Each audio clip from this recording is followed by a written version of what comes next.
or whoever else he takes. His wife. Maybe, Mr. Speaker, you're going to be taking his wife to the Goat and Horses. Who knows? Look. On a very serious point, we are fully aware of the problems that have been facing pubs and live music venues for a considerable period of time. With live music venues, that's one of the reasons why we've been trying to encourage arena tickets to put an extra £1 on the ticket on a voluntary basis so as to be able to support live music venues. We also want to, and I'm conscious that over the years, many pubs have closed. He wasn't in the House under the previous administration, but some 7,000 pubs closed in those 14 years. It was something like one every 14 hours. So we're conscious of the problems. We want to do everything we can to help. Rachel Blake. Question number 3, Mr. Speaker. Minister. Mr. Speaker, 46% of the UK's trade is with the EU, but we want to do far, far better, achieving as frictionless trade with the European Union as is possible. We're in the process of fine-tuning the deal we reached last year on food and drink and negotiating on joining the single electricity market. We want to improve business mobility and secure the mutual recognition of professional qualifications, and we've just appointed 3 new trade envoys, one for France, one for Germany and Italy, as part of our exports drive. Thank you very much, Mr. Speaker. I listened carefully to the Minister's response and I'm very encouraged by the progress that is being made. Can the Minister advise on when he expects the UK-EU summit to take place? Is he expecting there to be completion of negotiations on sanitary and phytosanitary and the youth experience scheme? And can he update on their approach to touring artists to help make sure that they can get access to EU markets? It would make such a difference to the thriving cultural scene in the West End. Minister. In relation to touring artists, we're absolutely determined to secure this, not least because I personally have promised Elton John that we will secure this, as has the Prime Minister. Look, I see the honourable member chuntering over there. I think he's bidding to be a trade envoy for some country. If he'd like to come and talk to me later, we'll have a discussion about it. But look, the truth of the matter is we had a terrible deal with the European Union. We need to improve it. We are working at pace to try and deliver that. I want British businesses to be able to export without friction into the European market because we know that that is good for British business. Max Wilkinson. Thank you, Mr. Speaker. The Business Secretary on the weekend raised some eyebrows by suggesting that MPs' pay should be linked to economic growth.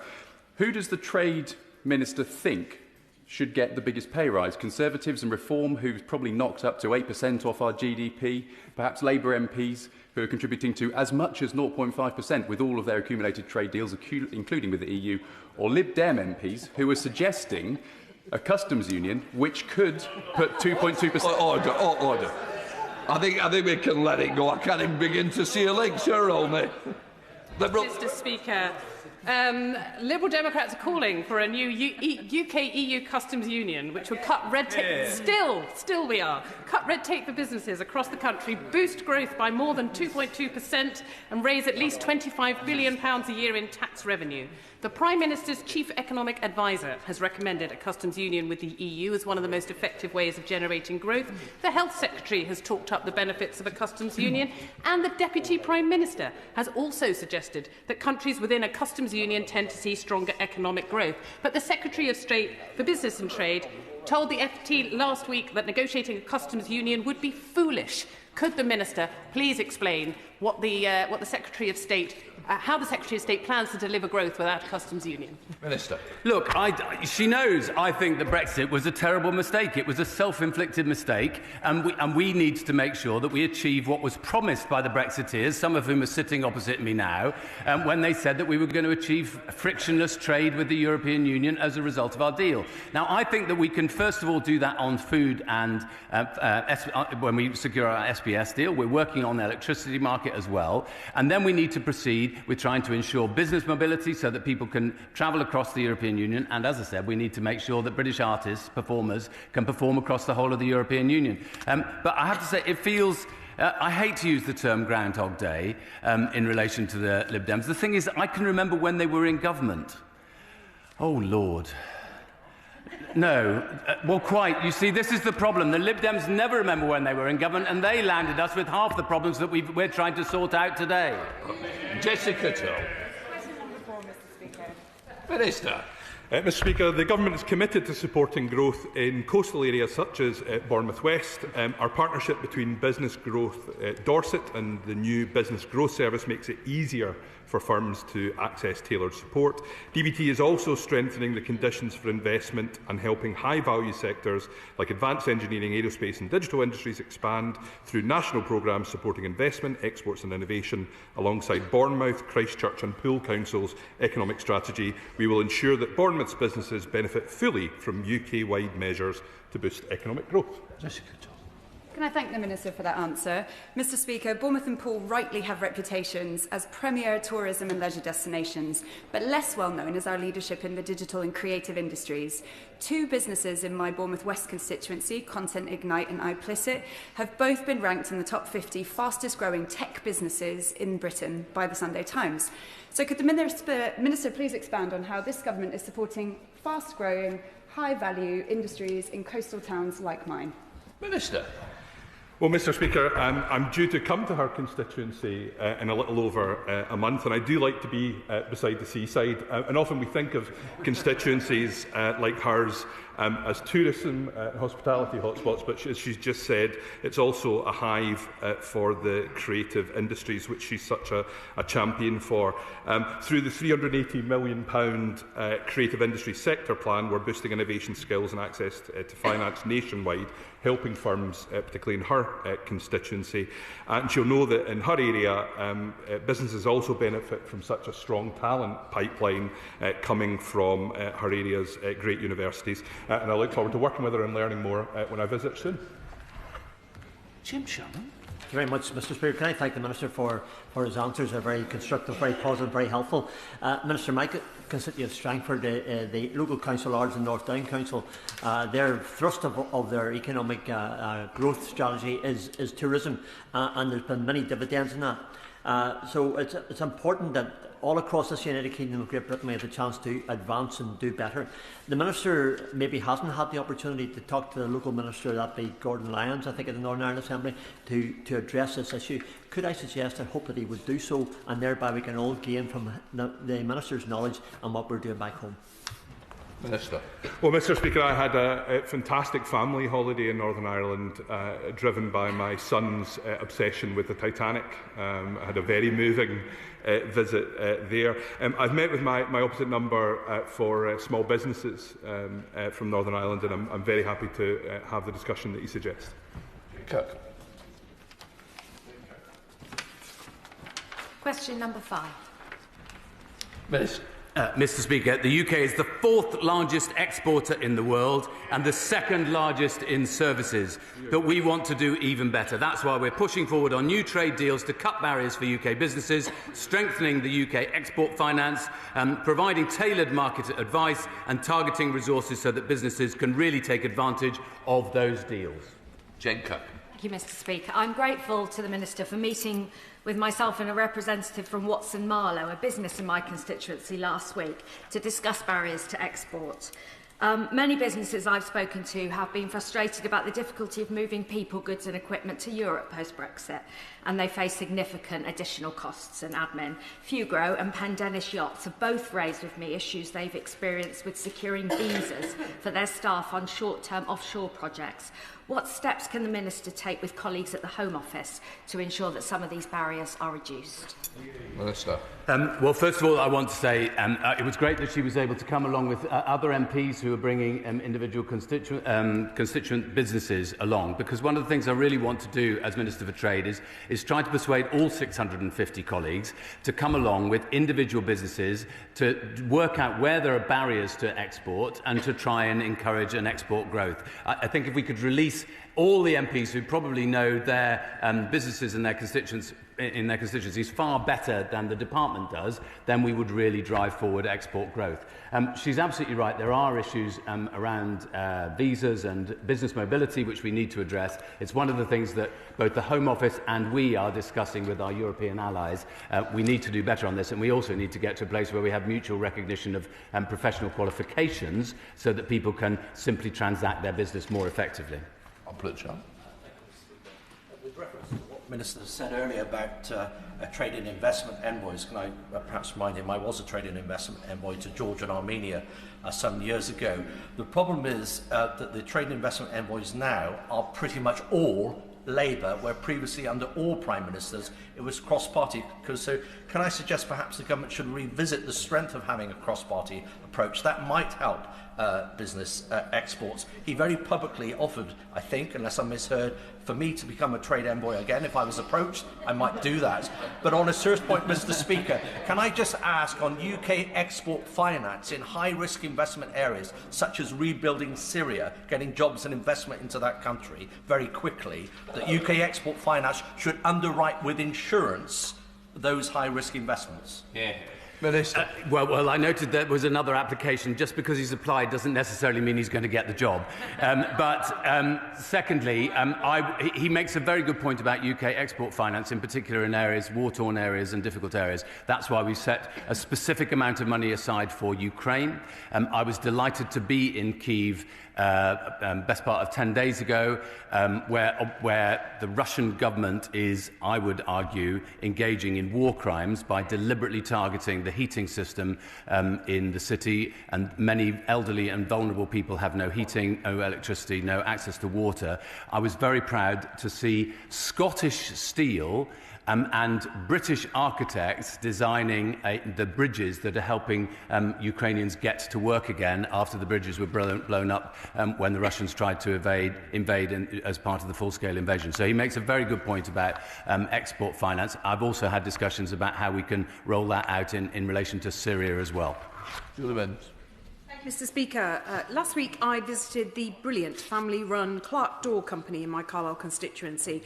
Clark Door design, manufacture and export right across the globe, supplying venues like the Tate Modern, the Qatar National Centre and topically, as we approach next weekend, Super Bowl, the NFL Media Centre in New York.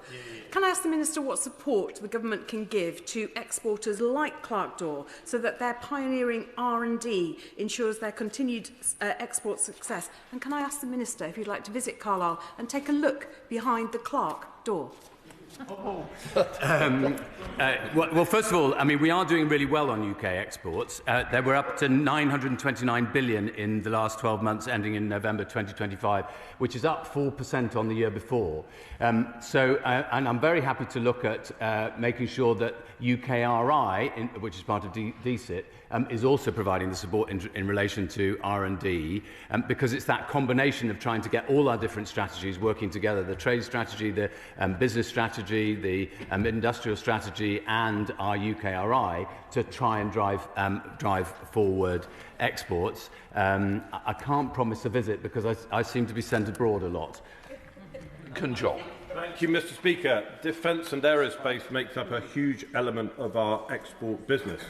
And as the Minister knows, plans without resources are hallucinations.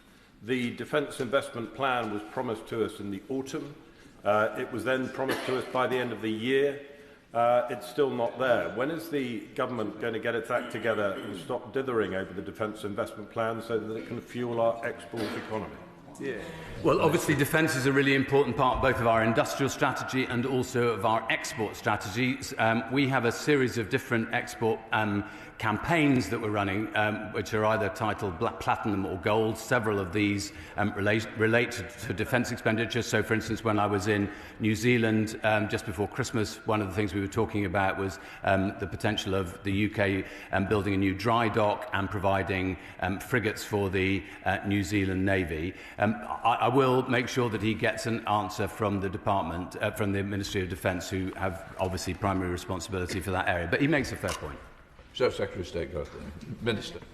Thank you for the promotion, Mr. Speaker. We know that some British businesses are put off exporting owing to costs, and in particular the cost of cross-border payments. One solution to this is through the adoption of innovative digital payment methods, and that's why I personally warmly welcome the government's announcement on the Transatlantic Task Force for Markets of the Future. But since its announcement last September, we haven't had a great deal of detail from the government on it. And so can the Minister please provide an update on the status of the task force and what he hopes it will achieve for our exporters? Minister. I certainly will write to him on this. And of course, electronic commerce generally is one of the things that I think we're going to need to address at the World Trade Organization Ministerial Conference in Cameroon at the end of March. There's been a moratorium on tax in relation to that, but we would like to make that permanent. We're discussing with our international allies around that. Just one other thing I'd say about exports, which is I was at Fever Tree on Monday morning, and their advert used to be, if 3/4 of your gin and tonic is a tonic, why on earth do you not care about the tonic? I note that several members are querying the fact that 3/4 of their gin and tonic might be the tonic. It might be more 50-50 or even the other way around. But the point is that many businesses that are really successful in this country, including Fever Tree, know that 3/4 of their business can be export. That's what we need to drive up. Well, I thank the Minister for that response. This is one of those areas that we genuinely agree on. Digital payment technology is genuinely going to provide an opportunity for British exporters. And so I would gently ask the Minister to get on top of the detail on that task force and provide an update as soon as he possibly can. We did ask the DBT Minister previous to him last June exactly what the government strategy on digital payment technology was, and we were promised that it would be part of the industrial strategy. When the industrial strategy came out, it was missing. Can he explain why? Thank you. Minister. I've just had whispered in my ear that my colleague has met with the main providers in this area only a couple of weeks ago. As I say, I will write to the Honourable Member with some more detail. Some of these issues are difficult to land because of international cooperation needing to land it. What I'm pleased about is that in some of our trade deals now, not only are we talking not just about goods and about services, but we're making sure that we have a digital element to those trade deals as well, because that's where a lot of our economic future lies. Question number 6, Mr. Speaker. Minister.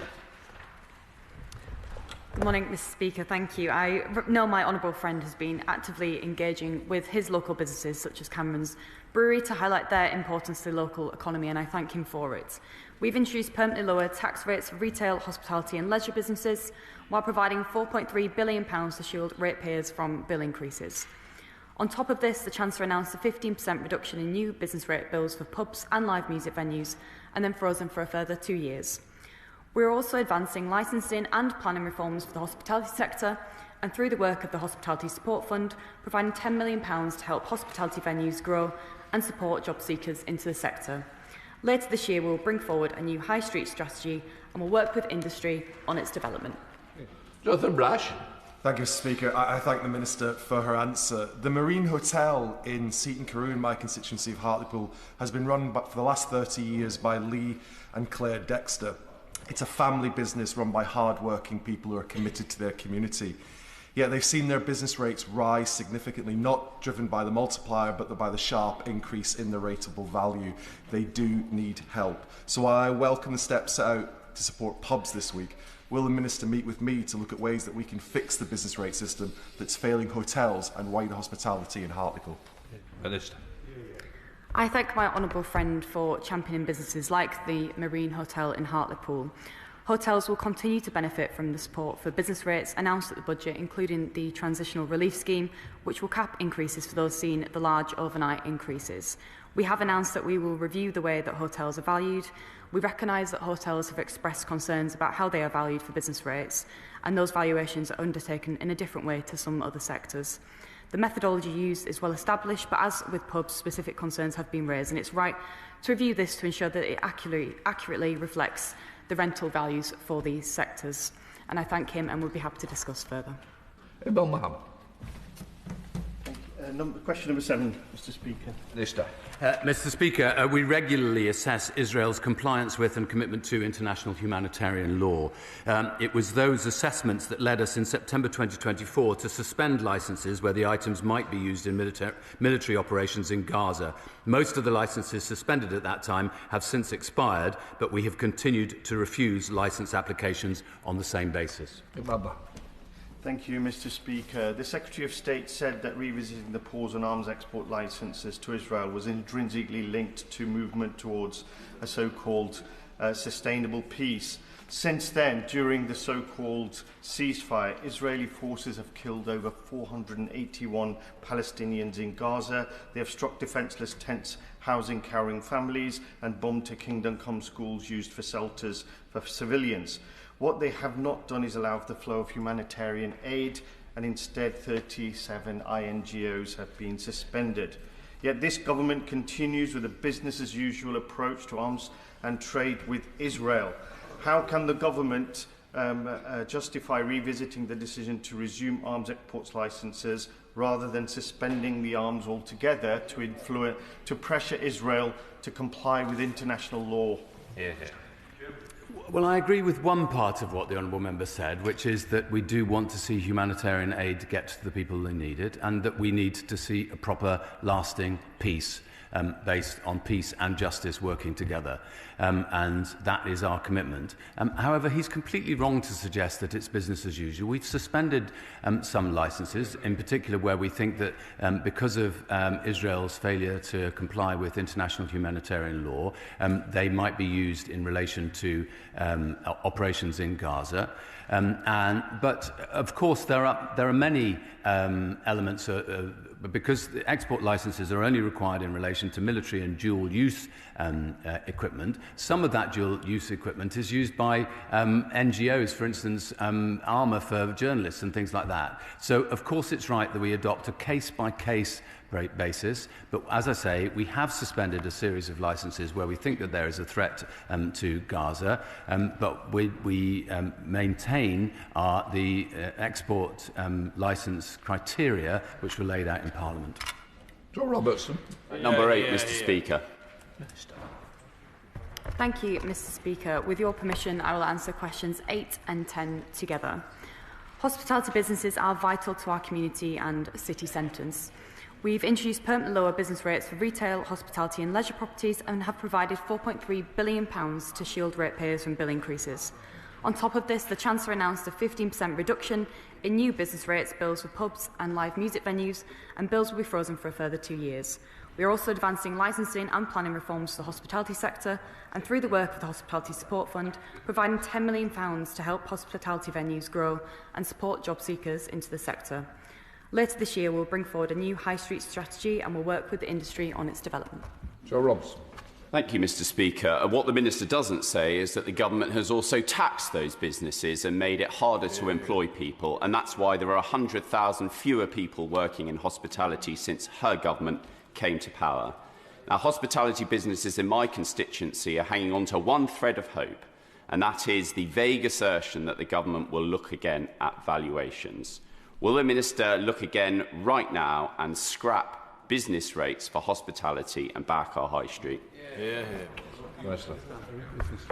I thank him for this question. Every high street and every corner of our country is supported by our hospitality industry. They're absolutely vital to our economy, supporting over 2 million jobs. It's really personal to me as a sector.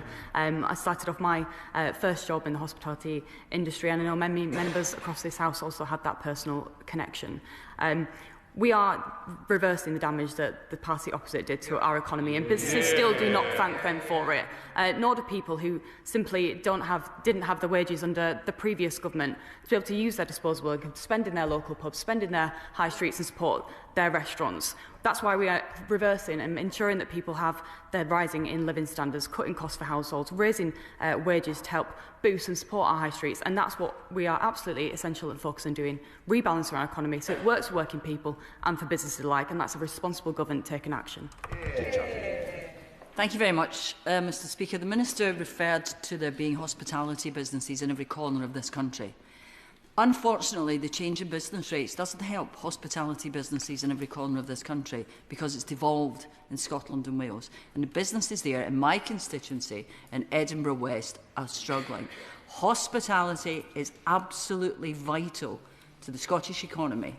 And so far, the SNP government have proved completely ineffectual at dealing with the issue. Would the Minister expect that with the strategy that she speaks about coming later in the year, it might be useful for businesses across the UK to actually alter and reduce VAT in that sector, so every corner of the United Kingdom could benefit? You lot put it up. I thank the honourable member for her question. Each devolved government has full control over the structure and level of businesses within its jurisdiction. As she mentioned, the new relief applies to England only. However, we would, the devolved governments have that additional funding to allocate accordingly to their priorities, and we call on the SNP to decide whether to match the support for pubs and music venues, like we have taken the decision to do this week. And it's clear to them that it's up to them to decide how to spend the money, and we've made that clear this week to our priorities and where we would do it. Joe Platt. Thank you, Mr Speaker. Mr Speaker, a lot of our hospitality SMEs in my constituency start out as market traders. And as you know, our markets are a vital part of our identity and central to our local ecosystem to give businesses the space to start, test and grow. And does the Minister agree that markets and hospitality are key to reviving our high streets? And will she meet with me to discuss a national traders strategy to secure a strong pipeline for future success? Minister. I thank my honourable friend for her question and for championing the brilliant hospitality sector and businesses in her constituency and markets. I've got a wonderful Halifax Borough Market in my constituency, and know just the importance of a thriving traders to our high streets and to our local economies. I'd be more than happy to meet with her and discuss and hear her thoughts on how we can work together to restore pride in our high streets, as traders are absolutely vital to that. That's why our high street strategy will be so important this year, to look at all those areas of directly investing in our communities, ensuring that local businesses can thrive, that we do have those bustling high streets, and restore pride back to our high streets and communities. Chris Webb. Thank you, Mr Speaker. Hospitality in Blackpool is struggling.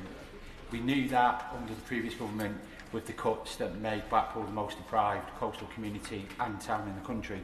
But Blackpool has an answer to the solution. It's the new Blackpool Tourism Enterprise Zone. It's expanding our current enterprise zone right across the promenade into those hospitality and tourism businesses. So will the Minister meet with me and the Managing Director of Blackpool Tourism Limited, Kate Shane, to discuss our idea to create jobs, unlock growth and investment in Blackpool? Minister. I thank my honourable friend for his question, for all his work for his constituency and businesses in Blackpool. He makes an excellent point. I'd be really keen to hear more about his work and discuss further. There's a real opportunity with our hospitality zones that we're looking to create to really drive that investment and ensure that businesses and people across our country benefit alike. And I'd really look forward to hearing more about his work. Victoria. Mr Speaker, hospitality is on its knees. We know that for many of the pubs and restaurants in Harpenden and Berkshire, it's already too late. They are closing down. But the small cafe nook in Market is a real lifeline for that village. But Helen, the owner, talks about business rates, about costs, the national insurance costs, but also minimum wage. The Liberal Democrats have long been calling out with hospitality that cry to government to say things have to be done to help them. We welcome that U-turn, but I would call on the Minister and the government to hear that cry before the next U-turn, and it's too late for the next wave of hospitality that will close down. Good point. Minister.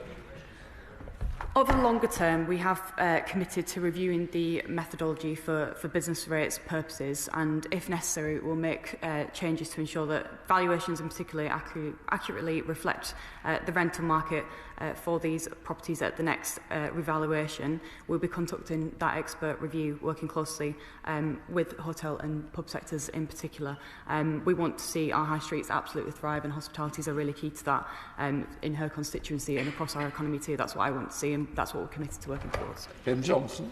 Thank you, Mr Speaker. Liverpool's hospitality and small businesses continue to tell me that soaring business rates are pushing them to the brink. Many independent shops, cafes and community venues, pillars of our local high street, are now facing increases far above what they can absorb, especially in terms of energy and supply costs. These are businesses that create local jobs, drive footfall and keep our high streets alive. So can the Minister explain what immediate steps the Government will take to reform the business rate system so it no longer penalises areas like Liverpool disproportionately? And will she commit to meeting with affected businesses owners in my constituency to hear directly about the pressures they are facing to urge urgent support they need to survive? Minister. Thank you, Madam Deputy Speaker, and I thank my honourable friend for her question. We are introducing new permanently lower tax rates for eligible retail, hospitality and leisure properties worth nearly $1 billion per year that will benefit over 750,000 properties. Next year, the rate for small RHL properties will be the lowest since business rates were introduced more than 30 years ago. Paying through higher rates on top of 1% of the most expensive properties, and that includes many large distribution warehouses such as those used by online giants. That high value multiplier is 33% more than the multiplier for small RHL properties, and that's what we committed in our manifesto, and creating that new sustainable system with permanently lower multipliers for eligible retail, hospitality and leisure properties will make that massive difference for people. We'll be publishing that call for evidence in September, exploring potential longer-term reforms, and I urge her to get involved and shape that too. Shadow Secretary of State Andrew Griffiths. Thank you, Madam Deputy Speaker. The Minister will have just heard from across the House continuing pleas to support the hospitality industry. It's always a good day when the government U-turns and provides more support for pubs, so we welcome that. But unless the Minister could explain to us, when a pub goes to being a gastropub, when a gastropub goes to being a restaurant, when a restaurant with rooms turns into a hotel and descends down that wormhole, will she represent to the Chancellor to extend the same measures for pubs that she U-turned on this week across the whole retail, hospitality and leisure sector? Because the truth of the matter is 90% of that sector will not benefit from this week's U-turn. Minister. Thank you, Madam Deputy Speaker, and good morning to the Shadow Minister. I'm sure he had a stiff drink after the performance at PMQs yesterday. All pubs and live music venues that meet the definition set out in the guidance qualify for the support, and he will be able to see that online and clearly. And we'll be working with local authorities to ensure that this includes establishments that are open to a wide section of local communities. I've discussed already around those valuations for pubs, taking into account the turnover, and how we'll be working closely with the wider sector on the valuations going forwards. But this is a government that is working really closely with the sector, that's committed to listening. I think that's a responsible government, and we're doing the right thing. Liberal Democrat spokesperson Sarah Olney. Thank you very much, Madam Deputy Speaker. The heavy burden of Labour's NICS rise, compounded with high energy costs and the business rates increase, have raised alarm about the affordability of hospitality businesses' monthly employment costs. 84,000 jobs in the hospitality sector alone have been lost since the NICS rise was introduced. And this is particularly damaging to young people, many of whom traditionally found their first jobs in the hospitality sector, just like the Minister herself, as she just said at the dispatch box. But with this sector struggling to employ new workers, damage is being done to the career prospects of our young people, and it will be detrimental to the broader economy in the long term. Business confidence is down, job vacancies are down, unemployment is up. So can the Minister tell the House what steps the Department is taking to support businesses in tackling high unemployment costs and to bring down those increasingly high levels of unemployment? Thank you. Thank you, Madam Deputy Speaker. A decade of stagnant growth and living standards won't be turned around in 18 months, but there are signs of progress. The party opposite, particularly with youth unemployment, left 1 in 8 young people out of education, employment and training. That is an absolutely disgraceful figure. We are working relentlessly to turn that around. We recognise the challenges that businesses work through as a result of the actions undertaken by the previous government. With youth unemployment in particular, we've announced a £820 million funding package to give a generation of young people a brighter future. Over the next 3 years, almost 1 million young people on universal credit across the country will benefit benefit from the support designed to get them into employment and learning, particularly what we're doing on small businesses with apprenticeships and partly funding that too. And that will be significant, especially for the hospitality sector, to encourage more jobs, as it's key as a lifeline for people to get onto the employment market. I recognise that, as she noted. We know the importance of that, and we want to work really closely with the sector through the council and through the wider work that we're doing in the strategy, because it's significant. Lizzie Collins. Question number 9, Madam Deputy Speaker. Thank you, Madam Deputy Speaker. The Department is driving economic growth by delivering the long-term certainty that businesses need and supporting the growth of businesses across the UK, including in Lancashire, where the Lancashire Growth Hub, a business growth service, is ensuring that businesses in Morecambe and Lonsdale have advice to grow, to scale and to succeed.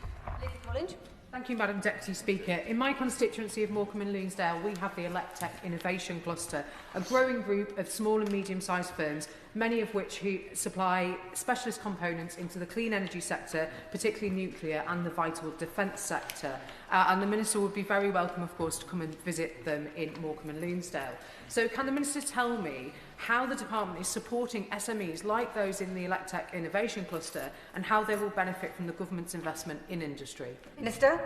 Thank you, Madam Deputy Speaker. I thank my honourable friend for her work in championing small businesses in her constituency, particularly the Electech cluster, where I know businesses such as Teleplan Forsberg, Light Technologies and Mazuma, as she says, are working on in the clean energy sector. Our clean energy industry sector plan focuses on capitalising on the strengths of these businesses, doubling investment levels across our frontier industries to over £30 billion a year by 2035, which will directly support businesses in that cluster. And of course, I would be delighted to come and visit. Peter Swallow. Thank you, Madam Deputy Speaker. 11, please. Minister. Thank you, Madam Deputy Speaker. Our plan to make work pay will bring employment rights legislation into the 21st century, extending protections given by the best British companies to millions more workers, including those in Bracknell Forest. We're delivering this change in partnership with businesses, trade unions, public sector employers and civil society. And when implemented, the Employment Rights Act will increase protection from sexual harassment, extend and strengthen statutory sick pay and end exploitative zero-hours contracts, tackle fire and rehire with over 18 million workers to gain greater fairness and security. Peter Swallow. Across the country, millions of fathers can be denied time off from work to spend with a newborn child. Thousands of carers are out of work because employers won't give them the flexibility they need. This government is delivering day one paternity leave. We're listening on carers' leave. I know what a difference this will make to my constituents. So can the Minister think why the Honourable Member for Clacton and his Reform MPs voted against this change? Where are they? I thank my honourable friend for his really important question. He's absolutely right to raise this. Reform voted against the Employment Rights Act at every single opportunity. The member for Clacton would roll back on the protections we have given to 18 million workers across the country, including those absolutely vital day one paternity leave and parental leave, statutory sick pay for the lowest paid, protections for pregnant workers, increased protection from universal for unfair dismissal, end to exploitative zero-hours contracts, and a new right to bereavement leave, and so much more. Reform are simply not the party for working people. It's this side of the House. They voted against it, and also their plans would threaten employment up and down the country. Shadow Secretary of State Andrew Griffith. Thank you, Madam Deputy Speaker. It's not just, of course, Bracknell, and one day the benches opposite will understand there are no workers' rights if you have no work. Youth unemployment is up significantly. It's a tragedy that everybody should be ashamed of, and it's going up on their watch. Small businesses, who provide so many jobs, are very worried about the administrative burden of trade union access. We're talking about the very smallest businesses here: pubs, restaurants, garden centres, small catering businesses. They are the backbone of our communities. So will the Minister consider, as she tries to implement the Act, lifting the threshold for the trade union access agreements to a head count of 250, recognised elsewhere as a threshold in law that would protect our very smallest businesses from that administrative burden? Minister. Thank you, Madam Deputy Speaker. To hear about the opposition party try to lecture this side of the House on trade union engagement, industrial relations and how we operate in our economy is a very interesting reflection from this dispatch box. He knows that I'm working really closely with businesses of all sizes, small and large, and our trade unions and partners, because that is the right thing to do.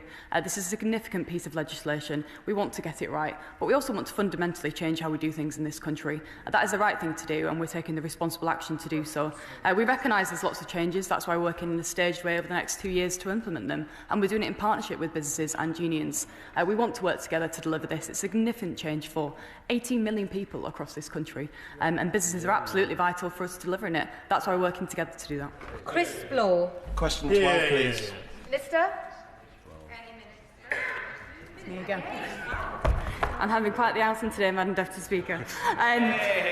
I welcome the question from my honourable friend, whose business experience as the Chief Executive of an international trade association gives him acute insight into this topic. This government is committed to tackling the pressing issues with the current employment status framework, and we will publish our consultation as soon as possible. The consultation will seek to address issues with the framework which can enable worker exploitation and leave vulnerable workers without core employment protections.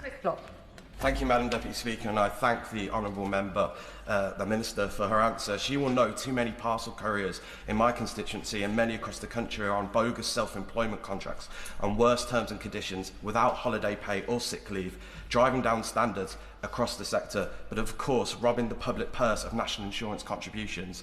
I welcome her commitment to announcing the consultation on single status of worker, and can she guarantee that both employer and employee representations will be included in that consultation? Minister. My honourable friend raises an important issue and I thank him for it. I completely agree that some businesses seeking to undercut others in a race to the bottom through bogus self-employment is completely unacceptable. Employers should never seek to deny people their employment rights and avoid their own legal obligations by claiming someone is self-employed when in reality they might not be. We'll therefore be consulting both on changes to the status framework itself and on an action to improve compliance, and will of course engage with all stakeholders as part of that. Jess Brown-Fuller. Question 13, Madam Deputy Speaker. Minister. Thank you, Madam Deputy Speaker. The Government is working hard to reduce operating costs for all UK businesses, including those in Chichester. We're working to reduce the annual administrative burden of regulation by £5.6 billion by 2029, enabling businesses to unlock growth and boost innovation across key sectors. We're introducing the most significant legislation to tackle late payments in over 25 years, providing a support package worth over £4 billion over the next 3 years to help business rates payers, and we're fully funding apprenticeship training costs for all eligible 16 to 24-year-olds. Jess Brown-Fuller. Thank you, Madam Deputy Speaker. The irony for so many of my small businesses in Chichester is that they are busy. They are well established, they are popular, but it's not bad business that's making them struggle, it's bad policy. The current business rate system disincentivises investment, creates uncertainty and places an undue burden on our high streets. Those are not my words, they are lifted from the Labour Party manifesto. So when should my local businesses expect the real changes that they need to business rates? And will they please explore a commercial landowner levy in their upcoming review? Minister.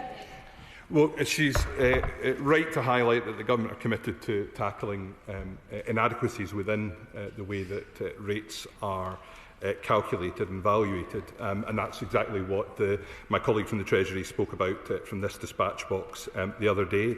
But just to say, I mean, beyond the rates issue, we are protecting high street businesses from upward-only rental review clauses. We're introducing a community right to buy, so people can take valued community assets into ownership on the high street. We've got rental auctions for empty properties on the high street.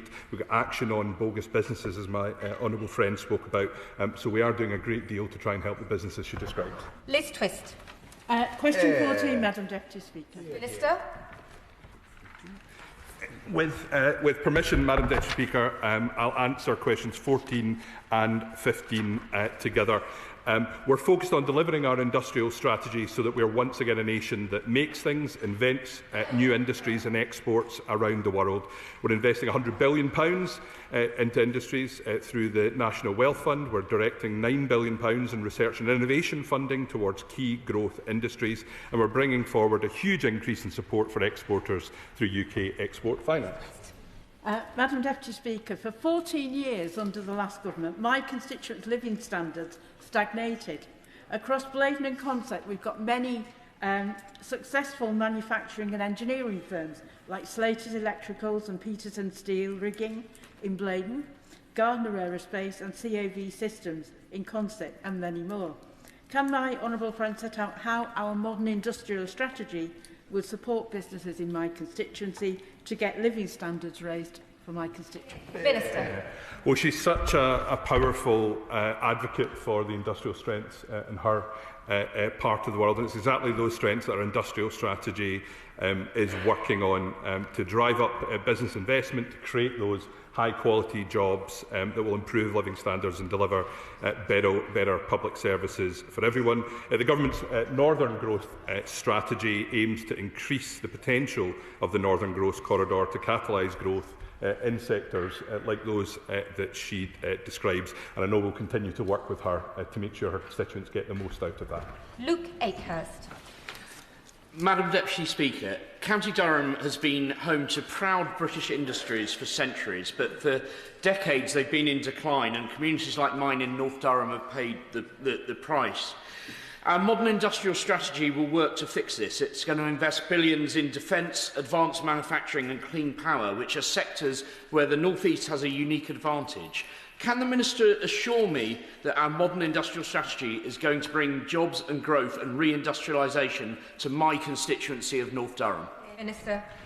Yes, Madam Deputy Speaker, I can reassure him of that. The industrial strategy recognises the great strengths in the North East that my honourable friend is such a strong champion for. As part of the North East Combined Authority, County Durham's benefiting from targeted measures, including at least £30 million from the local Innovation Partnerships Fund and the pilot to develop a resilient electric vehicle supply chain. This will support locally critical components and capabilities backed by Drive 35, and we'll shortly set out further detail on our Northern Growth Strategy, building on the commitment to invest up to £45 billion in Northern Powerhouse Rail. Vicky Slade.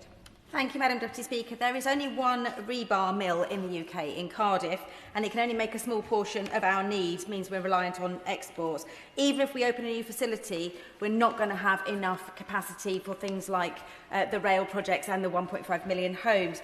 The ending of the rollover tariffs is leading to unused quotas, and companies like my constituent High-Ten in Mid-Dorset North Pool can't risk taking an order which leaves a country, and by the time it arrives in this country, the quota has been used up and it can't be imported. Will he meet with me to look at the impact of these changes on the ground before it strangles economic growth? Well, Madam Deputy Speaker, she's right to raise the worries that industry have over turbulent trade environment internationally. It's exactly why it's so important that we're out there in the world as a government engaging, because businesses, including the one she mentions, need that stability. Very happy to arrange that meeting with her. We now move on to topical questions, and I come to Chris Vince. Topical one, Madam Deputy Speaker. Secretary of State. Madam Deputy Speaker, the Secretary of State has asked me to reply because he's in China with the Prime Minister. In the last few weeks, our department has concluded an enhanced trade deal with the Republic of Korea, published a critical minerals strategy and secured the Employment Rights Act, which will see the biggest improvement in employment rights in a generation. At home and abroad, we are resolutely on the side of business, tackling barriers to trade, improving productivity, driving up growth and winning business for Britain. Growth is up, productivity is up and business confidence is up. Chris Vince. Thank you, Madam Deputy Speaker. Last weekend I had the pleasure to visit the Advanced Aquarium consultancy in my constituency of Harlow, where they breed, grow and sell coral. I'm not going to make any coral jokes. It will be a reef to everybody. But what is particularly unique about a business like Advanced Aquarium Consultancy is the amount of energy that they need to use. So what is this government doing to support businesses like Advanced Aquarium Consultancy to bring down energy costs? Minister. Well, I thought he was going to ask. I was told he was going to ask a question about choral farms, and I was just wondering how you farmed tenors and altos and contraltos. But look, he makes a very fair point. There is a whole series of industries, as my honourable friend referred to earlier, where the cost of energy is a significant part of the problems that they're facing. And that's precisely the kind of work that we are engaged on as a department and as a whole government. And that's why it's so important that my honourable friend is in two departments and is able to bridge precisely some of these issues. Shadow Minister Dame Harriet Baldwin. Thank you very much, Madam Deputy Speaker. And yet again, the Business Secretary is not here for his departmental questions. This time he's in China, trying to sort out the mess that is British steel strategy. He's burning through £2 million a day of taxpayers' money, keeping the Scunthorpe furnace going. The Chinese owners are asking for £1 billion in compensation. Decommissioning could cost over £2 billion. His steel strategy is literally melting before its long-awaited publication. Given that when the Prime Minister negotiates, Britain loses, what is a good outcome here? Self-awareness from the Conservatives. Honestly, I mean, sometimes my heart just wants to fall through my body when I hear members on the opposite side who seem to have completely and utterly lost the plot. Whether it's enormous multi-billion-pound demands for extra cash. I mean, the honourable gentleman, as I understand it, was is a chartered accountant, but he doesn't seem to be able to count. The honourable lady seems to forget that when she was in government, the previous Prime Minister refused even to go and visit any of the steel companies in this country. We are determined to get a good outcome. But look, she attacks the Business Secretary for going to China. I think it is important that we engage with all of the big economies in the world. China is our fourth biggest export market. There are lots of businesses who are doing trade with China. And yes, she's absolutely right. Of course, we've got to get a good set of outcomes for steel. That's why very soon we will be producing a steel strategy which will answer all the questions that she's referring to. And I said at previous business questions that we wanted to make sure that we are able to publish soon what we're going to be doing after July in reference to our own steel trade tariffs. Shadow Minister Dame Harriet Baldwin. Well, Madam Deputy Speaker, you can see why the Business Secretary needs to be here to answer questions, because I didn't hear an answer to my question there. But I am going to try a different topic, also really important to our constituents, because 16 million of them got their Royal Mail parcels and letters late this Christmas. I know that my constituents have had many complaints. So what has the Minister done to hold Royal Mail to account for this unacceptable level of service? I think every single member of this House would have similar complaints about the delivery of service. I mean, in my own constituency, I'm aware of people receiving letters for appointments in the NHS after the appointment itself. And my honourable friend is meeting with them next week. We really need to make sure that we get a better service across the whole of the country. And that's something that we're absolutely focused on achieving. Liz Twist. Madam Deputy Speaker, when shifts are cancelled at the last minute, too many of my constituents struggle to get by, which is why protections introduced by the Employment Rights Act are so important. What steps is the Minister taking to ensure that all workers can access these rights, including a contract that reflects their regular working hours and compensation for cancelled shifts? Minister. I thank my honourable friend for her question. We're absolutely committed to ensuring that all jobs provide that baseline of security and predictability, and she perfectly outlined exactly why that is important. The next step is to consult before setting regulations to get that detail right. I'd love to hear from her further about the experiences in her background, but also the hard work that she's done on this area for a long period of time. Providing those workers with guaranteed hours is really, really crucial for security. Thank you, Madam Deputy Speaker. In the recently published quarterly statistics, the Aberdeen Chamber of Commerce confirmed that business confidence in the North East has slumped to levels not seen since the height of the COVID pandemic, with almost half of companies forecasting falling profits. The clear reason cited was the Labour Government's refusal to ditch the tax on Scotland's energy, resulting in 1,000 jobs being lost each month, akin to what Thatcher was doing to the coal communities in the 80s. So can the Minister tell me why his government is happy to see crucial North East businesses suffering and the communities that those workers support? And will he apologise to the workers of the North East for the thousands of jobs that have been lost at the hands of this Labour government? Well, we've been working hard on many to secure good outcomes for many of the businesses in his constituency.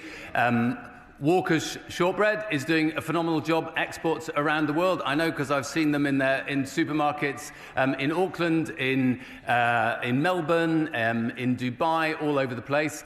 Similarly, we're trying to get a good deal with the United States on whisky. We already have a good deal with India on whisky, and the Prime Minister and others will be talking about whisky in China as well over the next few days. I do wish he would be a bit cheerier. He's got one of the most beautiful constituencies in the land, whether it's the Larrig Grew, the Rothimercus Estates, the Ospreys in Lochgarten or Lochanelan. It's absolutely beautiful. He could just be a bit cheerier.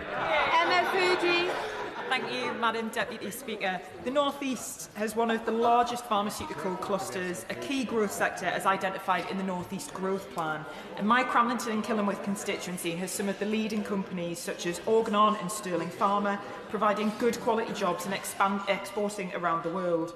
How is the government backing our pharmaceutical sector and supporting the North East to secure and expand opportunities in this area?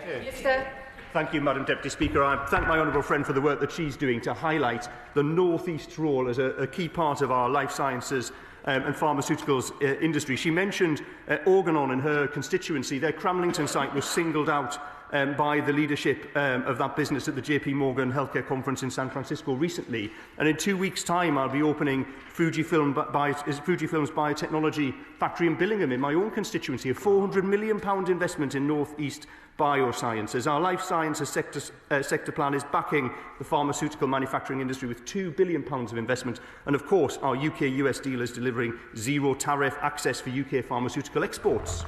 Rebecca Smith. Thank you, Madam Deputy Speaker. Charmaine from Cox & Co Salon in Plymstock in my South West Devon constituency has been in contact because government business decisions are making it incredibly difficult for her business to stay afloat. Now, the National Hair and Beauty Federation has highlighted the fact that business rates remain the largest fixed cost facing this incredibly important industry. So will the Minister commit to extending business rate relief beyond pubs to all high street businesses and especially those in the health and beauty sector? Yeah. Minister. Well, we've already had quite a bit of a discussion about what we're going to do about business rates, and I haven't got much to add to that. I'd just say about the health and beauty sector, it's not only a sector in the UK, it's one that is vital to our new exports. So, for instance, in India, I'm sure she's aware of this, in India, because we've managed to get the tariffs down in our free trade agreement with India on beauty products, and there are lots of businesses that we've been facilitating going out to India as part of the trade fair who are driving up our exports to that around the world. So the whole of the sector, I think, has an opportunity to prosper when we manage to secure better free trade agreements. Josh Fenton-Glynn. Thank you, Madam Deputy Speaker. Almost 1 in 3 pubs in this country is a Tide pub. In Calder Valley, one such pub saw its payments to Stonegate jump from £800 a week to £1,700 a week just days after the 6-month probationary period ended. I welcome the government's support for pubs, but that pub will still be paying 17 times more to Stonegate each year than it will in business rates. Will the Minister please look at these unfair charges and what can be done in regulation? Minister. I thank my honourable friend for raising this important case. My neighbouring colleague in the wonderful Calderdale, and we have some of the best pubs in the country. As he knows, the Pubs Code in England and Wales regulates the relationship between pub opening businesses with 500 or more Tide pubs, including Stonegate, and their Tide pub tenants, and aims to ensure that tenants are treated fairly. The Government is currently undertaking the 3rd statutory review of the effectiveness of the code, and it may help to inform the review if the honourable member could write to me setting out the details of the examples he's mentioned. Madam. Thank you, Madam Deputy Speaker. Can I ask the Minister, please, when the Government will be announcing the results of their British Industry Competitive Scheme consultation and provide the fabulous manufacturing industry in my constituency of Leicester South with some much-needed help with their energy costs? Sir. Thank you, Madam Deputy Speaker. So the honourable gentleman is right to point out the British Industrial Competitiveness Scheme will provide a significant discount to up to 7,000 manufacturing businesses, up to 25% off their energy costs. It will certainly help manufacturing businesses in his constituency and across the whole of the UK. I encourage businesses in his constituency to contribute to the consultation, the results of which we'll be announcing in due course. Folks. Madam Deputy Speaker. Recently I met with employees and union reps from SynLab, a thriving pathology lab in Abergavenny. It's been taken over and now 30+ jobs are at risk, meaning these highly skilled STEM opportunities could move out of my constituency of Monmouthshire. I thank the Minister for meeting me earlier this week, but could she please meet with Welsh Government colleagues and myself to discuss how we ensure we keep these kind of high-tech jobs in Wales, as it shouldn't just be big cities that benefit from these STEM opportunities? First of all, I pay tribute to my honourable friend. It's great that she's a member of this House because we hear an unambiguous support for small businesses up and down her constituency, not just in the big towns, but in the small villages, as she says. She's absolutely right that Wales is a really good place for high-tech. I'm really delighted that recently £1.4 billion additional investment was announced at the Welsh Investment Summit in December, taking the total linked investment since the summit was launched to £16 billion. I'm sure that is going to deliver more jobs across South Wales in precisely the way she asks. I always enjoy the soliloquies of the Minister of State. It might be an opportunity for the Royal Mail and Postal Services Minister to answer this particular question, given that I wrote to the Minister's office about the catastrophic failure of the letter delivery service throughout Shropshire. So would the Parliamentary Under-Secretary of State agree to meet with me and my honourable friend, the Member of South Shropshire, about resolving this issue? Minister. Very happy to do so. You'll understand that Royal Mail is obviously a private company regulated by Ofcom, but it's also a critical part of our national economic and social infrastructure, and it's not acceptable if people are not getting their post. That's a message I'll deliver to Royal Mail in person next week. Thank you, Madam Deputy Speaker. The Minister mentioned the music venue levy earlier. He knows that in my constituency of Falmouth particularly and Truro, we have amazing music venues. I would ask him when the first payment from that levy might be made to those smaller venues. If Minister. Well, I've changed job, I'm afraid, since I was pushing that very, very hard. Certainly the intention was for that to be happening fairly soon. I will make sure that the Minister for the Creative Industries responds directly to her. But look, this is a really important opportunity for every time you go to a big arena gig, there should be a £1 levy on those tickets. I urge all the promoters, all the artists and all the concert arrangers to make sure that that money gets to small music venues. Madam Deputy Speaker, it shouldn't be the case that a toxic chemical like paraquat, which is the use of which was banned by the previous Labour government in 2007 for use here, and it's associated with the development of Parkinson's. It's deemed too dangerous for our use on our own soil, but continues to be produced here and sent to elsewhere, where it's perpetuating harms which wouldn't be tolerated at home. Can I ask what the policy is on exporting UK manufactured product like paraquat to other countries? Minister. I haven't the faintest idea, and I'll write to her. Dave Robertson. Madam Deputy Speaker, can I thank the Minister for Industry for his engagement with Ceramics UK this week, meeting with them and ceramics companies from across Staffordshire, Stoke-on-Trent, the West Midlands and further afield. He would have heard from them about the importance of getting ceramics firms into the supercharger scheme. I was really pleased to hear his statement earlier about trying to extend the eligibility for that. I wonder if you can give us an idea of when we may hear some positive news on that front. Thank you very much, Madam Deputy Speaker. I'm also grateful to him as well for representing so clearly the importance of the ceramics firms in his constituency. I heard the message loud and clear from the ceramics industry earlier this week about the impact of energy costs, and as I mentioned earlier, in the review of the supercharger scheme, I've asked my officials to look very carefully at the opportunities for including the ceramics sector.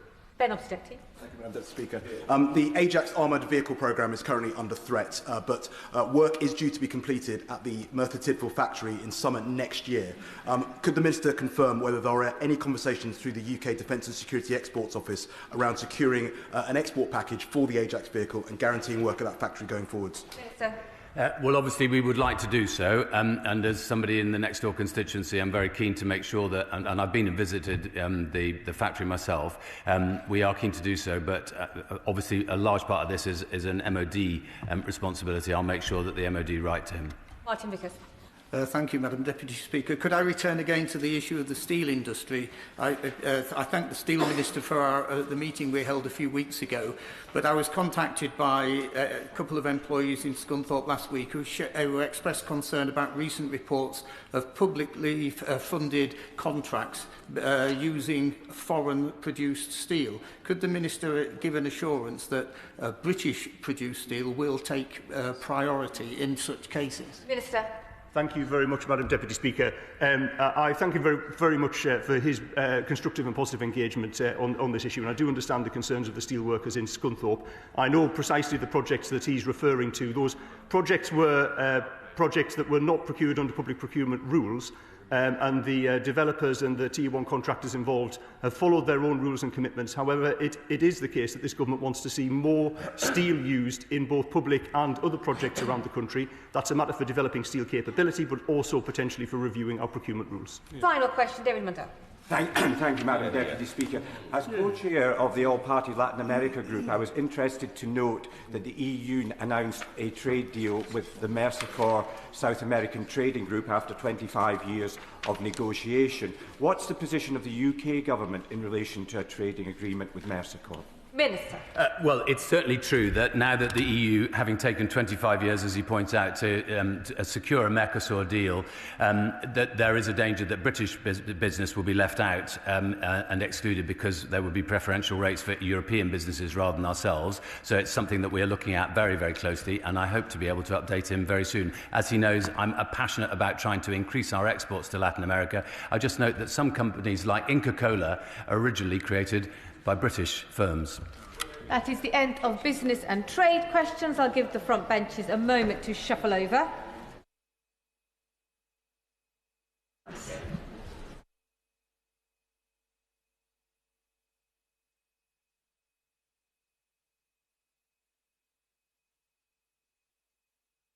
These questions, the Leader of the House, I call the Shadow Leader, Jessie Norman.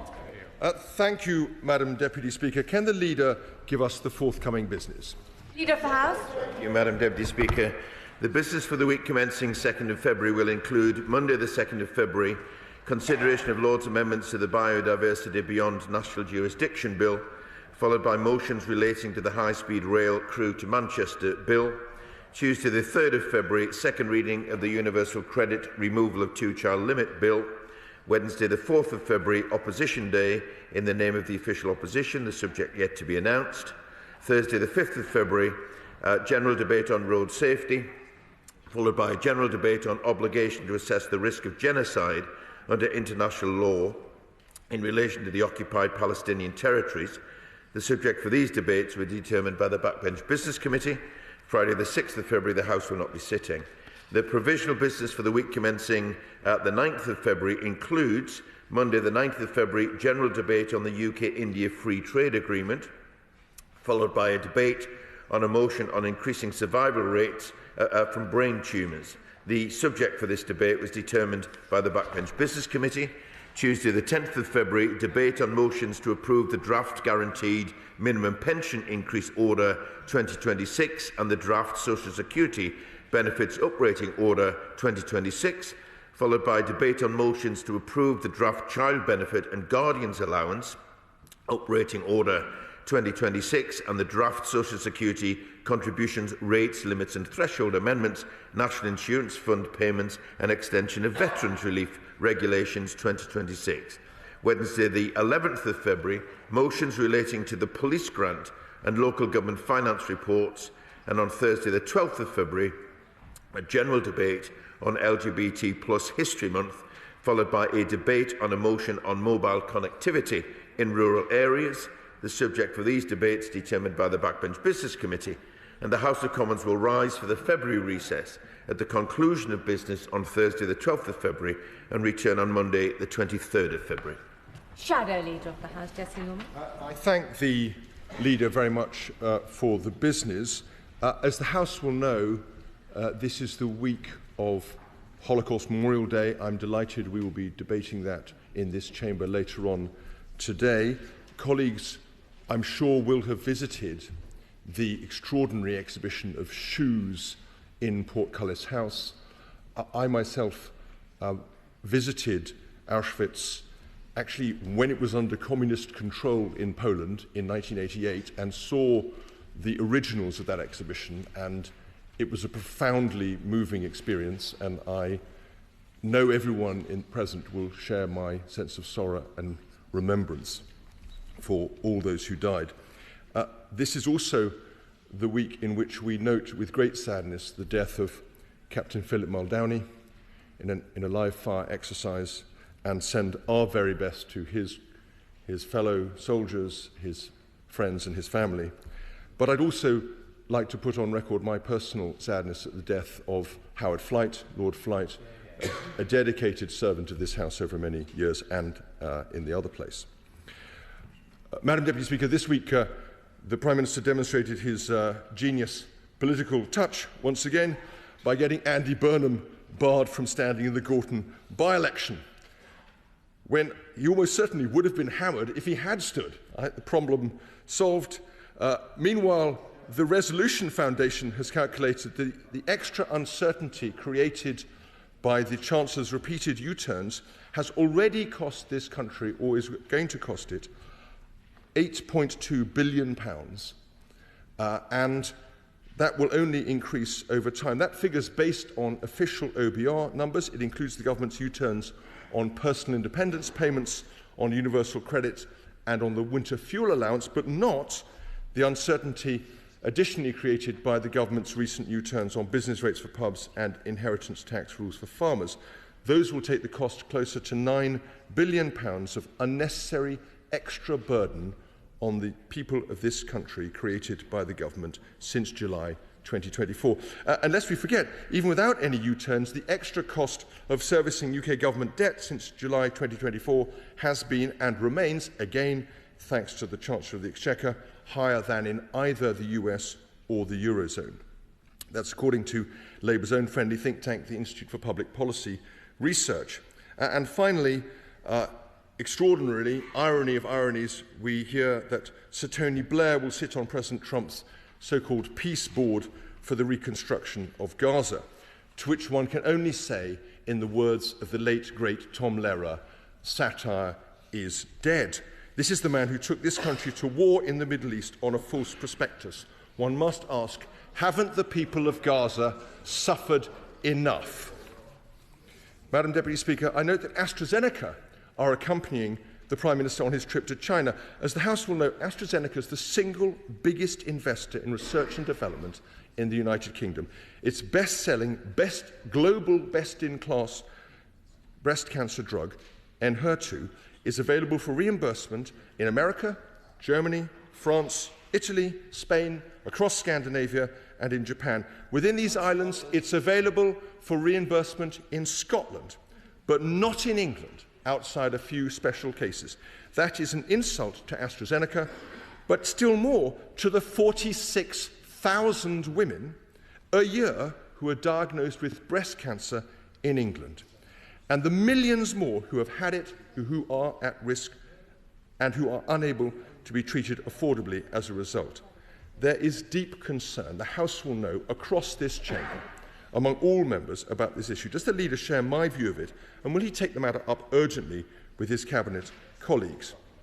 And then finally, data this week shows that over the last year, police numbers have fallen sharply. Between September 2024 and September 2025, the number of full-time equivalent police officers fell by 1,318. Police staff down 529. PCSOs down 204. The number of special constables down 514. Police volunteers down 429.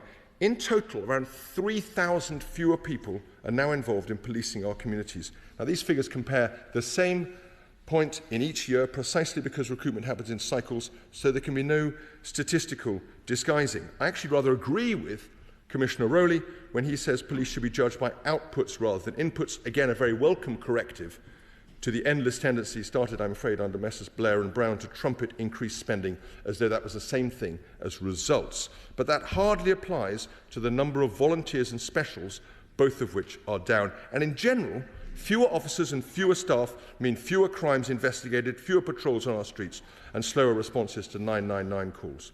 Home Secretary's announcements early this week were silent on protecting overall police numbers. So, could the leader spell out whether the government's policy is to allow police numbers to decline over time or not? And could the House have an up-to-date statement on this specific issue? Leader of the House. Madam Deputy Speaker, first of all, through you, Madam Deputy Speaker, can we send our best wishes to Mr Speaker and wish him a speedy recovery from his recent injury. As the Shadow Lead has said, Tuesday was Holocaust Memorial Day, and during Cabinet we heard from Marla Tribich, who shared her testimony and actually sat in the Cabinet room for the first time as a Holocaust survivor. And yesterday I had the honour to join Annick Lever in speaking at an event in the Cabinet office.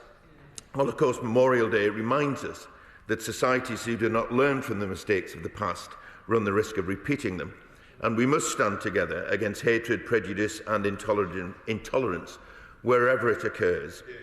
The theme for Holocaust Memorial Day this year is Bridging the Generations, and this theme is a reminder that the responsibility of remembrance does not just belong to survivors but to us all.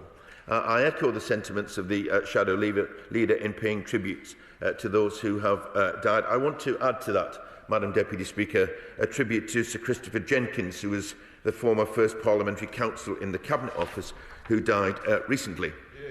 Sir Christopher was renowned for his mastery in drafting legislation and worked on many pieces of important legislation, including the British Summertime Act and the first devolution bills for Scotland and Wales. He'll also be remembered for pioneering explanatory notes, which clearly explain the purpose of a bill, and I'm sure the whole House will join me in passing on our condolences to his friends and family.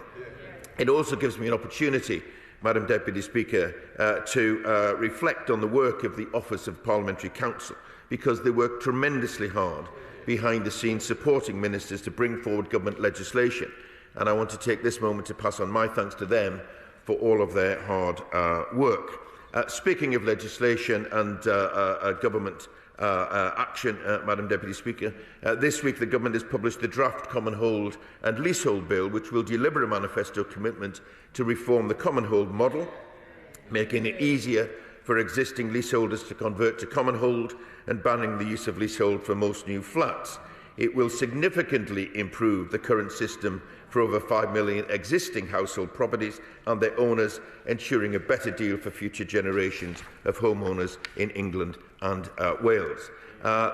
Also, Madam Deputy Speaker, we published the Police Reform White Paper, which the Honourable Gentleman refers to, announcing the largest reforms for policing since the police service was founded around 200 years ago.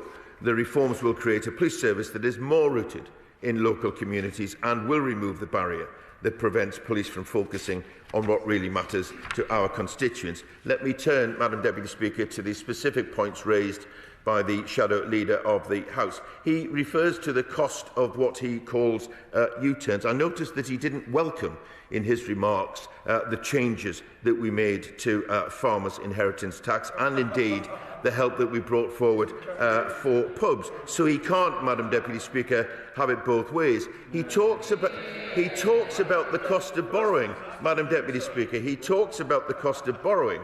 And of course, it is important that the cost of borrowing and borrowing is brought down in order that money is spent on better things, including public services. But I would gently ask him who ran up the borrowing in the first place. And why is the cost of borrowing so high in this country? And the answer is because of the Truss budget, which crashed and trashed the economy. In terms of breast cancer drugs, a very important matter which the Honourable Gentleman raises, and I accept that there is concern, but this Government is determined to do more to address not just breast cancer, but also other cancers as well. And I will draw his remarks to the attention of the Secretary of State. And finally, he mentions police numbers, but forgets that the number of police officers fell by 22,000 under the government which he supported. Where they did recruit officers, Madam Deputy Speaker, they recruited them and put them into offices. It is important. I don't mean officers, I mean officers. They weren't on the front line. And the Home Secretary has been absolutely clear that we need to get more officers onto the front line, and we are determined to do that. He wants me to spell out what our ambitions are for this. He will need to wait slightly longer for that, because I've just announced the business in which there will be a debate on police funding on the 11th of February, when not only will we be able to spell out our plans for increasing the number of police officers, but we will be very happy, Madam Deputy Speaker, to compare our record against the record of his government. Thank you very much. And first of all, can I associate myself with the comments of the Leader of the House about Holocaust Day? Coming from a family with Jewish heritage, I feel this very, very strongly. But one of the worst aspects of the austerity years was the impact on young people. And in a community like mine of 23 separate mining villages, all isolated, the future of youth, which are, after all, the future of our country, is very, very difficult. And so I'm wondering whether the leader could think about recommending a moment when we might discuss youth services in the country, which would give me an opportunity to raise a piece of land which has fallen into private use in Upton, in my constituency. There is a covenant held by the Coalfield Authority, and I'm hoping that they will enforce it. So such a debate would allow me to press that case. Leader. Deputy Speaker, this government has brought forward a young people strategy, the first time in more than a decade, and also a review is being undertaken into how best we can tackle the difficult issue of bringing down youth unemployment. But I will draw to the attention of the relevant Secretary of State and see what plans that we have got to bring forward a debate or perhaps a statement so that my honourable friend can make those points himself. Liberal Democrat spokesperson Bobby Dean. Thank you, Madam Deputy Speaker. Can I associate myself with the comments made by the Leader of the House about Holocaust Memorial Day and the tributes he made to the people that we have lost? Last weekend, all the plotting and deceit finally reached a climax. And I have to say that the man from the north that I wanted to win that battle didn't quite make it.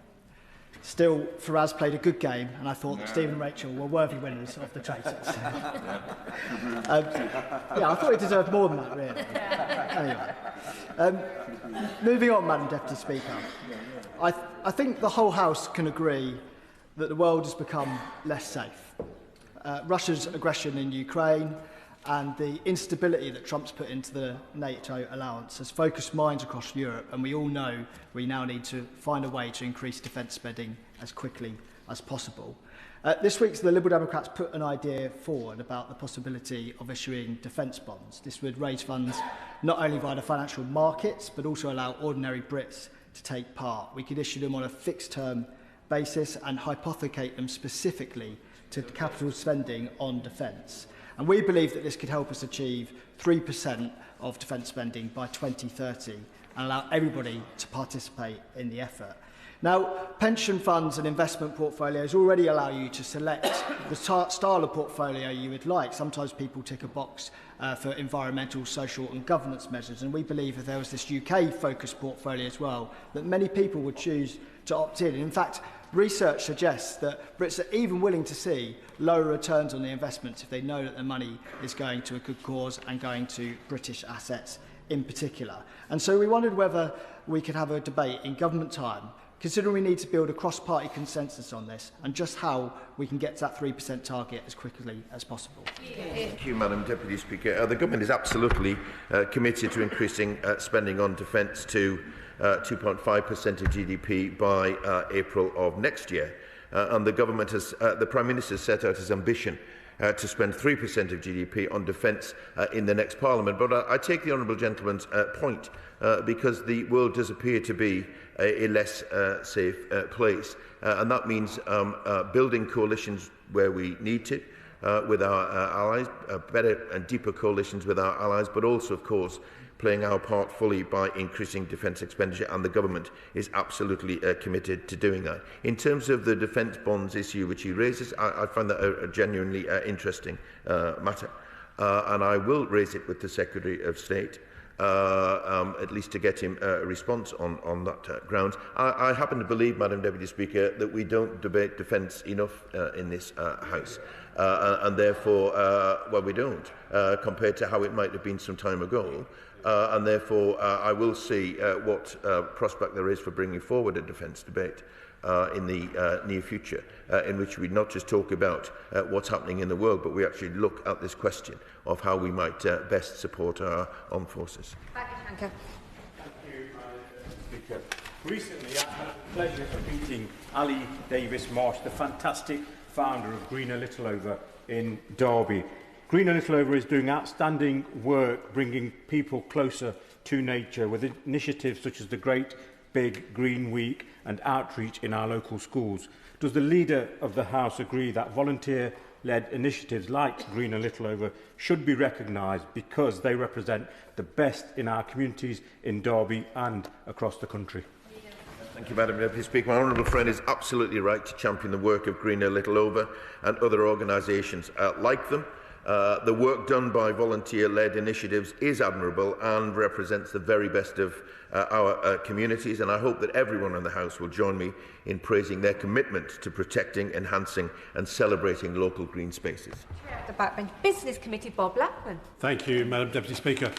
In addition to the business that the Leader has announced, on Monday 9th of February there will be a Select Committee statement from the Procedure Committee, the subject of which is secret. That should enlighten you to come along and listen to what's being said. It's because they haven't yet published their report. Anyway, and in addition, on Thursday the 26th of February, if we are allocated that date, we have offered the St David's Day and Welsh Affairs debate. So I'm sure the Leader won't want to upset the Welsh. In Westminster Hall, on the let's see, the 3rd of February, there'll be a debate on town and city centre safety. On Thursday, the 5th of February, there'll be a Select Committee statement on behalf of the Scottish Affairs Select Committee, followed by a debate on sustainable drainage systems, followed by a debate on secondary breast cancer. On the 12th of February, on the 10th of February, there'll be a debate on the Independent Water Commission final report. And on Thursday, the 12th of February, there'll be a debate on onshoring in the fashion and textiles industry, and a debate where we're waiting for confirmation. And on the 24th of February, there'll be a debate on government support for healthcare system in Gaza. So, Madam Deputy Speaker, the Leader and I had a very good meeting on Monday. I look forward to the necessary changes in standing orders coming forward to assist the Backbench Business Committee in doing its work. Now, in London at the moment, the Mayor of London is wrestling with a £260 million gap in finances. When we've looked at this in examination, part of the proposals is to close police counters across London, saving about £6 million a year. On further examination, since the 6th of October 2023, the hate marches that have gone on across London have cost the Metropolitan Police £82 million. That, in addition, of course, police have been dragged in from all over London to police these marches. The council taxpayers of London are outraged by the fact that we are having to pay to police these marches. So when we have the debate on the police grant next week, can the Leader ensure that whoever the Minister is who's answering this could actually talk about how we're going to make sure that if demonstrations are going to take place in this way, that the organisers of these demonstrations actually bear the cost of policing them rather than the council taxpayers of London? Deputy Speaker, I thank the Honourable Gentleman for his update, and as he said, I thought a very productive meeting earlier this week. In terms of his update, he rarely leaves us with such suspense, Madam Deputy Speaker, so I look forward to what that debate is about. But in terms of not wanting to upset the Welsh, that's certainly not our intention, because that's been the job of his party over the years. He raises the important matter of policing, which he often does, not least from a point of view of a constituency MP. The 2026-27 final police funding settlement is up to £21 billion for the policing of a system in England and Wales, and for the Metropolitan Police Service and City of London, they will receive up to £4.1 billion of funding, which is an increase of £184.1 million. But he raises an issue of concern around marches. I will make sure that the Minister who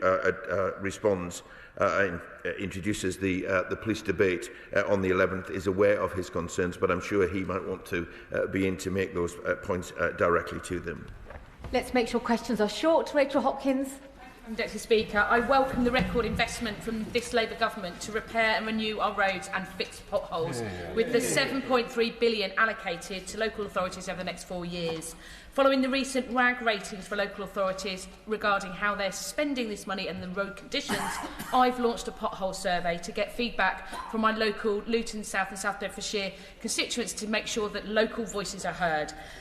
Would the Leader of the House join me in encouraging my constituents to fill out the survey to give that feedback about where roads need to be improved and ensure local voices are heard? Leader. Thank you, Madam Deputy Speaker. Absolutely join my honourable friend in encouraging her constituents to complete her survey. As has been said before, those best placed to make local decisions and outline where improvements need to be made are local people. So I pay tribute to her for ensuring that their voices are heard. Madam Deputy Speaker, last May, Reform pushed leaflets through the doors of residents in Worcestershire saying they would cut taxes. However, this year, Reform-led Worcestershire County Council have sought permission from the government to increase council tax by a staggering 10%. Does the Minister agree with me that this would be an inflation-busting step too far for the residents of Worcestershire to shoulder? Will he rule it out, and will he make representations to the Secretary of State accordingly? Leader. Thank you, Madam Deputy Speaker. Once again, the honourable gentleman raises the fact that Reform over-offers and then underperforms. I will draw his comments to the attention of the relevant department and make sure they hear his concerns. Thomas. 4 years ago, the regeneration of Wealdstone, now all in my constituency, was poised to begin. Since then, Conservative councillors who run Harrow Council have cancelled or stalled key decisions. So much-needed affordable housing is nowhere to be seen. Council offices are closed to the public. Local services have been starved of investment, and Wealdstone High Street is under pressure. So could we have a debate on how to help failing councils lead regeneration initiatives better? Thank you, Madam Deputy Speaker. My honourable friend raises a very serious matter. For far too long, people have watched their towns and streets decline.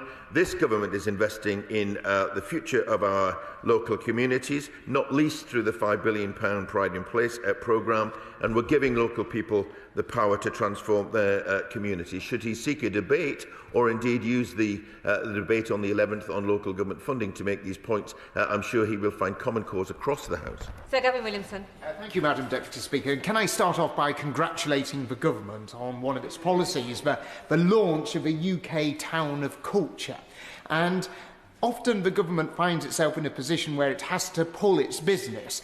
So I was hoping, when it is next in that position, whether it could maybe organise a debate on actually the UK town of culture, because Stone Town Council is putting in a bid for Stone. It's a great town. It's got the Crown War Theatre, one of the best food festivals anywhere in the country, and it would be a great recipient of this title, and I hope we can maybe have a debate in government time on this issue. I'm delighted, Madam Deputy Speaker, that the Right Honourable Gentleman welcomes the town of culture, and I would, of course, encourage towns across the country to apply for that. We hope, of course, that it will be a huge success, and I would imagine would want a debate at some point to be able to do that. He makes a very strong point for Stone. It would probably be remiss of me, Madam Deputy Speaker, to make the case for North Shields, which celebrated last year its 800th anniversary very successfully, and I understand will be putting forward its own bid, but of course I wouldn't mention that. Julie Minns, after which I'll be calling Steve Darling. Julie Minns. Speaker, the RNIB's 2024 report found that disabled people face significant barriers when it comes to casting their vote, a finding echoed by the Electoral Commission in their report last year. Both of those reports informed my 10-minute rule bill on this subject that I presented to this House last year. Could the Leader of the House please arrange for the Secretary of State to make a statement on improving accessibility at our polling stations for disabled people ahead of this year's elections? The Government is firmly committed to supporting disabled people's ability and right, obviously, to vote. I know that the team at HMLCG regularly meet with disability organisations to identify barriers, share good practice, develop products and promote awareness, but I will make sure that the Secretary of State has heard my honourable friend's contribution today. Steve Darling.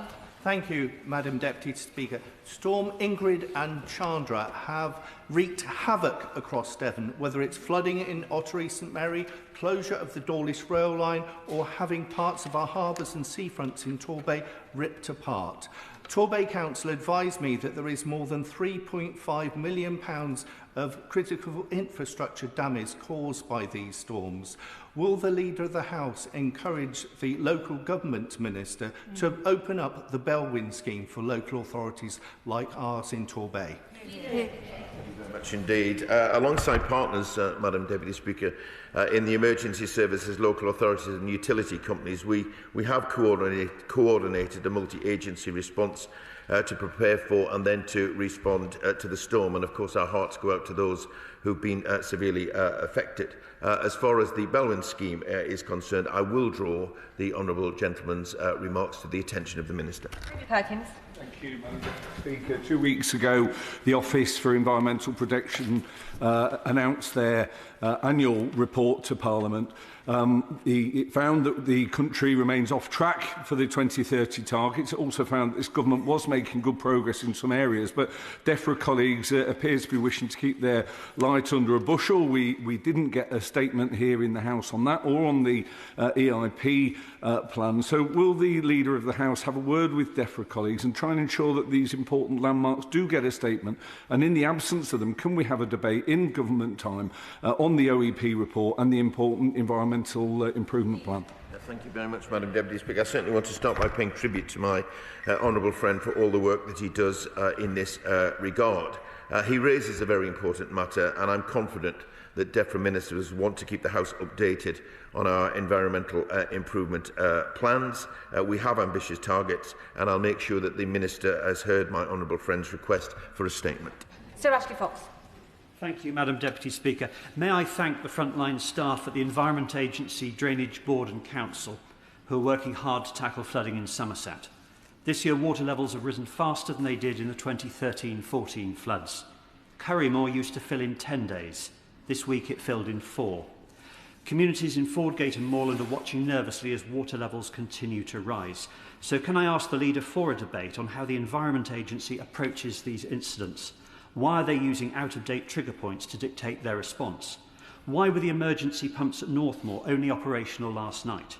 Why is the EA actively withdrawing from main river maintenance? And why are we allowing building on floodplains without proper mitigation? Thank you very much, Madam Deputy Speaker. Of course, for areas and people affected by flood, they can often be devastation. And I should say at this point that our Flood Resilience Task Force is focusing on the delivery of a flood resilience strategy and indeed investment, because these things have been neglected for too long. It's, I think, important that the Honourable Gentleman started his remarks by paying tribute to the Environment Agency workers, not just in his area but across the country, who are out working day in, day out to make improvement. But in terms of a debate, he may wish to seek a Westminster Hall debate, or I will look to see whether or not there is time to bring forward such a debate to Jonathan Brash.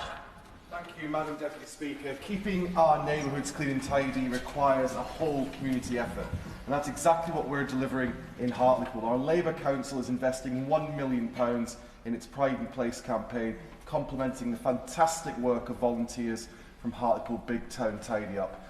to make a visible difference to our borough. So will the Leader of the House join with me in congratulating my constituent, 11-year-old Theo Reid, a pupil at High Tunstall School, on winning a Young Litter Picker Award at the Davina Hodgson Memorial Awards hosted by Clean Up UK. He embodies the spirit of Hartlepool. Leader.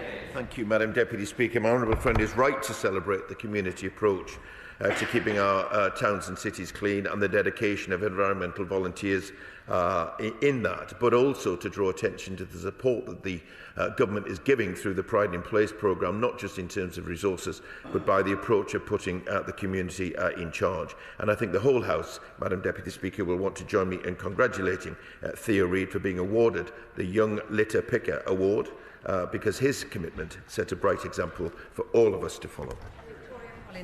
Thank you, Madam Deputy Speaker. Redbourne Village faces a potential 70% housing increase after this government reclassified swathes of open land as grey belt, leaving villagers powerless against unplanned development, with legitimate infrastructure and environmental concerns, compounded by being next to the M1 and 7 miles from expanding Luton Airport. My recent question to the Minister about grey belt impact assessment referred me to yet another update of the National Planning Policy Framework under consultation. As councils can't pause their planning timelines, can we have a debate on government time on how members can address live planning issues during this consultation limbo before it's too late for our villagers? Leader. Thank you, Madam Deputy Speaker. The Honourable Lady, of course, is free to apply for her own debate, perhaps in Westminster Hall or an adjournment debate, in which she can raise these matters, because matters of housing and infrastructure are often raised with me. But I would gently say to her that what we are trying to do in making sure that we are updating the legislation is that we're building the houses that the country needs. And it is really important that we get on with building those houses. But I will draw her remarks to the attention of the relevant department. Thank you, Madam Deputy Speaker. Many girls in my constituency, some as young as 12, have told me that they face misogynistic abuse and sexual harassment in schools from boys of their similar age. And some have even told me that these experiences have gone on deaf ears with the school lead, some often saying, "You should be," and I quote, "you should be flattered." Will the leader please condemn such words from the school leads, and could he allow for the Secretary of State for Education to lay out what steps her department is taking to tackle the scourge of misogynistic abuse in schools and academies? Leader. Thank you, Madam Deputy Speaker. In terms of the words which my honourable friend has set out, of course, I think most people would condemn those. He raises a really important matter, because every parent should be able to trust that their daughter or indeed their son is safe in school, and too often toxic ideas take hold early and go unchallenged. Our Vogue strategy, published in December, seeks to ensure that girls will be better protected from violence, but also, crucially, that young boys will be steered away from harmful misogynistic influences. And I'll raise my honourable friend's concerns with the Secretary of State for Education. David Mundell. Thank you, Madam Deputy Speaker. I don't know if the leader is a keen cyclist or mountain biker, but I'm sure he'll share my excitement and that of my constituents that after the grand depart in Edinburgh, the Tour de France will pass through Innerleithen, Walkerburn and Canonby in my constituency. And along with the forthcoming opening of the Mountain Bike Innovation Centre in Innerleithen, does he agree with me that this will showcase the Tweed Valley as not only the best cycling venue in the United Kingdom, but also around the world? Thank you, Madam Deputy Speaker. What an opportunity to showcase what the honourable gentleman is absolutely right in saying is a very beautiful part of the world. I am not, as he can probably imagine, renowned for my cycling ability or indeed history of such things. But I know that a lot of my constituents are, and I know that a lot of people across the country are, and therefore it's a great honour, actually, to have the course routed through his constituency, and I wish everyone involved well. Johnson. Thank you, Madam Deputy Speaker. I recently met with Unison health and care workers from Liverpool who highlighted deeply worrying reports of migrant care staff being underpaid, overworked and in some cases intimidated because their work visa is tied to their employer. This exploitation not only harms dedicated workers but drags down standards across adult social care in a time when we desperately need to strengthen the sector. So can the Leader of the House tell us when the government will bring forward time for a full debate on the impact of the changes to the skilled worker visa and the implications for the ongoing exploitation and poor pay and conditions in social care and other sectors? Thank you. Thank you, Madam Deputy Speaker. Can I say from the outset that we utterly condemn any examples of underpayment or exploitation. Care workers do a fantastic job up and down our country, and I want to put that again on record. As to when we may get the opportunity to debate that, I will draw her remarks to the attention of the Secretary of State and do everything that I can to find an opportunity for her to raise these matters in a debate. Seamus Logan. Thank you, Madam Deputy Speaker. Yesterday, in response to a question from the member for Glasgow West, the Deputy Prime Minister made a statement in the Chamber which was incorrect, misleading and disrespectful to Lord Brodie. Please be seated. I'm on my feet. We do not accuse other members of misleading the House. Inadvertently, perhaps, but not misleading. So perhaps he can correct the record and start his question again and keep it short.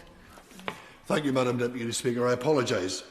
The Deputy Prime Minister made a statement in the Chamber which was incorrect, inadvertently misleading and disrespectful to Lord Brodie, who is chairing a public inquiry into events at the Queen Elizabeth University Hospital in Glasgow. He stated that the Scottish Government was, and I quote, had sided with the Health Board and dismissed families who went through tragic circumstances. That is categorically untrue, given that it was the SNP Scottish Government which set up the public inquiry, and worse, it was a naked pre-election smear and an act of desperation on behalf of the Labour Party, which is struggling to make third place in the polls. Can the Leader of the House tell us what he proposes to do to put a stop to ministers coming to the dispatch box and repeating falsehoods, and will he call on the Deputy Prime Minister to apologise for undermining Lord Brodie? Leader. Thank you, Madam Deputy Speaker. Of course it's important that ministers and indeed members of this House are accurate in their comments, but as the Honourable Gentleman will hear, not least from the benches behind me, that this matter is one of dispute. His version of events is one which is disputed. I'm sure that the Deputy Prime Minister will have heard the Honourable Gentleman's remarks, but it's disappointing that on such an important matter he seeks to make a political point about polling and about elections. I would gently suggest that what they do is get on with the biggest settlement that we've ever given to Scotland and spend it better. Joe Powell. Thank you, Madam Deputy Speaker. A week ago, a 175-year-old Thames Water main pipe burst led to a devastating flood in Holland Park, which has forced dozens of my constituents into temporary accommodation and caused massive damage. Those same residents were flooded in 2021 and now face months out of their homes. So Thames Water, again, have major questions to answer. Can the Leader assure me that the Government will give due consideration to strengthening the governance, oversight and accountability of Thames Water so this doesn't keep happening to my constituents? Leader. Thank you, Madam Deputy Speaker. I thank my honourable friend for this question. It sounds like an untenable situation for his constituents. The Government has launched the largest ever crackdown against poorly behaving water companies. We've already banned bonuses, secured record levels of investment and introduced tougher laws, but he may wish to raise this directly with ministers at DEFRA questions this time next week. Mark Pritchard. Madam Deputy Speaker, over the last month, over 35,000 men, women and children have been shot dead, murdered in Iran. Overnight, the French government backed a move to put the Islamic Revolutionary Guard Corps, the IRGC, on the EU's terror list. The majority of those shot have been shot by operatives of the IRGC. Now, I know the government has said that it can't put the IRGC on the proscribed list because it is a state group rather than a non-state terror group. But given what the French government and other EU governments have done, could the government at least bring forward new legislation around prescription which brings together hybrid legislation in some way that allows the government to take action and support all those men and women that are standing for freedom and democracy in Iran. Leader. Thank you, Madam Deputy Speaker. The government has already prescribed and sanctioned 550 organisations and individuals around the IRGC, and as he knows, we keep these matters under constant review. I'm not sure I would characterise the position of the government on the IRGC as quite as definitively as he has, but we do keep these matters under consideration. And if we're doing that and we find that the legislation is short, of course we would come back with changes to the legislation. Ewan Steinbank. Deputy Speaker, my constituent Mohammed is a young man educated at a local school, hoping to go on a school trip in a couple of weeks with his classmates. His application for citizenship was received by the Home Office in November 2024, but is now 8 months late, and if he went on this trip, it would void the application. Can the Leader encourage Home Office colleagues to expedite an outcome to this delayed application so that this young man can attend this vital educational trip? Deputy Speaker, my honourable friend gives me the details of the case. I'll make sure that the relevant department gets that information and hopefully can act in the way that he says. Thank you very much, Madam Deputy Speaker. It's been brought to my attention by an employer in my constituency, a vape manufacturer, that there are products on sale in this country from importers who are either circumventing or exploiting loopholes in the legislation to sell vapes which are big puffs, which break the regulations, are rechargeable but are so cheap that they're being discarded and creating a fire hazard. Could the Leader make it possible for me to speak to a Minister about this to see how we can address the issue? Yes, I will. Melanie Ward.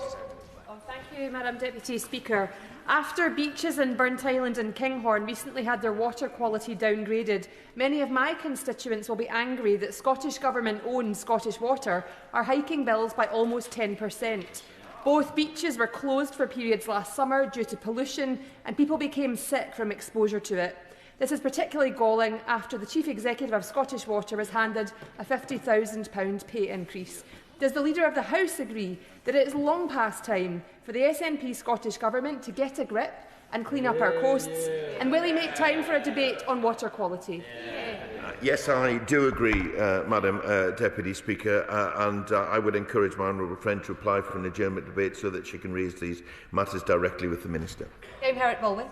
Yeah. Thank you, Madam Deputy Speaker. The terminally ill adults bill that we sent to the other place is being scrutinised extensively, and it is reported this morning that the Parliament Act may be invoked to force this bill to become an act. Given that the bill was A, a private member's bill, and B, not in the Labour manifesto, can the Leader assure the House that he would not allocate government time to do this? Leader. Thank you, Madam Deputy Speaker. I read those reports, as did, I'm sure, other members of the House, and let me say to the Right Honourable Lady that the government's position has not changed. This is not a government bill. I would say, however, she started off by talking about the scrutiny of the House of Lords. They have every right to scrutinise, but I hope that they do that in a responsible way, because this House did make its position clear on the bill, and I hope that progress can be made.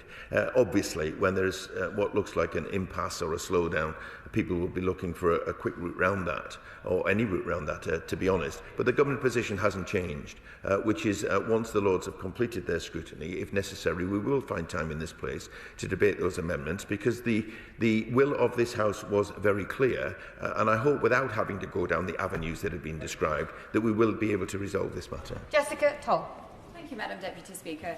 Last Friday, we launched the Bournemouth Town Centre Citizens Panel Action Plan. This was the culmination of 7 months of work of 50 local residents from all ages and backgrounds to set out a shared vision for our town and action points for the future. Now, the Citizens Panel was an effective way to meaningfully centre residents' voices in the future of our town. And so will the Leader of the House join me in thanking these residents who put so much time and passion into this project? And will he assure me that the government is giving due consideration to how we centre residents' voices in our High Street strategy? Thank you, Madam Deputy Speaker. I thank the honourable friend for her question. and for the innovative work which she and her constituents are doing, and I do praise them in the way that she asked. We are supporting local businesses and our high streets with in all sorts of ways, not least through Pride in Place. And as I said earlier, and indeed consistently, local people are best placed to make decisions about their local communities. And it sounds as if my honourable friend is helping to make that happen. Clive Jones. Thank you very much, Madam Deputy Speaker.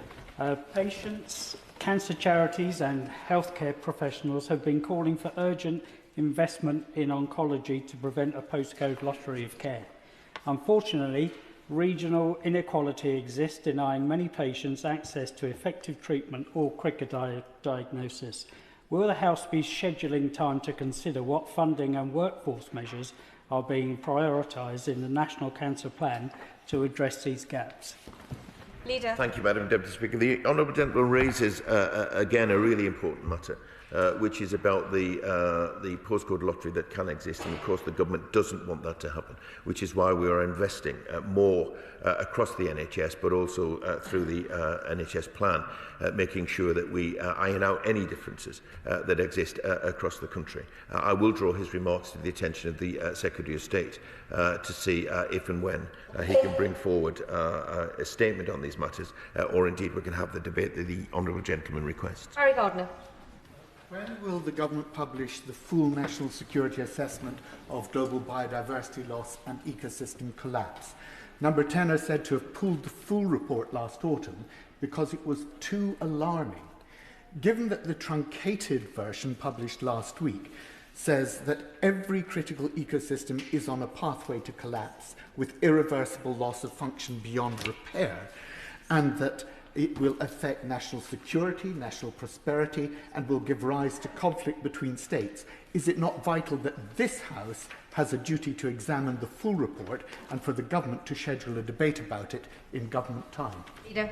Thank you, Madam Deputy Speaker. My honourable friend raises an important matter, and I know he takes these matters very seriously. Indeed, I can't give him the answer which he seeks, but I can request for him a meeting with ministers that they might explain what the plans are going forward, or, if necessary, what the concerns are and difficulties that means that they can't proceed in exactly the way that my honourable friend asks for. So if he wants that meeting, I will arrange that meeting. Alison Bennett. Thank you, Madam Deputy Speaker. I'm sure that Madam Deputy Speaker's constituents, like mine, have absolute shock this morning to discover that their water bills are going to be going up 7% from South East Water, whilst the company is being investigated by Ofwat. The water industry is a failed industry. Will the leader make time for a debate on adopting the Liberal Democrat call for a mutual ownership model of the water companies? Leader. Thank you, Madam Deputy Speaker. The previous government should never have allowed the water sector to get into this state with record levels of sewage and ageing water infrastructure. And I do understand very well how consumers will react to the news that their bills are going up yet again, but the government is absolutely committed to improving the situation. As I said before, calling out water companies that are underperforming. I'm not sure we could promise to go as far as to accept a Liberal Democrat solution to these problems, but I'm sure going forward there will be ample opportunity to debate these matters, because water is such an important consideration for our constituents, not least because they add to the cost of living, which we are equally determined to tackle. Let's aim for much shorter questions and much shorter answers as well. Dave Robertson. Thank you, Madam Deputy Speaker. Arthur Terry Learning Partnership runs 24 schools in the West Midlands, including 6 in my constituency. They're currently trying to plug a £6 million gap in their finances caused by what they characterise as an accounting error.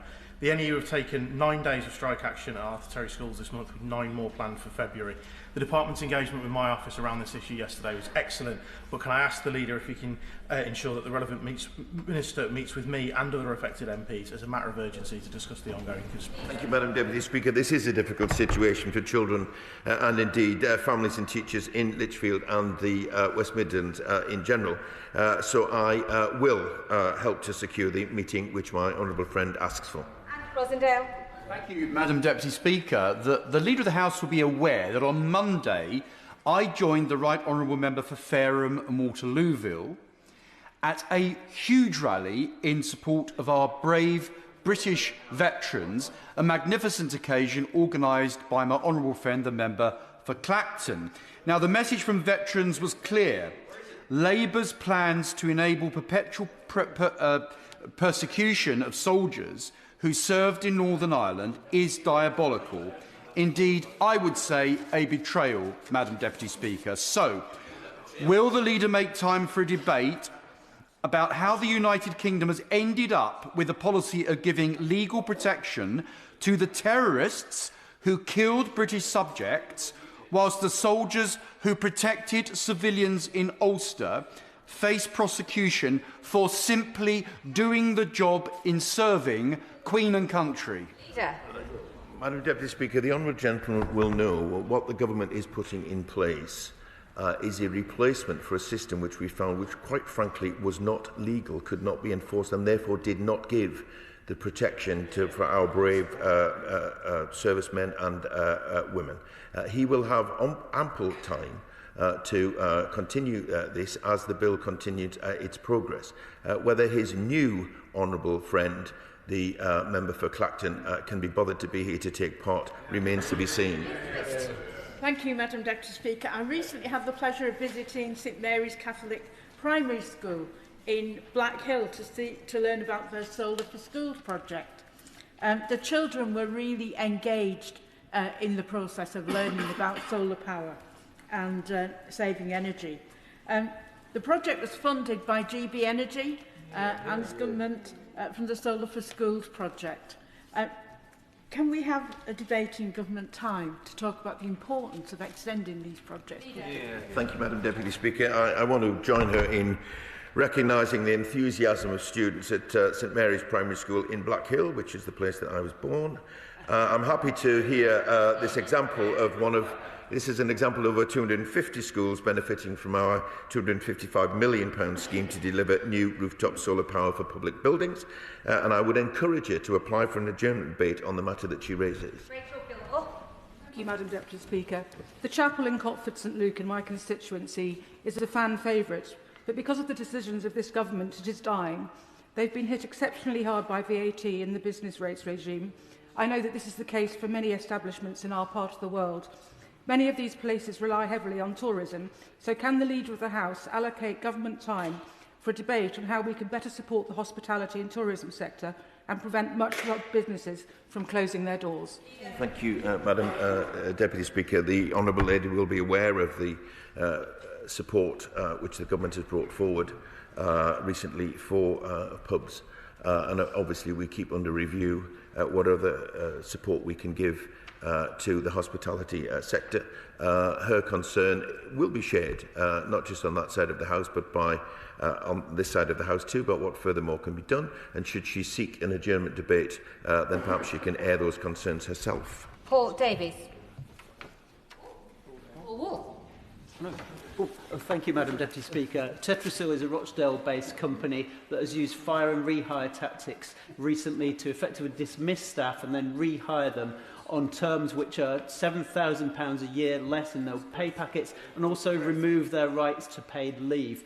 This is all despite their shareholders receiving £2 million last year. Does the Leader agree that the company should even now get round the table with the Usdaw trade union? And does he agree this government's new Employment Rights Act will finally outlaw fire and rehire, give day one rights of sick pay and parental leave, and give basic rights to every worker that deserves them? Rights that the Reform Party voted against in this House. Leader. Thank you, Madam Deputy Speaker. I thank my honourable friend for bringing this matter to the House. And yes, I do agree with him, not only on the need to get round the table, but also the shameful approach taken by Reform on these matters.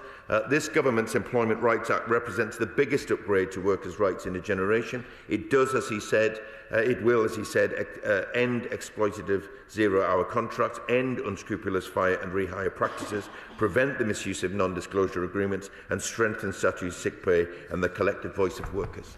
Vicky Slade. Storm Chandra, as you've already heard, as we have already heard, has left the southwest in havoc, including deep flooding in Dorset. routes blocked, villages cut off, even part of our historic Wimborne Minster underwater. Some residents have suggested blocked drains is the cause, but clearly the best flushed gullies would not cope. I welcome the reference to the upcoming flood strategy, but as weather warnings come back, can I repeat my call I made last year after the summer fires for a debate in government time on climate resilience and response so members can have their concerns heard? Madam Deputy Speaker, the Honourable Lady is right to raise the concerns of her constituents and where they've been affected. I'm sorry to hear that. She has raised these matters before. And should she wish to meet with the Minister and outline her experiences and the experience of her constituents to see what further can be done, then I will arrange that. Paul Davies. Thank you, Madam Deputy Speaker. We face a serious skills gap in the construction sector. Colleges across the country are doing fantastic work to help solve this issue. In my own constituency, Kirklees College is a testament to the value of such institutions. And I welcome the Government's commitment to train 60,000 more skilled workers by 2029. But can we have a statement from the Government on the steps they're taking to support institutions like Kirklees College to meet the high demand for places and close the skills gap? Thank you, Madam Deputy Speaker. I thank my honourable friend for raising this matter and welcome the vital education and training that Kirklees College provides to its students. The Government announced a construction support package worth over £600 million to tackle the shortage of skilled workers in the construction sector, and that investment is a key part of our wider strategy to support our national infrastructure. But I will draw to the attention of the relevant Secretary of State my honourable friend's request either for a statement or for a debate. Jess Brown-Fuller.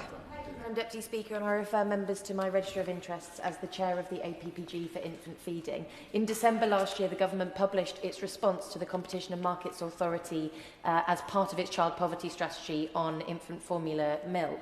But there was a number of recommendations that the Government said no to, including restricting unverifiable claims on formula milk packaging.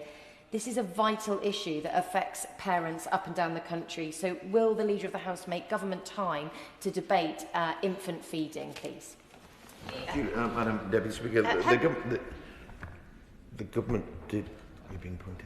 The Government did announce important steps forward, but obviously I'm not across the specifics that the Honourable Lady refers to. So if she wants to meet with a Minister to further explore, to explore what more can be done, then I will arrange that.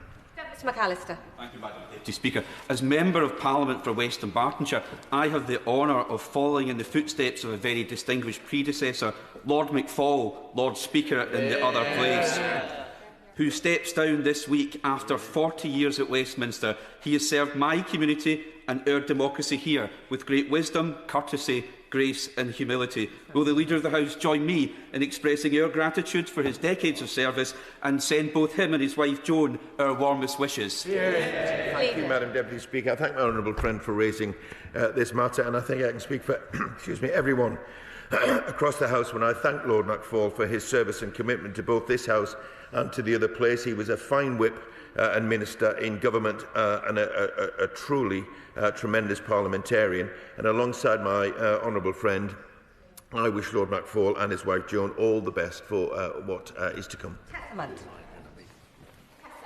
Thank you, Madam Deputy Speaker. Thank you very much indeed. It's been raining hard in my constituency and across the West Country generally, and I want to pay tribute to Somerset Council, North Somerset Council, the Internal Drainage Board and the Environment Agency for the work that they're doing. However, the land is saturated. And I wanted to just point out to the Minister and Madam Deputy Speaker that if you put the water in Somerset and that little bit of North Somerset I represent, end to end, it takes you from mid-Somerset to Singapore. It's 8,000 miles worth of waterway. So I'm going to ask the Leader of the House, please, if he could ask his colleague with responsibility for planning and housing to insist that new housing is not built on the floodplain, because when Flood Row finishes in a few years' time, residents will be left high and dry, only in terms of insurance, certainly won't be their homes. Thank you, Madam Deputy Speaker. And I join the Honourable Lady in paying tribute to everyone involved in dealing with what is a traumatic situation, whilst saying, as I've said previously today, We do have a need to build houses. We also need to build them in the right place and to build them safely. So I will draw her remarks to the attention of the relevant minister. Last year I hosted Blackpool's biggest ever jobs fair, and it showed just how strong the appetite in our town is for work, skills and opportunity. On the 26th of February, I'm bringing it back bigger than ever in conjunction with the Job Centre and Blackpool Tourism Limited, with 120 businesses offering around 2,000 jobs for local residents. This event will include entry-level roles, opportunities for career change and wraparound support, with employers ranging from the NHS, emergency services to major local and national firms.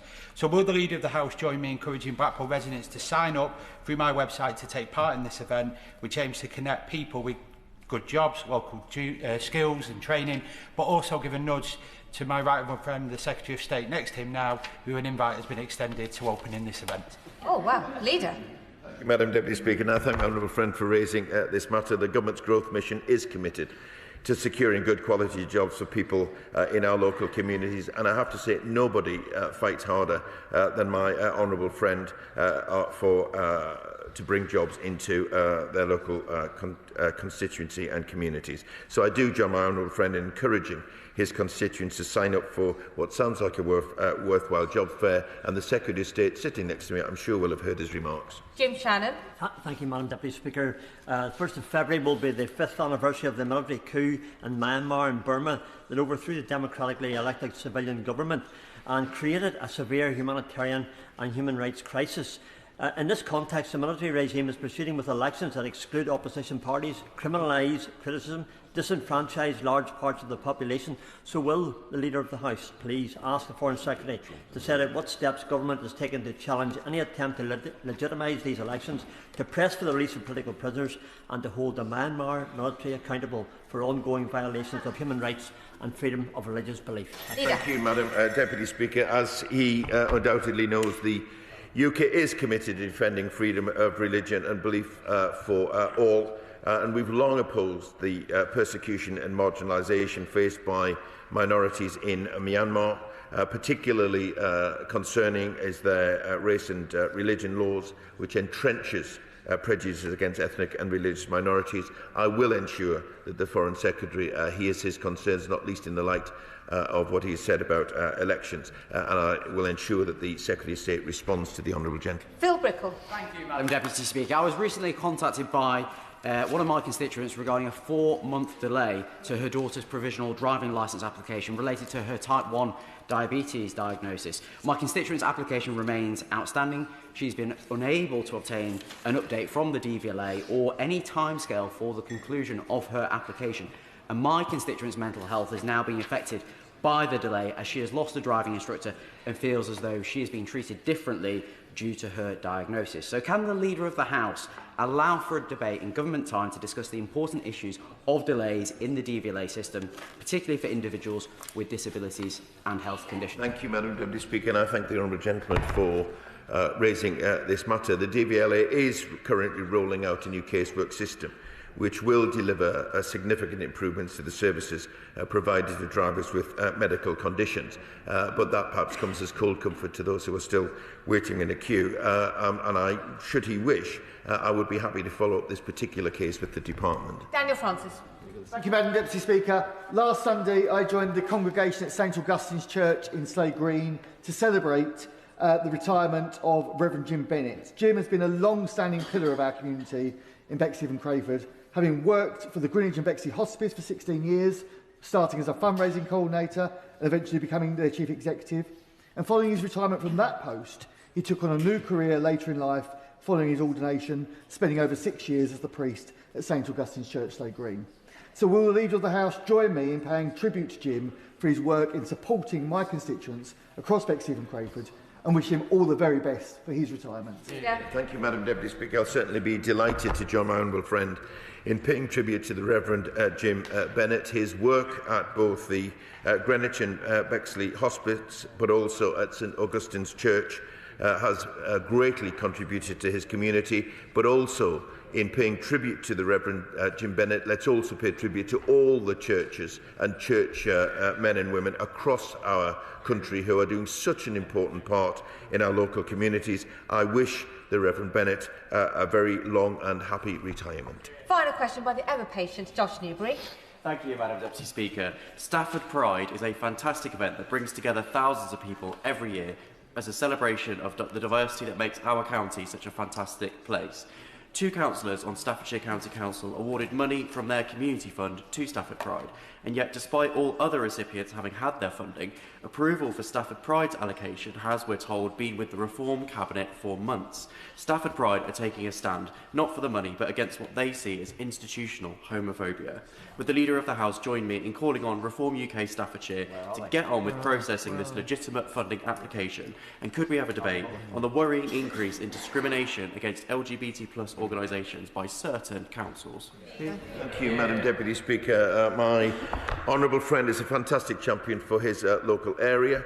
Initiatives like Stafford Pride aim to honour and celebrate the LGBTQ community and are absolutely vital for our local communities. It is such a pity that Reform are seeking to pursue divisive policies, and I agree with him that Reform should get on with this and process the legitimate application for funding so that the community can get on and celebrate diversity. That is the end of business questions. I'll give the front benches a moment to shuffle over.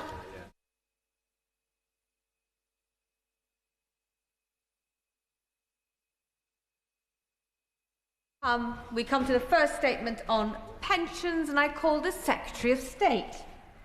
Thank you, Madam Deputy Speaker. In November, I informed the House that the Government would make a new decision in response to the Parliamentary and Health Service Ombudsman's report into the way changes to the state pension age were communicated to women born in the 1950s.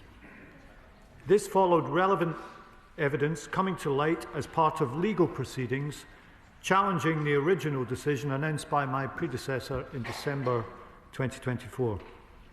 We have now concluded the process to make a new decision and are placing copies of the Government's full response in the libraries of both Houses. Before I turn to the substance, I think it's important to be clear what this decision and statement is about and what it is not. There are legitimate and sincerely held views about whether it was wise to increase the state pension age. In particular, whether the decision taken in 2011 by the coalition government to accelerate equalisation and the rise to the age of 66 was the right thing to do or not. But the issue that we are discussing today is not about the merits or otherwise of past policy decisions on the state pension age. What the Ombudsman investigated was how changes to the state pension age were communicated and whether within a specific and narrow time period there was maladministration and injustice, and if so, whether it warrants compensation. In March 2024, the Ombudsman published their final report into this. And as with so many other issues, the previous government left the report on their desks, issued no response, took no decision and left it to this government to respond. In December 2024, the then Work and Pensions Secretary, my right honourable friend, the member for Leicester West, set out the government's response, having considered all the information provided to her.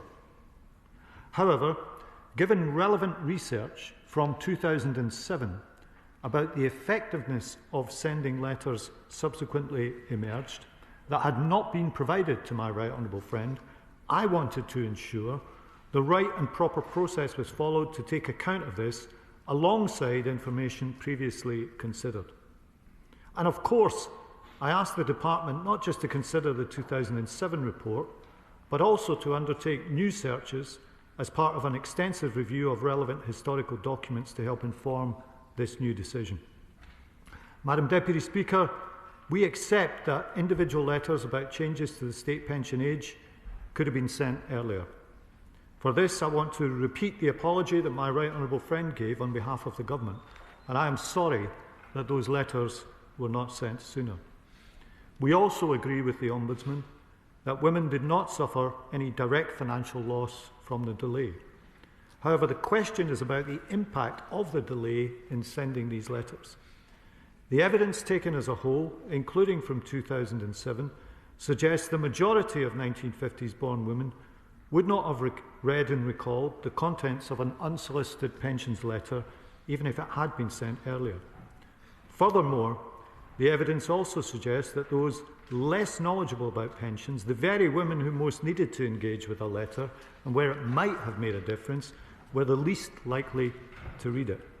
So an earlier letter would have been unlikely to make a difference to what the majority of women knew about their own state pension age. Indeed, the 2007 report concluded automatic pension forecast letters only had a negligible impact on pension knowledge and planning, and the department stopped sending them.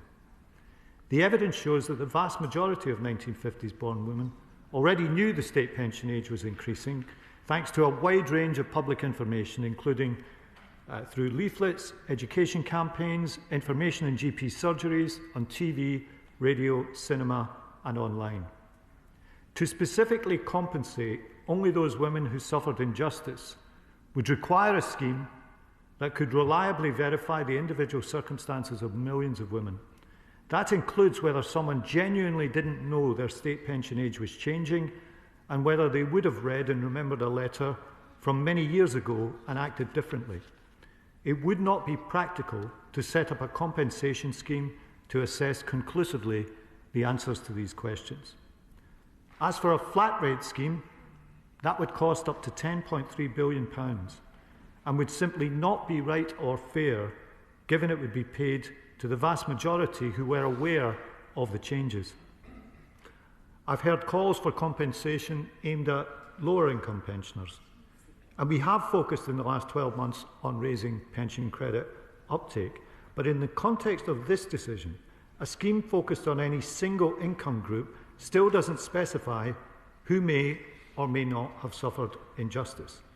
And that is why, Madam Deputy Speaker, in taking this new decision, the Government has come to the same conclusion on compensation as my right honourable friend, the previous Secretary of State, announced in December 2024. I know that many people feel the state pension age should not have gone up in the way that it did. Indeed, Labour argued against the 2011 policy decision put in place by the Conservative Lib Dem coalition that accelerated the increase. But I repeat what I said at the start of my statement. This is a different issue to the one the Ombudsman investigated and that we are responding to today, which relates to the communication of changes in the state pension age and narrowly to a delay in sending letters over a relatively short period.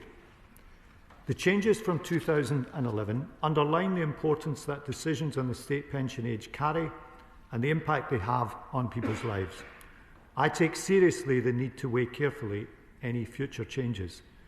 That is why, with the Ombudsman, the Department has been developing an action plan for the future. Work on that stopped pending today's new decision, and I can confirm that it will now resume. This also underlines why we are determined to ensure that all pensioners on lower incomes, the majority of whom are women, have a better life in retirement, just as Labour has done in the past. From the Wilson government, that first formally linked the uprating of pensions to the higher of earnings or prices, to the last Labour government that lifted 1 million pensioners out of poverty.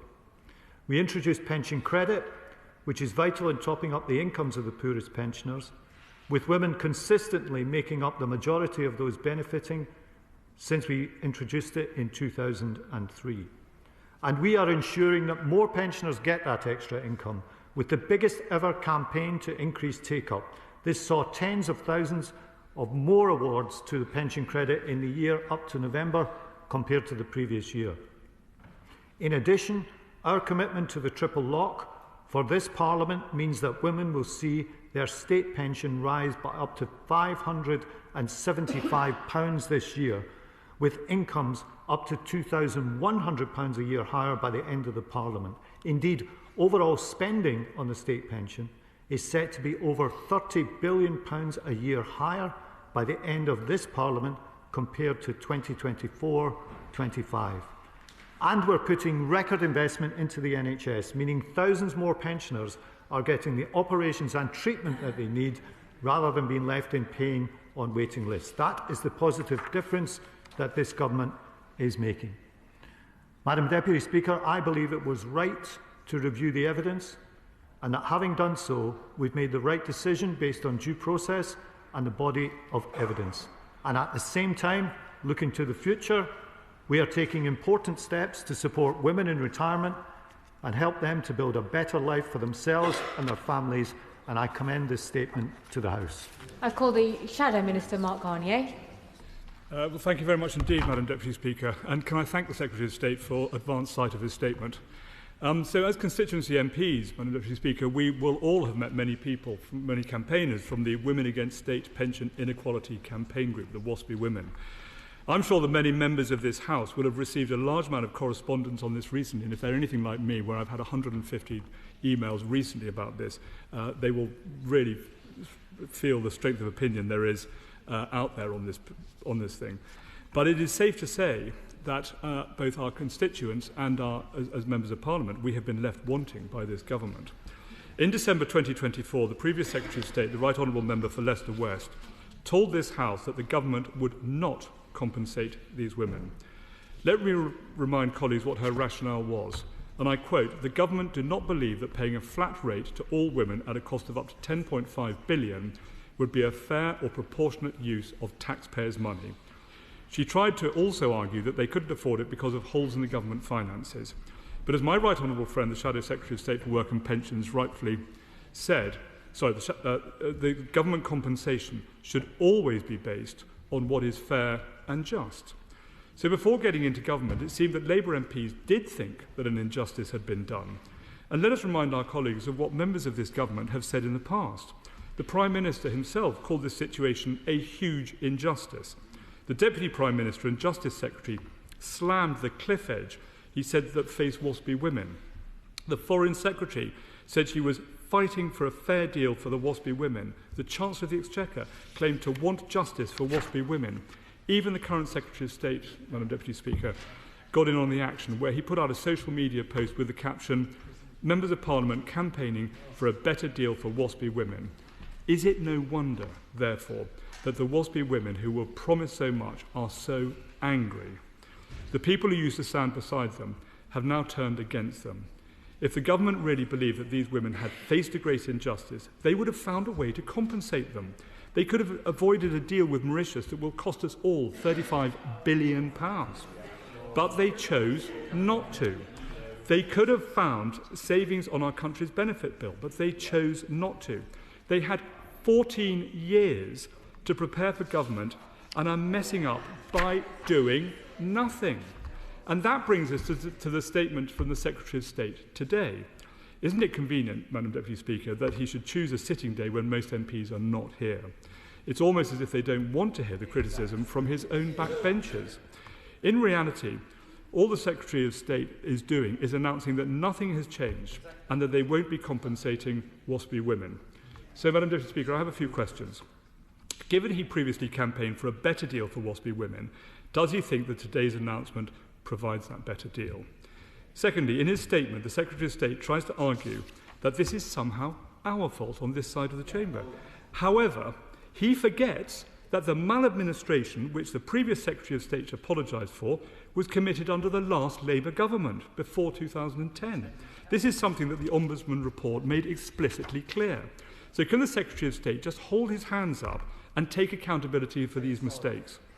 Thirdly, and this is a really interesting point, Madam Deputy Speaker, the Secretary of State chose to mention the triple lock in his statement, and he chose to say that the state pension would go up by up to £575 this year, with an expected income rises by up to £2,100 a year by the end of this Parliament.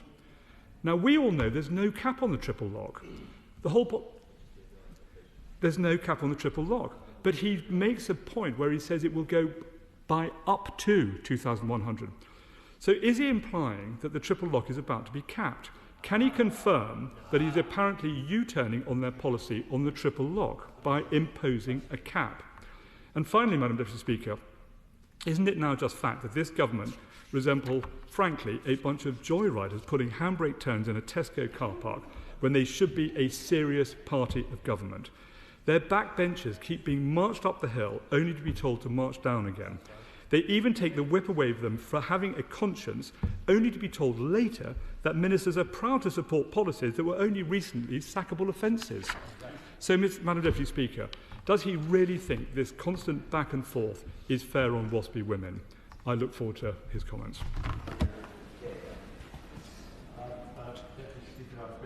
The honourable gentleman's response. He's right that there's been a forceful and an energetic campaign which has resulted in lots of emails and contact with members right across the House. But his government had this report from the Ombudsman.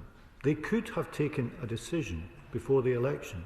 They chose not to, as with so many other issues. And perhaps the Ombudsman had an inkling of how unlikely it would be to get a decision from the government, because the Ombudsman of the time made the recommendations on remedy to Parliament rather than to his government. Now he refers to Labour, to me, to other MPs on this side of the House. I remind him, we did vote against the acceleration in the rise to the state pension age that was put through by the coalition government. In terms of the re-examination of the decision, I thought it was right to do, to make absolutely sure that we got this right, considering not just the 2007 report, but a whole range of evidence and documents. I have repeated the apology given by my predecessor for the maladministration that the Ombudsman found. And as for his comments on the triple lock, there is no change in our position, and the figures quoted reflect the estimates of the OBR throughout the Parliament. I'll now call Barry Gardner, followed by Steve Darling. Barry Gardner. Thank you, Madam Deputy Speaker. I'm sure my right honourable friend will appreciate the enormous disappointment on this side of the House. Only 2 years before the general election, our now Prime Minister spoke in favour of a just settlement for WASPy women. I acknowledge what he said, that this was not contained in our manifesto. We did not make that promise in the manifesto, and it's a manifesto that we all stood on. But he will recognise that there is a real sense of injustice that has been done to those women, and today has not remediated that. Secretary of State. I'm grateful for my honourable friend's question, and I understand what he says, but it's important to also consider exactly what is at issue here in the statement.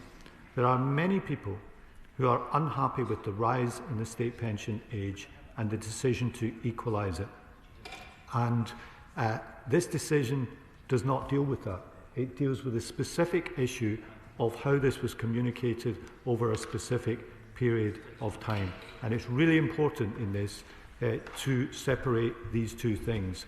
I believe on that grounds we have considered this very carefully, not just once, but twice now, and given this due and proper process. It is right to apologise for the maladministration, but I believe that the decision that we've taken on remedy and compensation is also the correct one.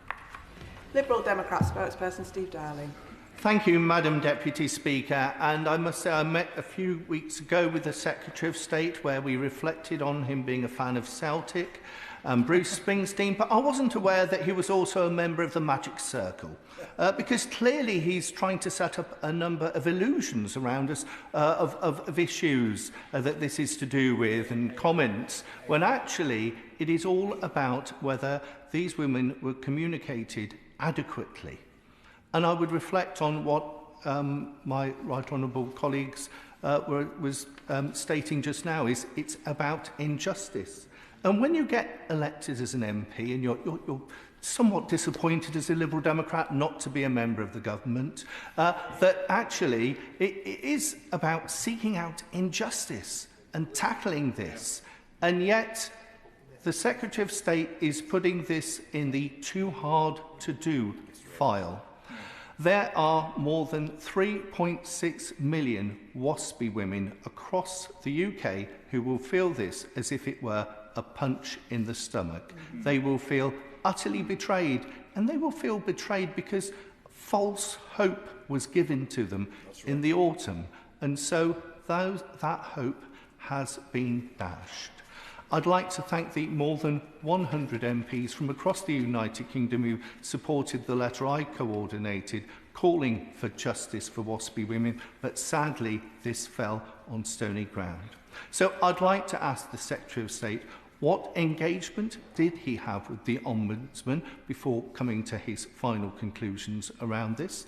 And also, can he please explain further why he has chosen to ignore the recommendation of the Ombudsman to give justice to WASPI women and pay compensation? Secretary of State. Thank you, Madam Deputy Speaker. He's certainly right about Celtic and Bruce Springsteen and my allegiance to both. But there is no illusion about the position of his party. He says, with a tinge of regret, that he wishes they were in government. But they were in government, and that's the point. And in 2011, they took the decision to accelerate the equalisation and the raising of the state pension age. So they were in government and were in the position of being able to take these decisions.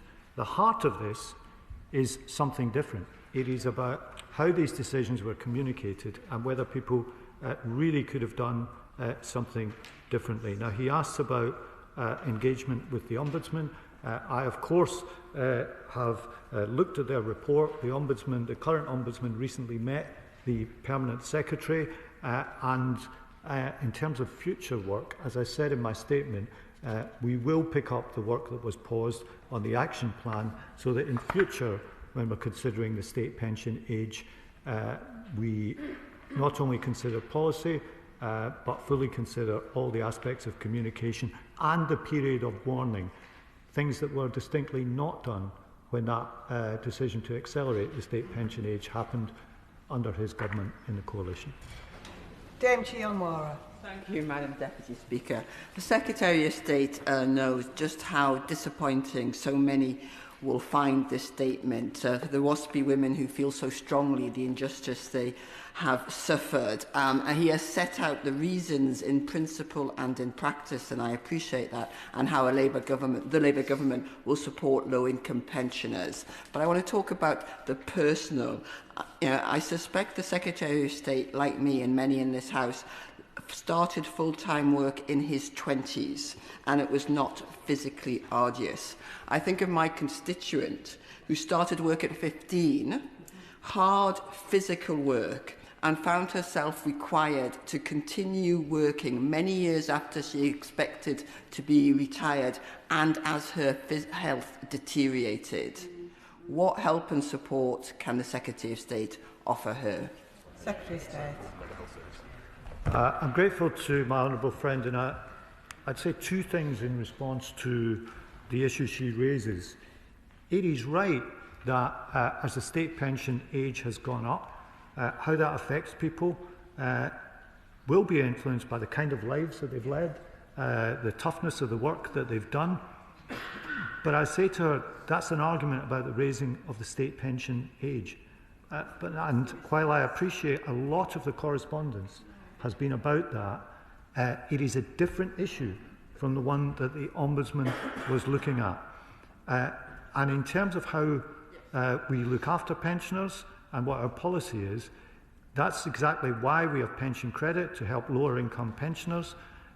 It's why we put it in place in 2003 and why we've put extra effort into making sure that entitlement to that benefit is taken up by those who could have access to it. Mark Pritchard.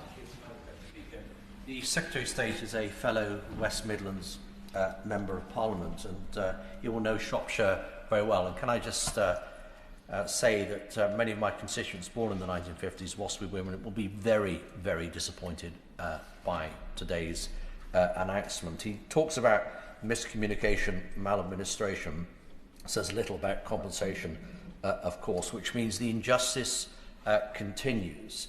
He mentions an action plan. Could you give a little bit more detail on how the action plan will contribute towards assuaging some of the anger as a result, no doubt, of this non-announcement today and disappointing announcement? and what real help can be given to WASPI women in different ways, including those that aren't entitled or qualify for pension credit? Secretary of State. I'm grateful to my West Midlands colleague for his question. He talks about disappointment. I mean, his frontbench spokesperson could have, in the time allocated to him, have promised to take a different decision were the party opposite ever to return to power. And they had a chance to take a different decision when they were in power, but chose not even to respond to the report, let alone to outline what that decision might be. He asks about the action plan and specifically what it will cover. Two things at the heart of it: communications and the handling of complaints. If we are raising the state pension age over time in the country, it's important that we get the communications right. That's what we want to do in our work with the Ombudsman going forward. John Trickett. Thank you very much. And on the position of the WASPI women, there are 300,000 in Yorkshire and 6,500 in my constituency. And in Yorkshire, we believe politicians should say what they mean and mean what they say. And Labour opposed this proposal when it was first introduced. And our leading spokesman continued to say they wanted to and would deliver justice to the WASPI women. This is not justice today. And for many, many women in my constituency and elsewhere who I've met and discussed, the idea that there will be an accelerated process of getting to a higher pension age came like a bolt out of the blue. They had no idea this was coming so quickly. It disrupted families' plans, financial structures of their lives, and it was a disgrace introduced by the parties opposite. But the government still has a chance to put this right. And I say this to the Minister: he hasn't heard the end of this problem or of the voice of the WASPI women either. Secretary of State. I thank my honourable friend for his question. He's right to remind the House, and we oppose many policies of the coalition government and the Tory governments that were in power over the last 14 years. He's also right to say that 5 years' notice was not enough, and that's why we opposed it in the vote. In terms of our responsibilities now, that is why we've put such a stress on looking after pensions properly, maintaining the value of the basic state pension. I outlined what that would mean for this Parliament in the statement that I gave, and for poorer pensioners, making sure pension credit is there and making sure that the maximum take-up of that benefit is there so that people can get access to the benefits to which they are entitled. John Glenn. Thank you, Madam Deputy Speaker. I welcome the Government's apology for the maladministration and the clarity today, but many Salisbury WASPI women will be very disappointed by the decision. I'm just wondering if the Secretary of State could say a little bit more about what options did he look at to compensate the most vulnerable, the poorest of the WASPI women, because I recognise the enormous cost would be too much overall, but what options did he pursue? When I was in government, the option to withdraw the winter fuel payment was one that I resisted because of the impracticalities of doing so fairly. What options were put to him, and couldn't he have compensated the poorest, as I think many would have been sympathetic to? Secretary of State. Madam Deputy Speaker, I have great respect for the Right Honourable Member, and he will have considered some of these issues in government because, of course, he had long service as a Treasury Minister. I like the Honourable Gentleman a lot, but I have to say he could have taken decisions on this when his party were in power. In terms of the lowest income pensioners, I make 2 points. The first point is to repeat what I said in my statement, which is that the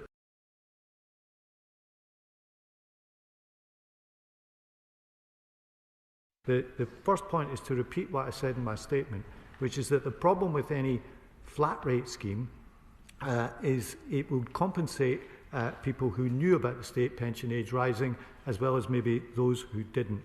And for lower income pensioners, that is precisely why we have pension credit, so that there is access to another benefit for pensioners who are living on particularly low incomes. We introduced pension credit back in 2003, and since we came back into office in 2024, we've put extra effort into making sure that it's taken up, which has resulted in tens of thousands of additional pensioners having access to pension credit.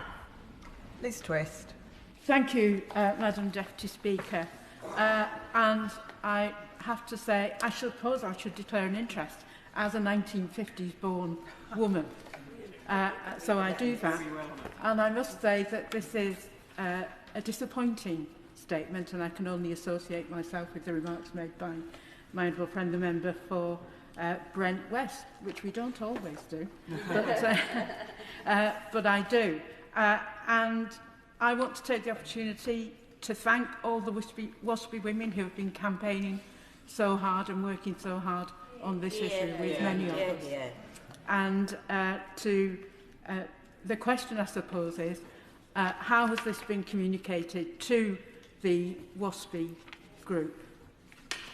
Secretary of State. Well, I thank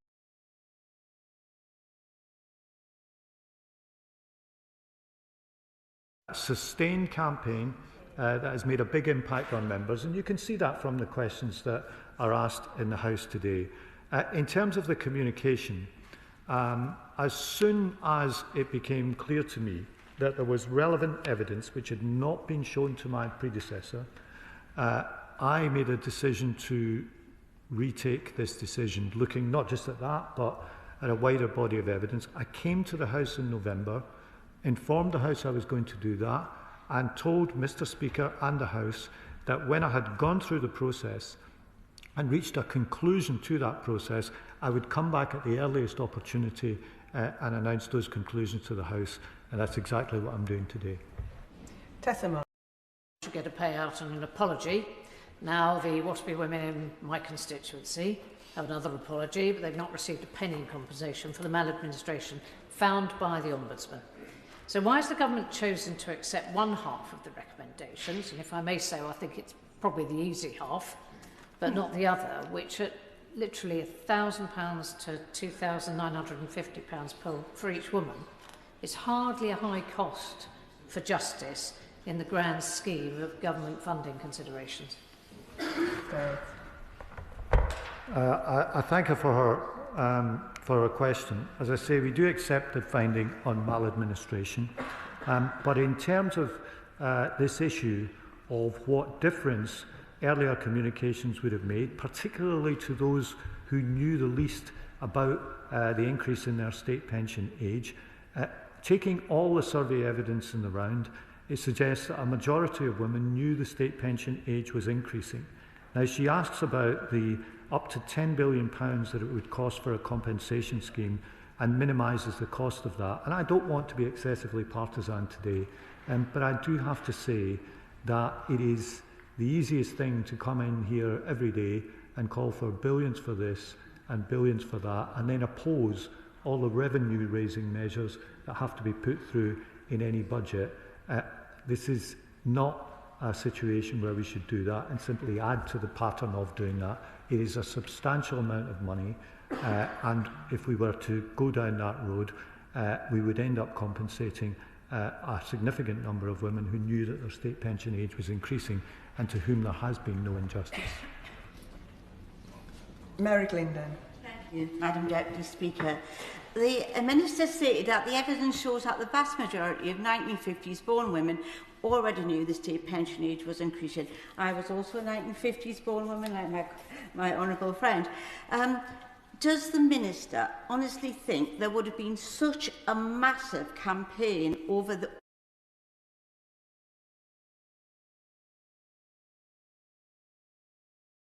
was true and did know about their pensions, and in particular the 1954 women who were treated so unjustly by the coalition government? Surely the Minister believes they do deserve compensation for that terrible shock they received back in 2011. Secretary of State. I thank her for her question. In terms of the evidence I've considered, there is a decision document which has been placed in the Library of the House, which sets all that out, together with various surveys, all of which are in the public domain, that were considered in the course of me reaching this decision. I think the campaign is understandable because of the steep acceleration that was legislated for by the coalition government. Now, we opposed that at the time, and the lesson for the future is to give good notice and predictability in rises in the state pension age, and that is at the absolute heart of the action plan that we are working with on the Ombudsman for the future. Kirsty Blackman. Its colleagues also stood with WASPI women, holding boards that say we support the WASPI women, holding boards that say we support compensation for the WASPI women. The Minister is standing there holding his hands up saying, I'm very sorry that the previous administration forgot to send out a letter, but we're not going to do anything about it because it wouldn't have made a difference anyway. Has he listened to the voices of WASPI women who've come to every single one of us and said, I didn't get that letter. I did not know that the state pension age was increasing, and I found myself, like one of the backbenchers over there said, I found myself having to work far longer in a physical job than I ever expected to because I wasn't given the notice. Is this the change that the Labour government promised when they came in last year? Madam Deputy Speaker, I will defend to the hill our protection of the state pension, our increases in the state pension, which, as I said, are £575 for the new state pension from April, and our extra help for poorer pensioners. There was a wide range of communications about this. Letters are one part of that, but they're not the only part of that. And when you take into account the survey evidence as a whole, most people knew the state pension age was increasing. Like I said to the previous questioner from the Liberal Democrats, if she wants to pledge compensation in some way, she's entitled to do that. But we have looked at the evidence in the round. I repeat the apology for the maladministration, but I think that we've reached the right decision today. Patricia Ferguson. Thank you, Madam Deputy Speaker, and I thank my right honourable friend for his statement this morning.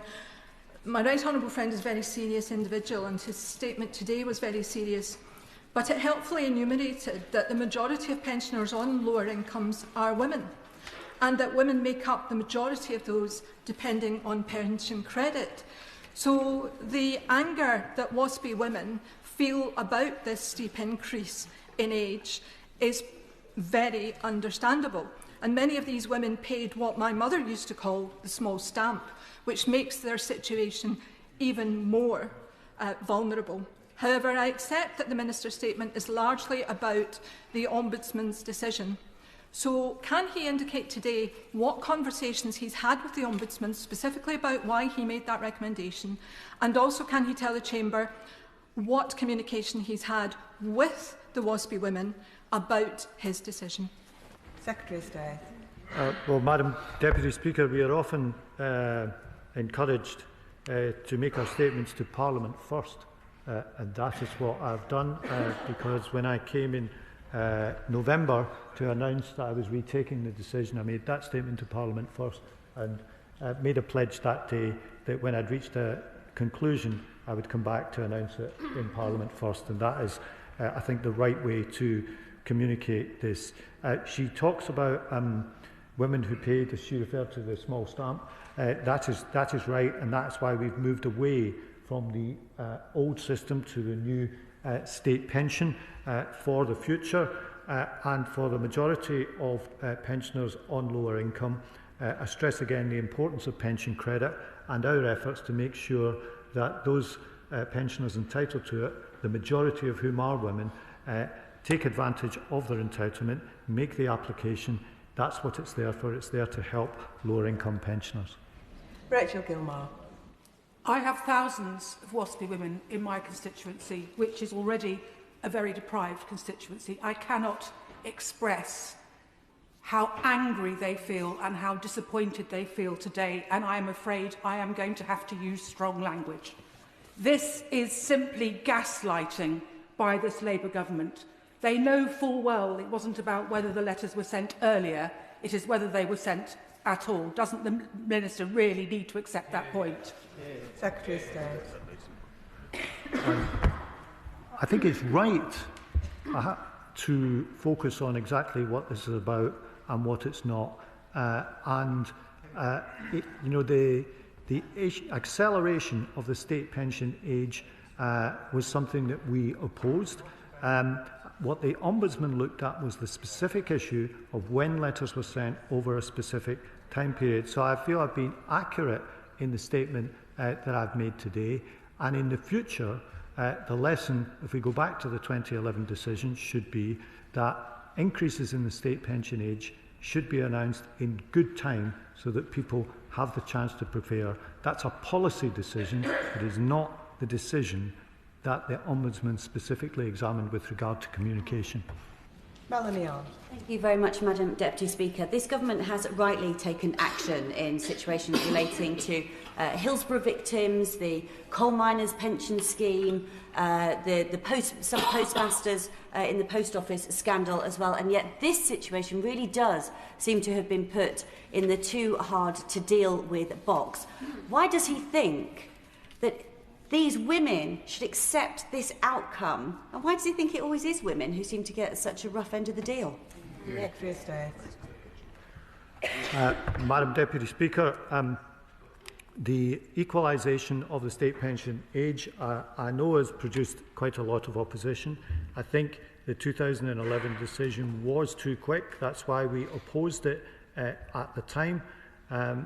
But on the issue of compensation, to which she really refers, if we were to do this for everyone affected, we would end up, or everyone in this age group, we would end up compensating a significant number of people who knew that their state pension age was increasing. We don't think that would be the right and fair thing to do, and that's why we've reached the conclusion that I've announced today. Jim Shannon. Thank you, Madam Deputy Speaker. Secretary of State, I must register my deep concerns on behalf of the 5,000 WASPI women in my constituency. Whether it's the Ombudsman's report and hiding behind that report as a way of saying, no, we can't help the WASPI woman. I know the WASPI woman back home would speak to me every week and always ask me about this particular subject, or ask me again, Jim, what's happening now? Where are we? Unfortunately, those vulnerable section of those most vulnerable, elderly, disabled, people who have waited all this time have nothing. So I need to put that on record. I can also say, Secretary of State, that for some who listen to the cases as the Secretary of State put forward, will ask the question, what does that actually mean? How does that? So I suppose my question will also be, Secretary of State, I think the WASPI woman will need some explanation, and is there some way of letting them know? And at the end, the last point that the Secretary of State made, and it's how the pension uplift, about pension credit, and about how they can help. Can I suggest one other way that perhaps maybe government can help them people? It won't be in any way a fallback case, but it would be something maybe when it comes to self-assessment and letters. Those who are WASPI women, those who are over a certain age, find it incredibly hard to go online and create the whole system, and there has to be some methodology whereby those elderly people will know every penny they get in for their use will not be lost in the tax beforehand. There must be a methodology rather than going online, which elderly people can't do. There must be a system. Thank you, Madam Deputy Speaker. I remind the House that by the end of this Parliament, due to our commitment to increasing the basic state pension, we will be spending an estimated £30 billion a year more on the state pension. That is a testament to our commitment to maintaining the value of the basic state pension and making sure that people have a good and decent retirement. And that, of course, is for his constituents as much as any other member's constituents. In terms of the full reasoning behind the decision, there is a full decision document which I've deposited in the library of the House today, which is available to him. And in terms of online and face-to-face. He's right that for this service and any other service, it's important when people are accessing a benefit that they have a range of channels through which they can do that, so that people don't lose out for the reasons that he suggested. Kirstine Sullivan. Thank you, Madam Deputy Speaker, and can I thank my right honourable friend for his statement today and the repeated apology on behalf of the Government. But like many members on these benches and across the House, I've long supported WASPI women in West Lothian and in Falkirk, and may I commend them for their perseverance over many, many years. I've spoken to several women who've experienced significant financial hardship and emotional and physical strain, and I share their undoubted disappointment today. But can I ask if he's considered the impact of this decision on the perception and indeed the efficacy of the role of the Ombudsman, which recommended that compensation be paid? Chris Day. I'm grateful to her for her question.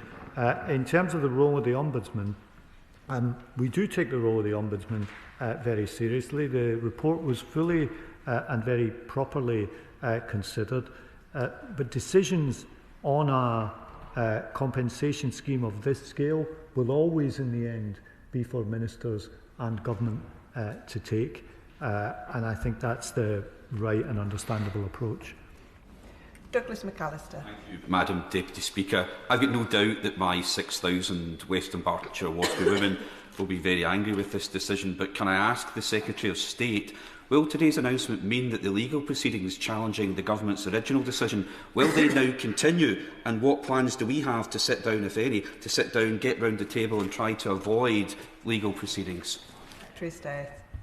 Madam Deputy Speaker, legal proceedings, their initiation or otherwise, won't be a decision for me, and I can't predict what would happen in terms of future legal proceedings. That is a decision for others. My responsibility is to set out the decision in the proper way to Parliament, and I believe that in the statement I gave in November and the one that I've given today, I've done that and given the House the reasons for that. Samantha Niblett. Thank you, Madam Deputy Speaker. In my constituency of South Derbyshire, I have about 5,400 women affected by this. Not all of them know. My own mum sort of shrugged her shoulders and went, oh, OK. But there are some women who do know, and they'll be listening today really disappointed. I was very proud to put my name in campaign for the brilliant support that government offered to MPS and BC SSS, hundreds of beneficiaries in my constituency. But this does look like we're letting women of a certain age down, women who were so frequently on the back foot, and the message really does sound like it's a little bit too a little bit too tricky to address. And whilst I acknowledge that 10.3 billion as a flat rate might be not the right thing to do, is there not something we can do to acknowledge the campaigning of these women that we supported for so many years? Secretary of State. I thank her for her question, and I mentioned the difficulties of a flat rate scheme. But an individual scheme also would face great practical difficulties, which I set out in my statement, in terms of ascertaining in each individual case who did or didn't get a letter, who can remember getting the letter, what they would have done differently, and so on. It is a great practical difficulty to do that, as well as the difficulties of a flat rate scheme. Point of order. John MacDonald. Point of order. Madam Deputy Speaker, this is an extremely significant matter to be announced on a Thursday when the House is usually light in its attendance, and also with limited notice, and also with a very detailed document lodged in the House of Commons Library. I'd ask, Madam Deputy Speaker, whether through your officers, liaising with the Treasury front bench, that time can be found over the next fortnight, that there is a full opportunity for a full and comprehensive debate on this particular issue, because I know when I get back to my constituents, there'll be very many very angry people who feel they've been let down, if not betrayed, and it needs, I think members need the opportunity to be able to come back here and reflect the concerns of their constituents. Yeah. I thank the right honourable gentleman for his point of order. The timing of a statement is a matter for the government. However, the Treasury benches will have heard his point of order, and there is also the avenue open to the right honourable gentleman of applying for a backbench business debate. Thank you. That concludes the statement, and we now move on to the next statement, and I'll give the front benches a few moments to cross over.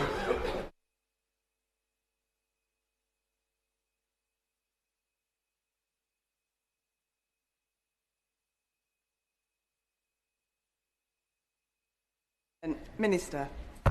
Thank you, Madam Deputy Speaker. With your permission, I would like to make a statement on prison capacity. Today, the Government is publishing the second annual statement on prison capacity, and a copy will be placed in the libraries of both houses. This statement reflects this Government's determination to be open and honest about the state of our justice system, not to hide the problems, not to downplay the pressure, but to face reality and to act decisively. Today's annual statement sets out the latest prison population projections and supply forecasts, and the picture it paints is clear. Our prisons are still under severe strain. The risks we inherited from our predecessors have not vanished overnight, but the figures today do show that without the action this government took, opposed every step of the way by the Conservatives and Reform, our law and order system today would be in crisis. Criminals allowed to roam the streets, victims failed. Madam Deputy Speaker, for the first time in a very long time, we are no longer forecasting a chronic deficit of prison places. When the impact of this government's landmark sentencing reforms is taken into account, supply is now expected to keep pace with demand in our central projected scenario. This is real progress. But let me be absolutely clear, this is not the time for complacency. The system remains under considerable pressure. The margin for error is slim, and the work to stabilise it is far from finished. Today's statement only furthers this government's determination to fix the system fundamentally. Let us remember where we came from. This government inherited a prison system on the brink of collapse. At one point in 2024, there were fewer than 100 places left across the entire adult male estate. Had we allowed prisons to overflow, as the party opposite were happy to risk, courts would have been forced to suspend trials, police would have been unable to make arrests, and criminals would have been left to run amok on the streets of this country, as we were forced to release thousands of offenders as an emergency measure with no proper plan in place like the last government left us. We were just one bad day, Madam Deputy Speaker. A protest turned ugly, or a surge in defendants in custody awaiting trial from a total collapse of the criminal justice system. This is not alarmism. This was a dangerously real possibility, and it was the direct legacy of 14 years of neglect by the last Tory government, years in which only 500 net prison places were added over more than a decade, while demands surged relentlessly. The Shadow Justice Secretary, and I welcome him to his place, had a role in this sorry mess. Madam Deputy Speaker, in 2016 and 17, he was Chief of Staff to the then Prime Minister, and his Tory government during that period closed 262 more prison places than they opened. They now, in opposition, oppose every action that fixes the problem they caused. In short, Madam Deputy Speaker, doing nothing, as advocated by the Tories and Reform, would have risked the total breakdown of law and order in this country. We know the last government chose to stick its head in the sand and not face up to the crisis they created, but we cannot ignore that, because the alternative, doing nothing, would have been a reckless gamble with public safety which no responsible government could countenance. That is why in September 2024, faced with the immediate risk of gridlock, we took decisive emergency action. We changed the automatic release point for certain standard determinant sentences from 50% to 40% to ease the intolerable pressure on the system. Madam Deputy Speaker, it was not an easy decision, it was the responsible decision. Emergency action brought us some time, and in December 2024, we set out our 10-year prison capacity strategy, the most ambitious prison building programme since the Victorian era. We committed up to £7 billion towards the delivery of 14,000 additional prison places by 2031. And today's statement shows that this commitment is not just rhetoric, but the reality that this government is driving forward. Since July 24, we have delivered around 2,900 additional prison places, including the opening of HMP Millsyke in March 2025 and a new house block at HMP Foss Way in December. Around 5,000 more places are now under construction, including new house blocks at existing prisons and a brand new prison in Leicestershire, HMP Welland Oaks, due to open in 2029. Major infrastructure projects always carry risk, But based on the latest assessments, this government has retained its delivery target of 14,000 new places by 2030. Order. I am interested in hearing what the Minister's got to say, and I'm also very, very concerned because I think that our constituents want to hear what the Minister's got to say. Minister. I'm very grateful, Madam Deputy Speaker. We cannot build our way out of this problem alone. Without further reform, the prison population is projected to rise by around 3,000 people every year, outstripping supply even with the largest prison build programme in generations. That is why wholesale reform is essential. This government had the courage to act.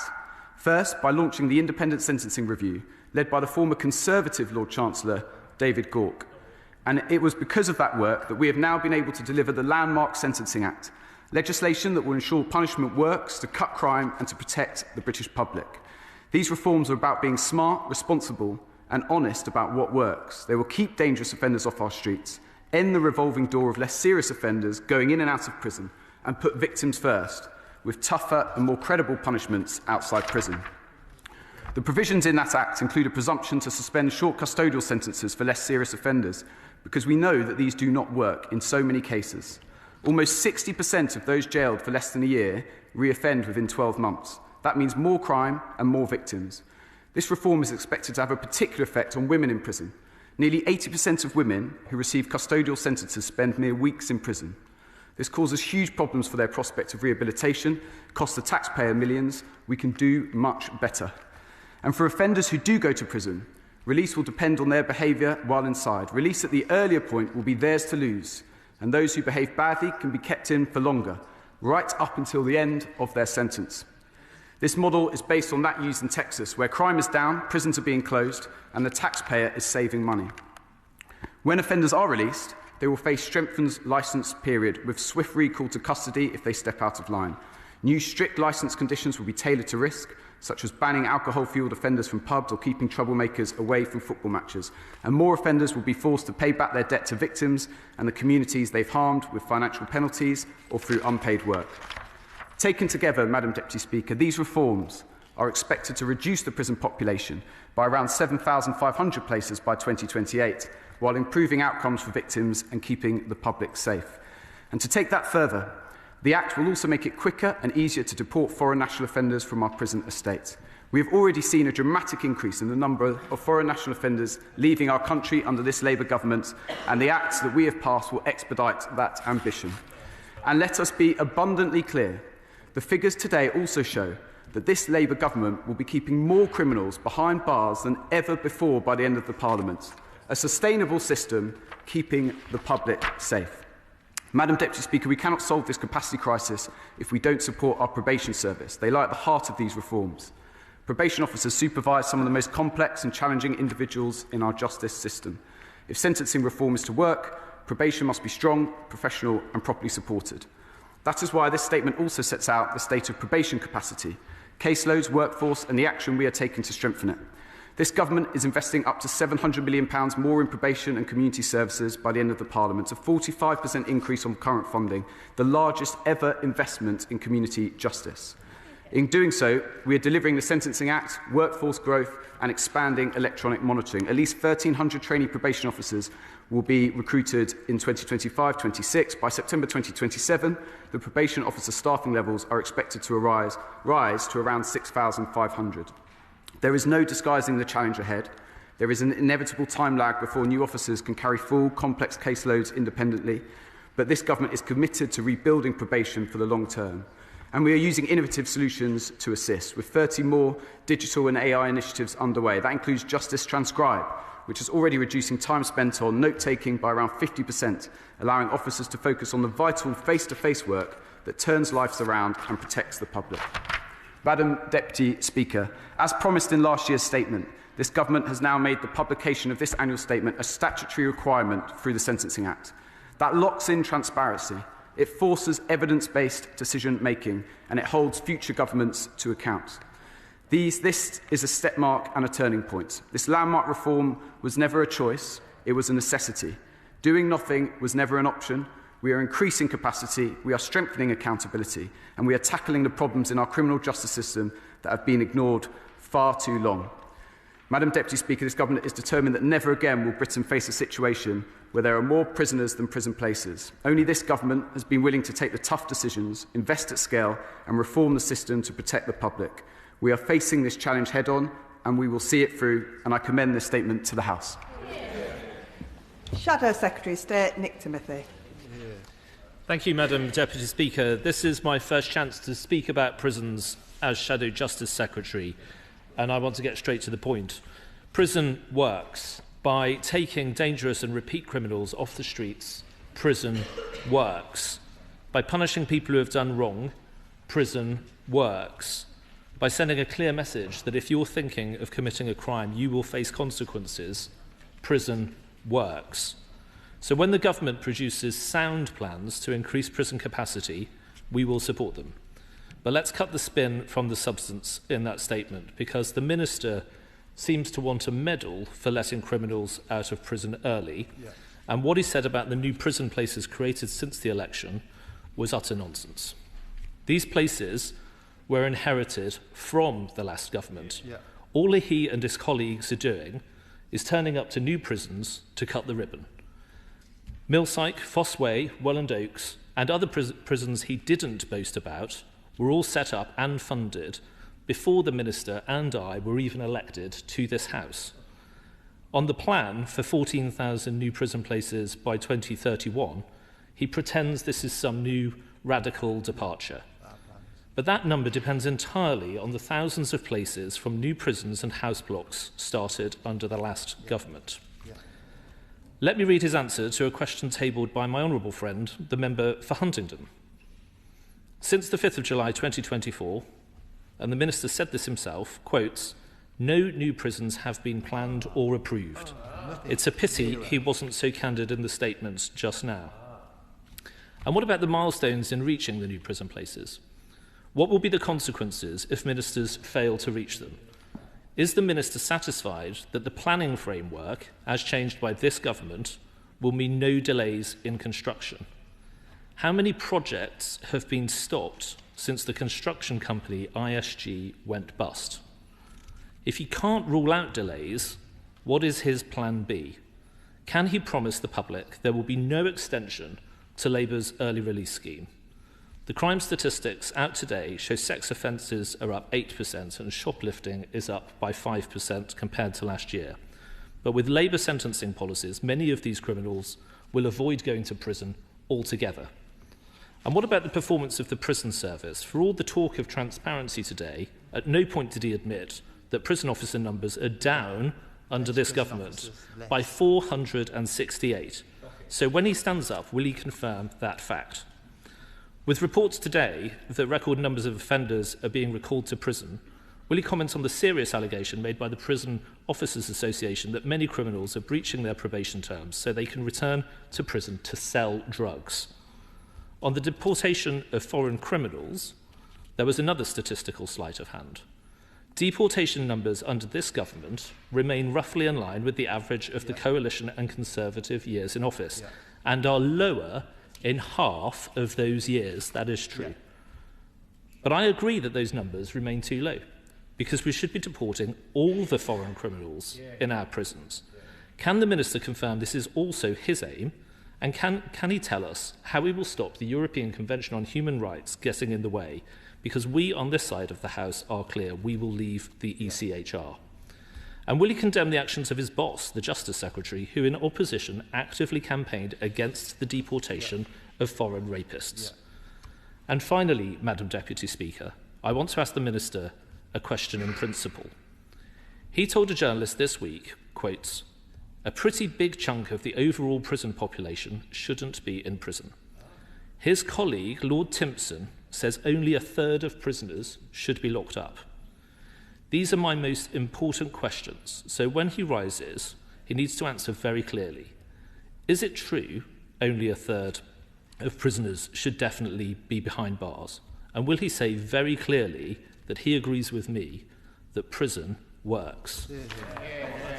Thank you, Madam Deputy. I welcome the new Shadow Justice Secretary to his place. I hope that he can do a better job than his predecessor. Let me deal with this last question first, Madam Deputy Speaker. If he had read what I said if he had read what I said in that interview very carefully, I was talking about youth custody service.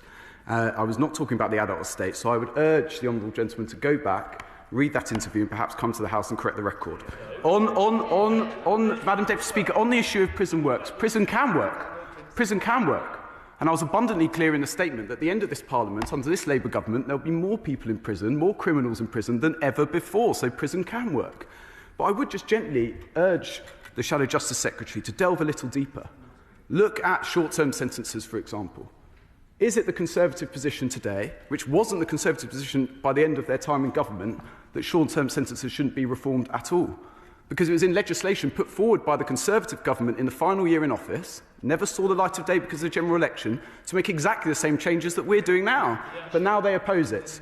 So, Madam Deputy Speaker, I'm afraid that the Conservative position on sentencing is all over the place. When it comes to prison building, they expect to get some praise for panicking in the last year of government, realising they hadn't done anything for 13 years, that they'd underfunded prisons, that places were not keeping up with demand, so they started doing something about it in the final year. But none of those places were delivered under a Conservative government. Unless I'm hallucinating, I've been to these sites, I opened them, I put the shovel in the ground. It's a Labour government that is delivering where the Tories completely failed. And Madam Deputy Speaker, on foreign national offenders, I don't accept the figures that the honourable gentleman set out today. Foreign national offenders are up. They're up under the Labour government. And in the Sentencing Act, which they oppose, we're making it far more easier to deport foreign national offenders. There is a real problem that Conservatives opposition have. They're opposing every single step this government is taking to solve the crisis they created, and then they step up and moan about it. Support us. We're getting on with the job. We're reforming sentencing. We're building prison places. We're making sure that the prison system is fit for the future. They should support us rather than moaning from the sidelines. Chair of the Select Committee, Andy Slaughter. Thank you very much, Madam Deputy Speaker. The prison population is comprised in significant part of cohorts of prisoners who, for a variety of reasons, should not be there in current numbers. This includes IPP prisoners, foreign national offenders, remand prisoners and, according to press reports today, record numbers of recalled offenders, only around 20% of whom have committed new offences. What more can the government do to reduce the numbers in prison without any threat to public safety? And should the annual statement not also include statistics on rehabilitation, as the Justice Committee has called for in its recent report? In the long term, stopping reoffending is the surest method of controlling prison numbers. So will the Minister comment on the hugely disappointing news in his response to our report that core education in prisons, one of the keys to rehabilitation, is being cut by an average of 20 to 25%? Minister. Thank you, Madam Deputy Speaker. I'm grateful to my honourable friend for his question. Let me deal with the education point up front. There has not been a cut to the overall budget in education, but it's right to say that there are challenges because the cost of the contract has increased. We are looking at making proposals about how we can ensure that education provision has the appropriate amount of resource. And we'll be making further announcements in due course and, of course, have an ongoing dialogue with the Select Committee. On his central point about the number of people in prison that remain in prison that perhaps some people feel do not need to be in prison, of course, some of the provisions in the Sentencing Act, as that Act received royal assent, I think, just last week, as that come into effect, will have an effect on some of that population. We've had a regular dialogue about IPP, and Lord Timpson and the other places leading on that issue and continues to take that cohort under review. And on foreign national offenders, as I've just said to the Shadow Justice Secretary, Madam Deputy Speaker, this government is taking more action than the last government, and the legislation we've just passed will make it easier to take further action. We're all the time having ongoing conversations with other nations about prisoner transfer agreements that will make it far easier to deport foreign national offenders and far safer to do so as well. This is not the end of the way. The Sentencing Act is just the beginning. And as I set out in the statement, we're continuing to work hard to make sure that we're never in the situation we were in July in 2024. Liberal Democrat spokesperson Jess Brown-Fuller. Thank you, Madam Deputy Speaker. This government inherited a justice system in shambles after years of Conservative complacency and mismanagement. Overcrowding, administrative failures and cuts to vital services means the Justice Department too often appears to be moving from one crisis to the next as they try and fix an entire justice system that has been broken for a long time. Now, we in the Liberal Democrats did welcome the long-term provisions that the government has made to reduce pressure on the system, such as the presumption against short sentences and investment in capacity, and it is clear from today's report that those provisions in the sentencing bill are going to have a meaningful impact on demand for prison places in coming years. But I do have some questions for the Minister today. The proportion of female prisoners serving less than 12 months is 4 times that of the male population. Given the presumption against custody introduced by the sentencing bill, can the Minister outline what, if any, work is being undertaken to consider the future capacity in the prison female population estate that may be freed up due to the measures taken in the sentencing bill? The report also outlines government ambition to secure new land for future provision of prison builds. Can the Minister outline a timeline for this and for when currently under construction prison places will come online? Alongside this, the Minister has laid out plans to increase the number of probation officers to 6,500 by 2027. Retention of officers has been a long-standing issue within the probation system, and this has been compounded in recent years by the uptick of less experienced staff. Will the Minister set out what measures the Department will take to improve retention and whether this government will meet the HMPPS staffing level of 7,114 officers by the end of this Parliament? Now, the Minister has rightly said that reducing reoffending is key to easing long-term pressure on the system. Education is central to that ambition, providing prisoners with the skills they need to rejoin society after their sentences end and avoid making the same mistakes again. Yet, prison education is being cut, not strengthened, as the Chair of the Justice Select Committee said. In fact, last month, the Independent Monitoring Board wrote to the Prisons Minister outlining the impact that real-term cuts beyond inflation rates were having on education. So will the Minister please explain how the government expects to deliver a rehabilitative programme system and reduce reoffending while prison boards are being forced to make dramatic cuts to education budgets? Minister. Thank you. I welcome the honourable member's question. Dealing with the issue of women prisoners, as I set out in the statement, short-term sentences disproportionately affects female prisoners. My recollection of the statistic is actually that the average sentence that a female prisoner faces is around 7 weeks when they're sentenced to a sentence of less than 12 months, which is often completely absurd and can affect the prisoner, the family detrimentally and not lead to rehabilitation. So short-term sentences is a massive part of what we're trying to do around that cohort, but there's also the Women's Justice Board that Lord Timpson is leading on, which is looking at provisions about how we can assist that particular cohort who often have very particular needs. On prison places, of course, there is always market volatility. As this government knows, we're trying to build 1.5 million houses. We've got a commitment to investing in infrastructure, and that can also always be complex and it can be too difficult at times, and we're trying to change that.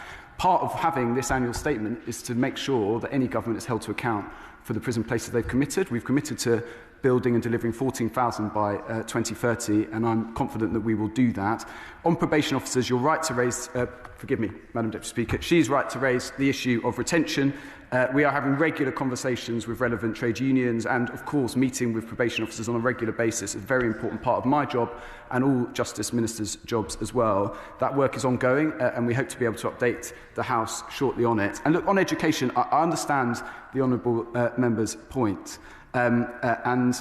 We are undertaking a lot of work in this area on education, often working with the third sector. There's no point pretending that there is no fiscal pressure in the justice system at the moment. Our twin focus is on ensuring that we solve the prison capacity crisis, that we deal with the court backlog, but we will be making sure that we support educational provision in our prisons wherever possible. Kim Johnson. Thank you, Madam Deputy Speaker. I support the comments made by my honourable friend, the member for Hammersmith and Chiswick, when he says there are too many people in prison that shouldn't be there. And part of the problem with prison capacity is that our laws on joint enterprise mean that someone can be convicted of a serious crime without making a significant contribution to that crime, often leading to multiple people serving mandatory life sentences when only one person was guilty. Locking up multiple people results in lack of prison capacity. So does the Minister agree with me that we need urgent reform of joint enterprise laws so that only those who make a significant contribution to a crime can be found guilty? Thank you, Madam Deputy Speaker. My honourable friend has been a champion on this issue for a long time. I'm very happy to meet with her and the group to discuss the complexities of that issue, because it is very complex, and I'll get my office to arrange that in due course. Sir Ashley Fox. Madam Deputy Speaker, can I thank the Minister for his statement? He said that the release of prisoners will depend on their behaviour while inside. So can he confirm that under his definition of good behaviour, that will include mandatory attendance at education and training, which should result in reduced reoffending? And can he advise the House how he will achieve this, given that the government will be commissioning 25% less education in the coming year? He says the reason for that is the price has increased. Well, that's because the government only contracts very large quantities, contracts, and were he to delegate those budgets to prison governors and give them the freedom to use local suppliers, the price would fall rather than relying on 2 or 3 enormous providers who have the government over a barrel. Minister. I thank the honourable member for his question. I'm sympathetic to the argument that he's making. We need to look at how we involve third sector, private sector organisations wherever possible, and we're looking at that. In terms of the adjudication process, clearly, that will be developed and implemented over the coming months as the Sentencing Act has received royal assent, but it's a welcome, in my mind, reform based on the Texas model, which showed that they were able to close prisons, reduce crime and save the taxpayer billions of dollars, and we hope to achieve a similar outcome. Sally Jameson. Thank you, Madam Deputy Speaker, and I remind members of my register of interest as a member of the POA. I just want to back up what the Minister said in retaliation to the Shadow Justice Minister. Prison can indeed work, but words alone are not enough, and when you're in office you've got to back that up with action and actually run your prison estate properly, because I cannot convey into words just how dangerous the overcrowding got leading up to July 24, and I, for one, as I've said before in this House many times, will never ever forget about that. And I think it's pretty brazen to come into this chamber now and claim all these places were as a result of decisions taken in the last year of office, because those decisions should have been taken a decade before. Rushing it in the last year, when you literally left the prisons to the point of collapse. You have no jurisdiction talking in this matter in this House today. Madam Deputy Speaker, I want to thank the Minister for his statement and ask if he will meet with me to discuss what more can be done to increase safety for staff in our prisons. I welcome the decision to introduce parva into the youth estate, another decision which was delayed by the party opposite, and I would also ask him to have a look at the National Care Leaver strategy, because they are grossly overrepresented in our prison system, and if we're going to reduce the population, that's something we need to look at in the next 12 months. Minister. Thank you, Madam. I always welcome my honourable friends' interventions on this issue. I would gently say to the other side, perhaps when a former prison officer who's worked on the front line is speaking in the House, they should listen rather than chunter and shout. I welcome what she said about parva. She will know that the then Justice Secretary introduced parva into the youth estate. It was challenged in the courts, and the High Court has given judgment on that last week, and there is absolutely no plans to change the current position, which under statute we'll be reviewing in the summer of this year in any event. I'm very happy to meet with her in regards to care leavers and prison leavers and how we can make sure that the system properly supports offenders as they re-enter society. Slade. Thank you, Madam Deputy Speaker. Almost 1 in 6 of the prison population are on remand, and more than 2,500, which is the population of all 3 prisons in Dorset, plus the prison in Wiltshire, have been on remand for more than the custody time limit, including my constituent Liam. Many of these are not a flight or reoffending risk, and some may be innocent. Of course, dealing with the backlog will help, but that will take time. Curfews and tags can be used for some of these that will create space more quickly, but will require court capacity to do more bail hearings, so that can be looked at. Will the Minister look at that option? Minister. The honourable member will know, obviously, decisions on individual cases about remand and bail are for our independent judiciary. She's right that fundamentally this is about the backlog in our Crown Courts, and I look forward to the Liberal Democrats supporting legislation that will solve that issue in due course. Good luck with that. Lloyd Hatton. Thank you, Madam Deputy Speaker, and I thank the Minister for updating the House with this important annual statement. Unfortunately, the Jailhouse Cafe, which is a fantastic rehabilitation initiative for both prisoners and ex-prisoners on Portland, is set to close its doors in the next few days. Expia, the brilliant charity who run this cafe, are currently not in a financial position to carry out essential repair works. The funding that they need to fix up the cafe requires a 10-year occupancy agreement for the cafe building, which so far they have been unable to secure. I know we can find a practical solution to this, Madam Deputy Speaker, so will the Minister work with myself and with Expia to find a simple solution that supports the Jailhouse Cafe reopening later this year? Minister. My honourable friend is a brilliant champion for his constituency and in particular the cafes within it, including this one, and he's been telling me all about how important this is to the local community. I'm very happy to meet with him and we'll do everything we can to keep this cafe open. Mark Pritchard. Mr. Speaker, a Crown Court judge in Shropshire recently referenced the county's shoplifting epidemic. In his statement on page 6, to quote, the government says more credible punishments outside prison. They include a presumption to suspend short custodial sentences for less serious offenders because we know these do not work, end quote.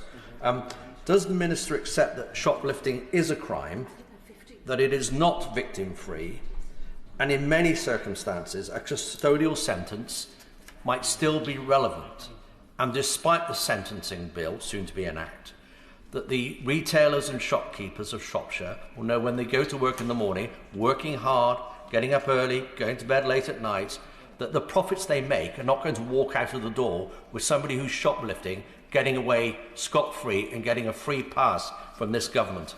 Minister. I was going to say I thank the intervention from my humble friend, but he sort of ruined us at the end. Look, shoplifting is a crime. The Home Secretary made an announcement earlier this week about ensuring that we prosecute shoplifting. The issue about the short-term sentencing is that this is a presumption, but clearly we're not banning short-term sentences. Short-term sentences are absolutely vital in lots of cases, particularly in domestic abuse cases. Short-term sentences can be vital, and also prolific offenders, which many shoplifters are. Tessa Munns. Madam Deputy Speaker, I welcome the Minister's statement. The Minister states that the number of extra prison places created since July 2024 is 2,900. But can the Minister say how many cells have been temporarily and permanently closed due to fire safety concerns and other maintenance issues? And can he also state what the impact his department thinks will be the anticipated result of the Leveson review, and whether the Justice Select Committee on which I sit will receive his updated modelling, which includes these reforms, and whether he's going to come and speak to the Justice Select Committee about these things. Thank you. I'm very happy to come and speak to Justice Select Committee as and when invited. In terms of the fire safety, she raised an important point. I don't have the exact figures to hand, but there are issues in the estate. Happy to write to the Honourable Member with those figures. There are definitely issues throughout the prison estate with fire safety. Of course, safety being the primary focus, but the effect that has on capacity more generally and maintenance. In terms of the effect of Leveson's report 1 and 2, which will be forthcoming, that will be set out, and the modelling and assessments will be set out as and when the legislation comes before the House. And I'm sure it will be sent to the Justice Select Committee as well. Ben Objective. Madam Deputy Speaker, with regards to prison capacity, my understanding is that of the 14,000 prison places that are planned, none of them are Category A. So could the Minister confirm how much remaining capacity there currently is within the prison system at Category A, and is he confident that there'll be enough going forwards? And also, with regards to ISG Construction Limited, there were 12 prison projects, including the new prison in Buckinghamshire, which were due to be delivered by ISG before it went into administration. Both of the major project portfolio programmes they're working on are red-rated within that. Can he confirm that all of those projects have now recommenced and that there is now a new contractor delivering those 12 projects? Minister. Let me write to the Honourable Gentleman on his last question. I just don't have the details and I don't want to mislead him or the House on that particular case. He raises the issue of high security prisons. There is a particular stream of work going on at the Department looking at the future of that estate, and we'll be updating the House in due course. Jim Shannon. Thank you, Madam Deputy Speaker. Can I thank the Minister for his statement? Does the Minister accept that in the rush to free up space government has missed the rehabilitation aspect, which is essential for any real reform.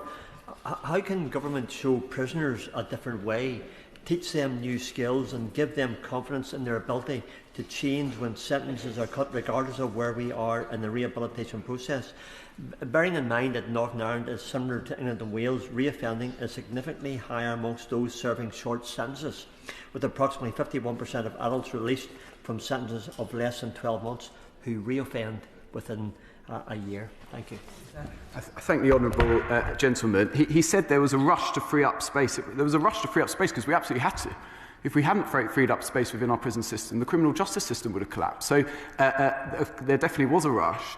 He mentions rehabilitation. Absolutely, this government is committed to rehabilitation, and that is a thread throughout the Sentencing Act, which has just received royal assent. Over the next few weeks, I think about my diary. I'm going to a literacy project in Doncaster. I'm going to visit colleges that are linking up to universities, to prison. Sorry, we have to look creatively and holistically to make sure that we have the services and resources in our prisons to offer educational programmes, work programmes. As I said before to the Liberal Democrat spokesperson, there's no point pretending that there isn't fiscal pressures in the criminal justice system at the moment. There are, and we have to think a bit creatively and work with partners to overcome them. That concludes the statement, and I'll give the House a few moments for the front benches to settle and swap over.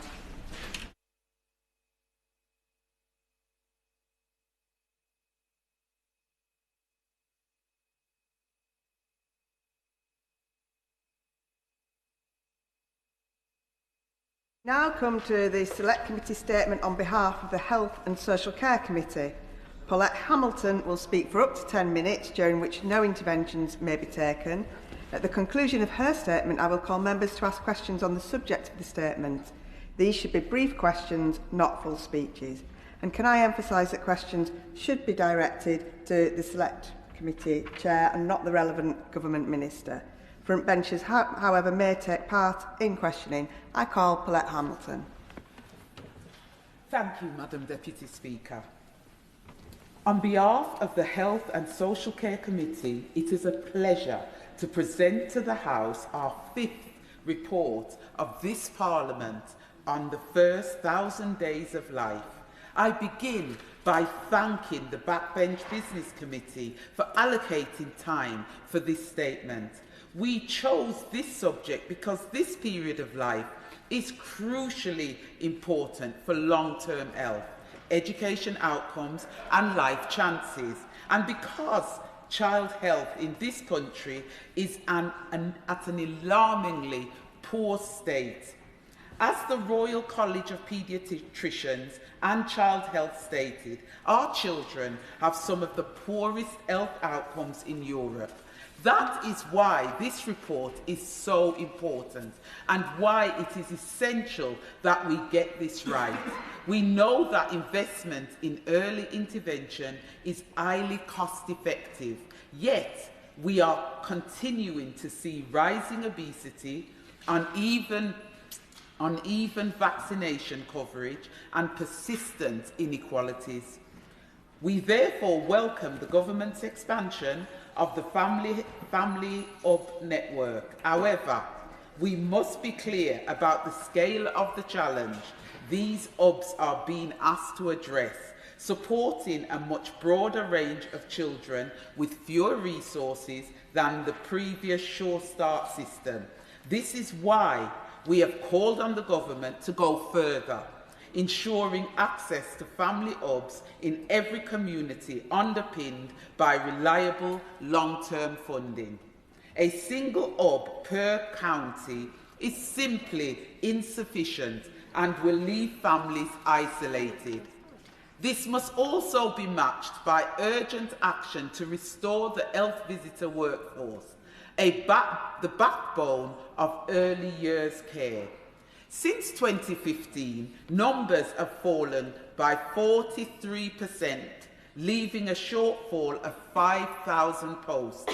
Caseloads remain dangerously high, sometimes exceeding 750 children. We have therefore called for a funded plan to recruit at least 1,000 additional health visitors. The wider workforce is also critical. Health visitors are not the only key professionals involved in supporting children and their parents during that first 1,000-day period. Midwives, children's nurses, general practitioners, early years practitioners, speech and language therapists, paediatricians, and others all play an incredibly important role. The government's forthcoming NHS 10-year plan, workforce plan, must include specific funded targets for increasing the number of professionals working in early years roles, underpinned by updated modelling of future demand. However, we cannot focus solely on the NHS, as many of these professionals work outside it. That is why we have supported the Royal College call for a child's health workforce strategy to address the staffing needs holistically. Our report also addresses the serious decline in vaccination uptake. Vaccination is one of the most effective public health interventions, yet rates have fallen since 2012, with stark regional and ethnic disparities. It is indefensible that in 2024, 1 child died of measles and 11 lost their lives to whooping cough. The committee also unimpressed by the government's unwillingness to revisit its vaccination strategy, which the Minister told us was stabilising vaccination numbers, when what is needed is a strategy capable of reversing current trends. We have called on the government to develop a new plan to reverse the decline and to reinstate the target of 95% coverage in the NHS planning guidelines.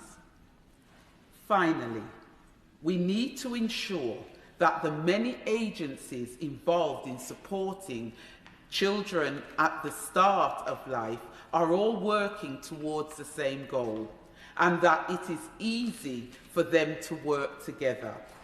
Challenges in sharing data and in the absence of shared outcomes framework undermines accountability and hinder strategic planning across local systems. We look forward to the government's plans to publish a shared outcome framework in April this year, which it must use as a tool to drive better integration and joint working, including between the Department of Health and Social Care and the Department of Education. Every child deserves the best start in life.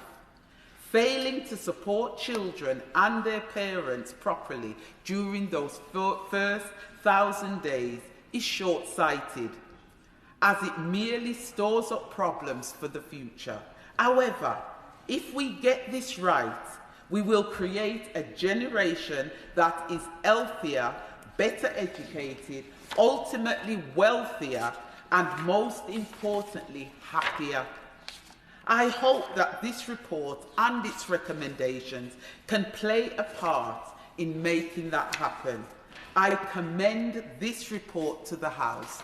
Thank you, Madam Deputy Speaker. Jen Craft. Thank you, Madam Deputy Speaker. And can I just say it was a pleasure to serve under the chairship of the member who has just spoken during this, our committee's inquiry into the first 1,000 days of life. I was particularly struck by how at this very crucial period in a child's lifetime, and the 1,000 days for members who are not aware begins at the moment of conception up until 2 years, that there's so many services that should be at that point basically placing a hug around the family and around the child have been decimated and are at possibly a really critical and crucial stage. And I note that the Minister for Early Years from the Department of Education is in the House today to hear the statement, and I'm very grateful for her being here.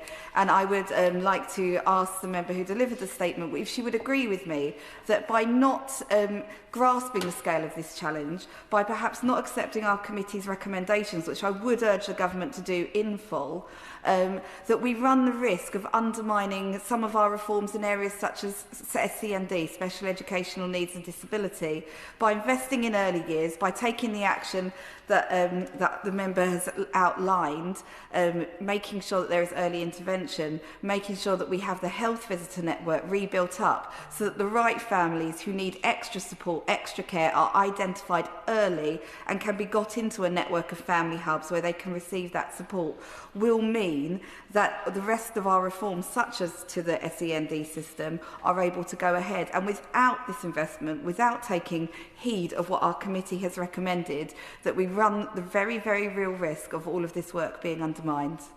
Paulette Hamilton. I'd like to thank the honourable member for a question, but I'd also like to thank the honourable member for all the hard work she put towards this report. As a team, it could not have been achieved without everybody working so diligently. Going back to the question of the honourable member, family hubs are an incredibly valuable resource, and it really does takes into consideration all the points she raises. The problem here is we haven't got enough of them. We just haven't got enough of them. One per county will not do. If you're really talking about early prevention, if you're talking about working with families, if you're talking about raising the standards of the care that we give to our families, we need more family hubs, we need more healthcare professionals, we need more paediatricians within those services, and we need to ensure that not only are we looking at the preventative measure, but we're also looking at this in an holistic measure. Thank you very much. Helen Hayes. Thank you, Madam Deputy Speaker. Can I thank my honourable friend for her statement and the Health Select Committee for all of their work on this vitally important stage of childhood. Last year, the Education Select Committee published our report, Solving the SEND Crisis, which highlighted the importance of early identification of special educational needs and disabilities, the absence of health all too often from the network of support that children with SEND need, the lack of accountability around these services, and the inconsistent access to expertise on SEND in early years settings. So can I welcome the Health Select Committee's call for a child health workforce strategy, and can my honourable friend say more about how the government can help to ensure that we have the early years workforce we need, and whether the committee looked specifically at the question of accountability for health services in delivering support for SEND? I would like to thank the honourable member for her question. And the honourable member raises an absolutely crucial point. These services are just not joined up. They really just not are joined up. We've got young children that are from birth to 2.5 years old. They're not getting the health services they need. They then go into the education system and they're falling behind. The strategy, the strategy at the moment is just not appropriate, as been highlighted. And as the committee highlighted, we need a new strategy. We need a new strategy, but what we need is a joined-up strategy. We need a strategy that takes into account not just the health issues, but also the education and care issues. So you will then incorporate all the professionals that are needed, that wraparound service can be delivered for professionals. So I'd like to thank the honourable member for her question. Danny Beales. Thank you, Madam Deputy Speaker, and I'd like to thank my honourable friend for today's statement and her excellent work in chairing this important inquiry on the committee. It's much appreciated.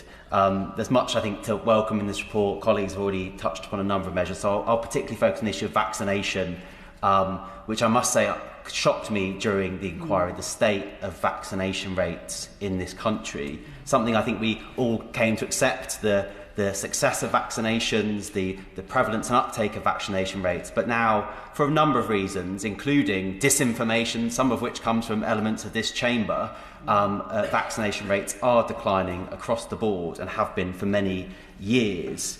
And we saw this week the UK lose its measles elimination status, which I think is absolutely shameful, an indictment of the situation we've got ourselves in. So in light of that, does my honourable friend agree that we need to accelerate some of the actions that we are seeing, for instance, the health visitor pilot of delivering vaccinations? We heard positive things about that in the committee, but progress has been slow.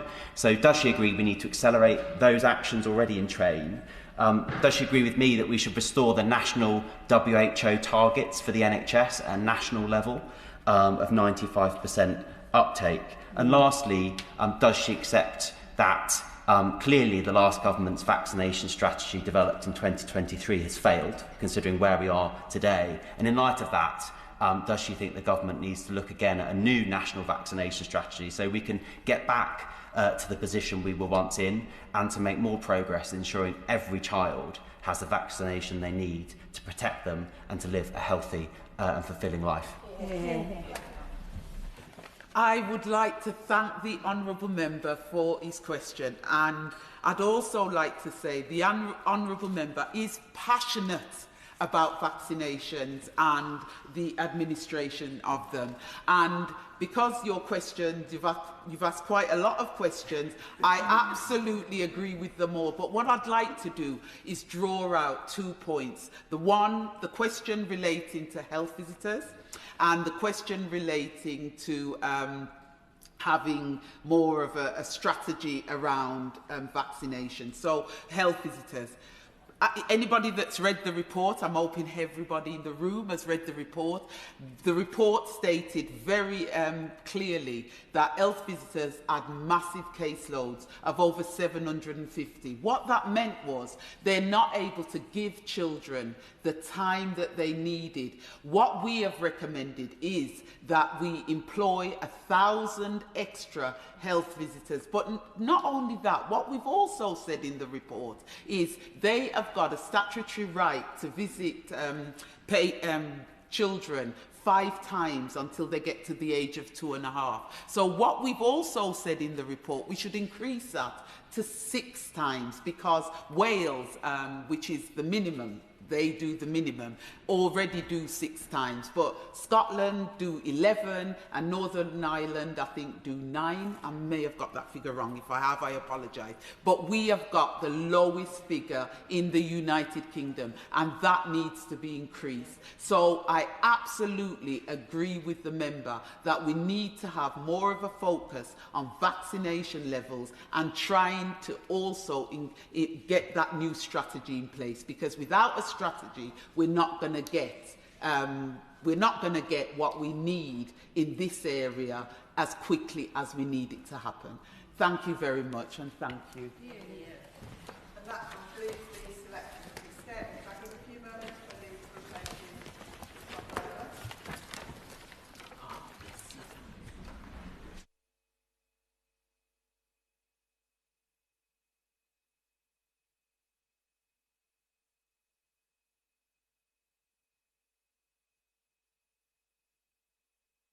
We now come to the backbench debate on Holocaust Memorial Day, and I call Peter Prinsley, who will speak for up to 15 minutes. Thank you, Madam Deputy Speaker, and it's an honour to be able to open this debate for Holocaust Memorial debate this year. So, in the Sunday Times of the week before last, the Chief Rabbi described the dilemma of the teacher faced with the question of what to do on Holocaust Memorial Day. Aware of the polarising impact of the events of October 2023 and the terrible loss of life in Gaza, may be simple just not to have an event at all this year. In 2023, 2,000 schools held events to mark Holocaust Memorial Day. In 2024, 1,200 schools. In 2025, 854, and less this year, almost certainly. He asked the question that we are all asking: as we lose the last survivors, the eyewitnesses of the Holocaust, how will we keep our oft-repeated promise to them that we will never forget? The Chief Rabbi speaks of the moral foundation of our society and how the Holocaust did not start from nothing. It started with the normalization of division, prejudice and hatred, building indeed on the oldest hatred of all. There is a warning here for all of us. Do not imagine that this can never happen again in our time.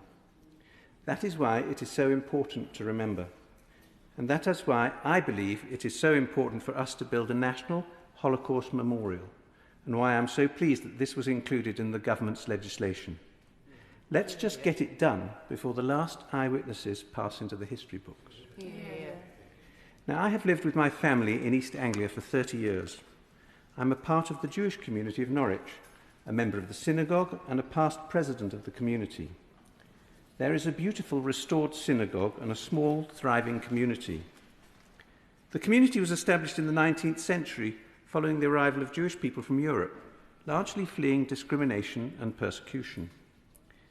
I am delighted that this year, Mrs. M. Leverton, aged 80 plus, and her husband, Mr. B. Leverton, aged 90 plus, were both awarded the British Empire Medal in the New Year's Honours for their lifelong service to the community. But this is not the first Jewish community of Norwich. Jewish people came to England with the Normans. Communities formed in many cities under the protection of the Crown, at Norwich, Bury St Edmunds, King's Lynn and Thetford, all over the successfully growing economy of East Anglia. Now, money lending was forbidden to Christians. So Jews began to work in finance and money lending. A special exchequer of the Jews was established by the Crown to collect taxes. Great chests with multiple locked clasps were made to keep exchequer rolls and documents. There were 5 locks with keys held by Crown agents and local citizens so that it could be opened together to prevent any disagreements. Lately, I discovered just such a chest in a church at North Creek. The County Archive in Norwich contains hundreds of medieval property leases and documents, many written in Hebrew. They have curious wavy crenellated margins, for they were written in duplicates to enable matching copies to ensure there were no forgeries. These are called indentures. The leases have allowed a detailed map of the ancient city centre to be drawn, showing the location and the ownership of the houses, the location of a synagogue, the school, and the physician, for there were Jewish doctors in Norwich 1,000 years before I was appointed. On King Street, there is a great merchant's house which still stands. It was the house of Isaac Jernert, the oldest house of Jewish habitation in England, and the vaulted crypt is unaltered since the time of Jernert, who was the financier of the cathedral and much else besides. The house is presently in need of restoration, and there is a plan to create a centre for the study of anti-Semitism with a Department of Jewish Studies at the university. Never has this been more essential. So which, I ask, was the first country in Europe to expel the Jews? It was right here in Parliament in 1290 that King Edward decreed that the Jews must leave, not allowed to return until the time of Oliver Cromwell, hundreds of years later. So do not imagine that this is a uniquely German idea. This is an ancient hatred, and with the leave of the House, I will tell you something of this if I may. For it was in Norwich in 1140 that the Jews were falsely accused of the murder of a boy called William, to use his blood for sacrifice, something Jews never do. This is the infamous blood libel, which sparked anti-Semitic hatred all over England and echoes throughout the ages, even until this day. Some 20 years ago, a shopping centre was under construction. A medieval well full of skeletons was revealed, 17 skeletons from 3 families, including children. A BBC hidden history documentary brought this story to our attention when it was revealed that these were almost certainly Jewish skeletons. The bones were handed to the local community, and here I must name my dear departed friend Mr. Clive Roth, who insisted that the bones be given a dignified Jewish burial. Now, I held these bones in my hand, and there was a large hole in the side of the skull. Not obviously a natural hole, even after all these years. DNA studies by the Natural History Museum here in London showed that there were genetic matches to contemporary British Jews. So here we have absolute evidence, scientific evidence, of an English pogrom in 1190. Anti-Semitism is not new. Now, Holocaust Memorial Day every year is so important. This year, there is a theme of a bridge to the next generation. This weekend, I was privileged to attend the Holocaust Memorial Day events at Wells next the sea. Here, a small group of non-Jewish people have established a regular series of cultural events in the Maltings Arts Centre. Diana Cook spoke about her mother, Margot, who escaped in the days before the outbreak of the war to become a nurse and had lost all her family in the Holocaust.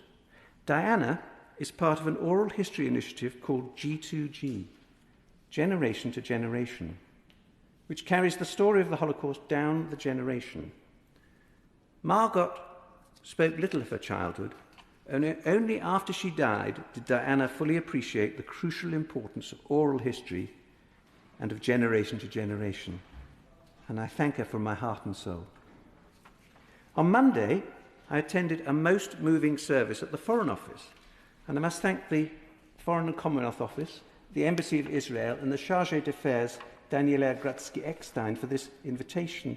We heard the extraordinary testimony of Marla, who, with her brother Ben Helfgott, were the only members of a large family to survive. Now, I've heard Marla speak before, but the haunting testimony only amplifies in significance as you hear it again. And we heard the quite incredible voice of Cantor Turgle, the grandson of Gina, the bride of Belson, who married the British soldier who liberated her.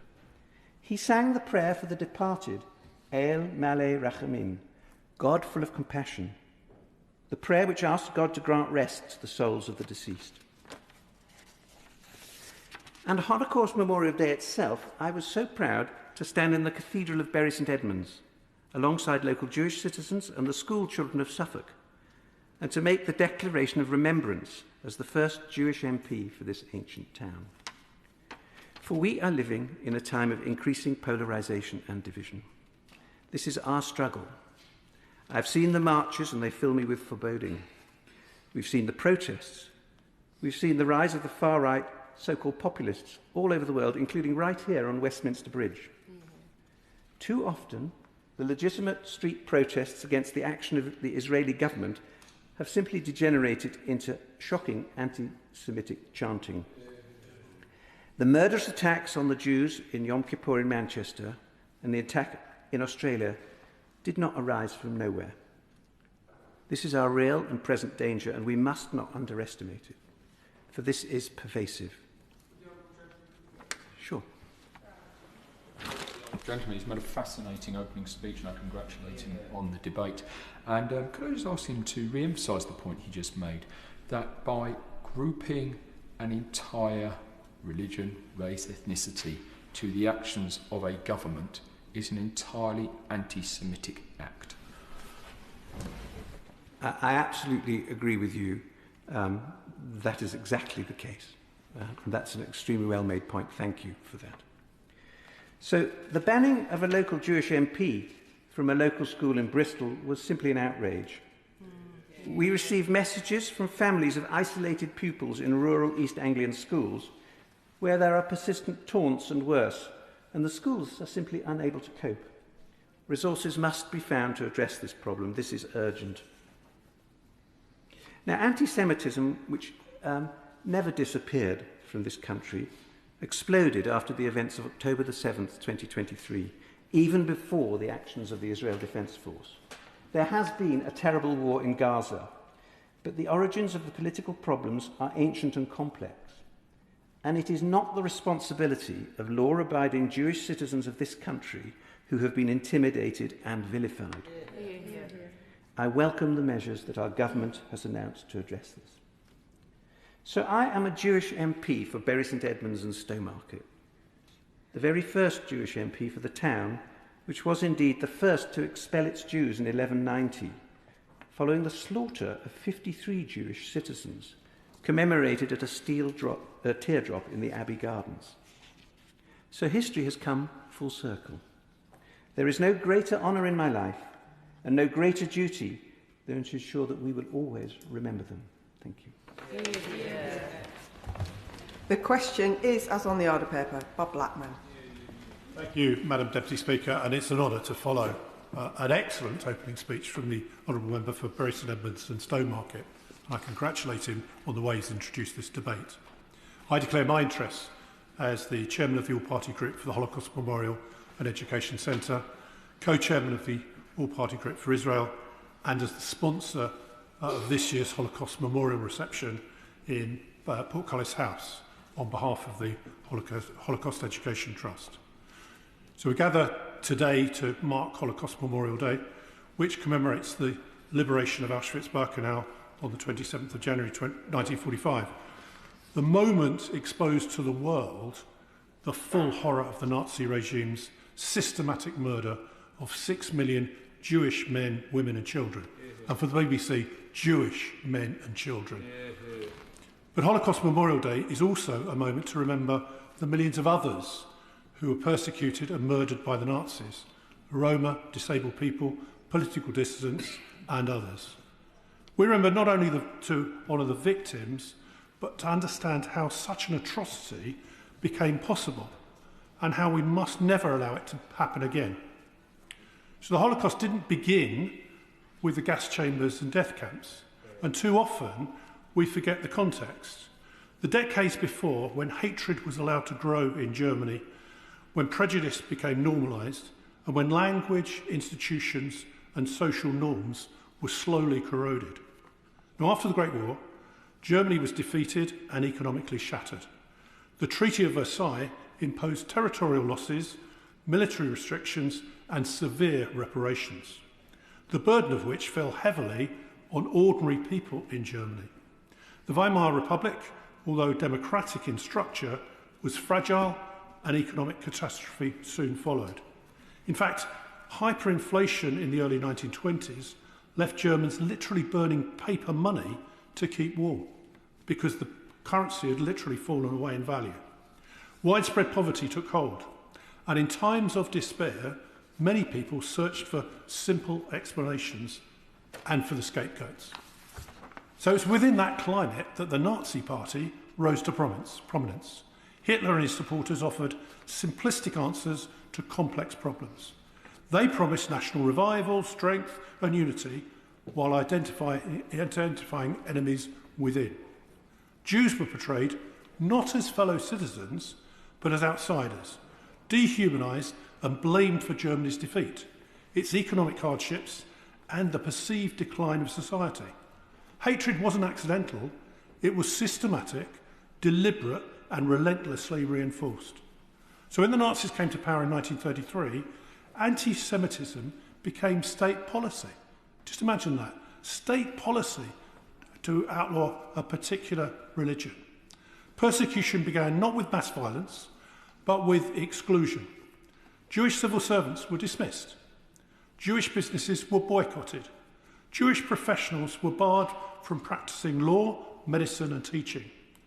Those measures were designed to isolate, humiliate and impoverish an entire community.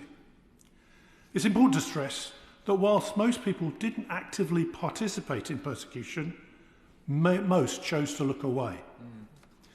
Silence, passivity and indifference allowed injustice to become embedded and ultimately unstoppable. Persecution soon escalated.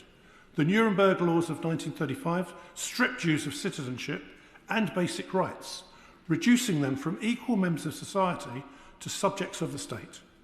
Violence became overt. In November 1938, Kristallnacht marked a decisive turning point. Synagogues were destroyed, Jewish homes and businesses were attacked, and thousands were arrested by the state, not by mobs acting alone, but by the authority itself. With the outbreak of the Second World War, persecution turned into annihilation. Jews were forced into ghettos, and we will hear, no doubt, the harrowing testimonies of overcrowding, hunger, disease, and despair. From 1941 onwards, death camps such as Auschwitz-Birkenau, Treblinka and Sabaya were constructed for one purpose alone: mass murder. Trains arrived from across Europe. People were selected, exploited and killed on an industrial scale. Now, there were some that resisted, often at immense personal risk, and they remind us that choices were always possible. But they were the exception, not the norm. I'll give way to my honourable friend. I'd like to thank my honourable friend, who again is making a fantastic speech.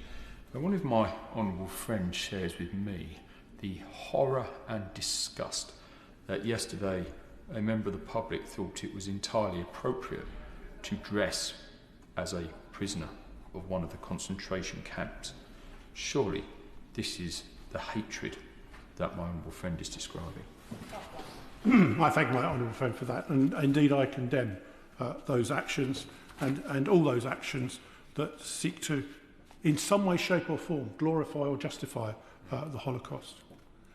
So the lesson matters profoundly today.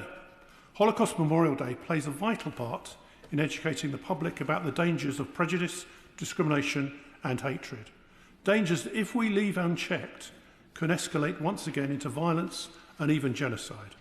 It honours survivors and preserves their testimony, particularly, as the honourable member alluded to, the number of first-hand witnesses sadly diminishes.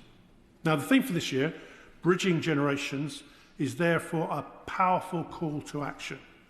The responsibility of remembrance does not end with the survivors themselves. It must be passed on to their children, grandchildren, and to all of us, so that memory becomes responsibility.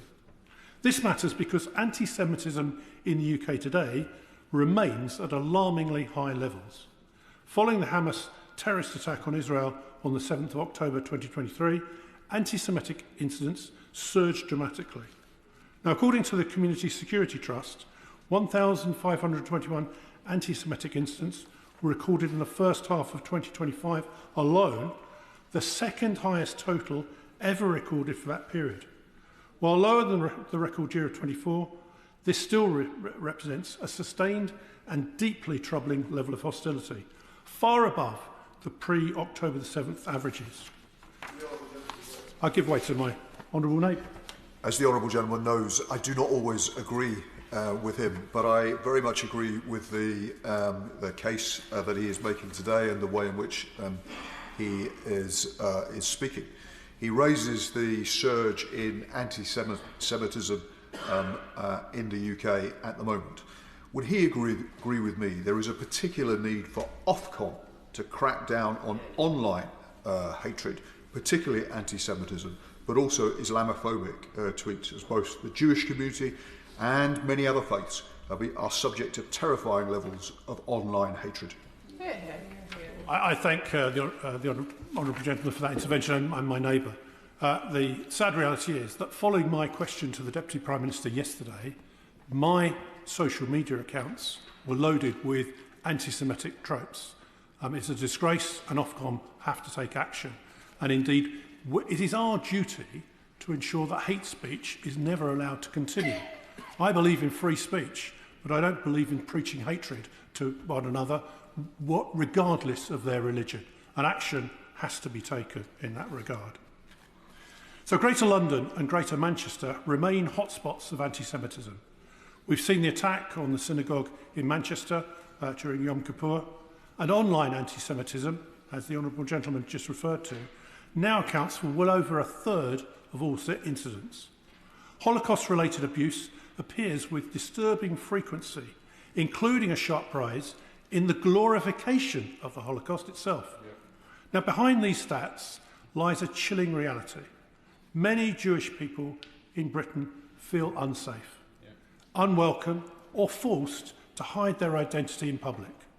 And surveys suggest that around half have considered leaving the UK due to anti-Semitism.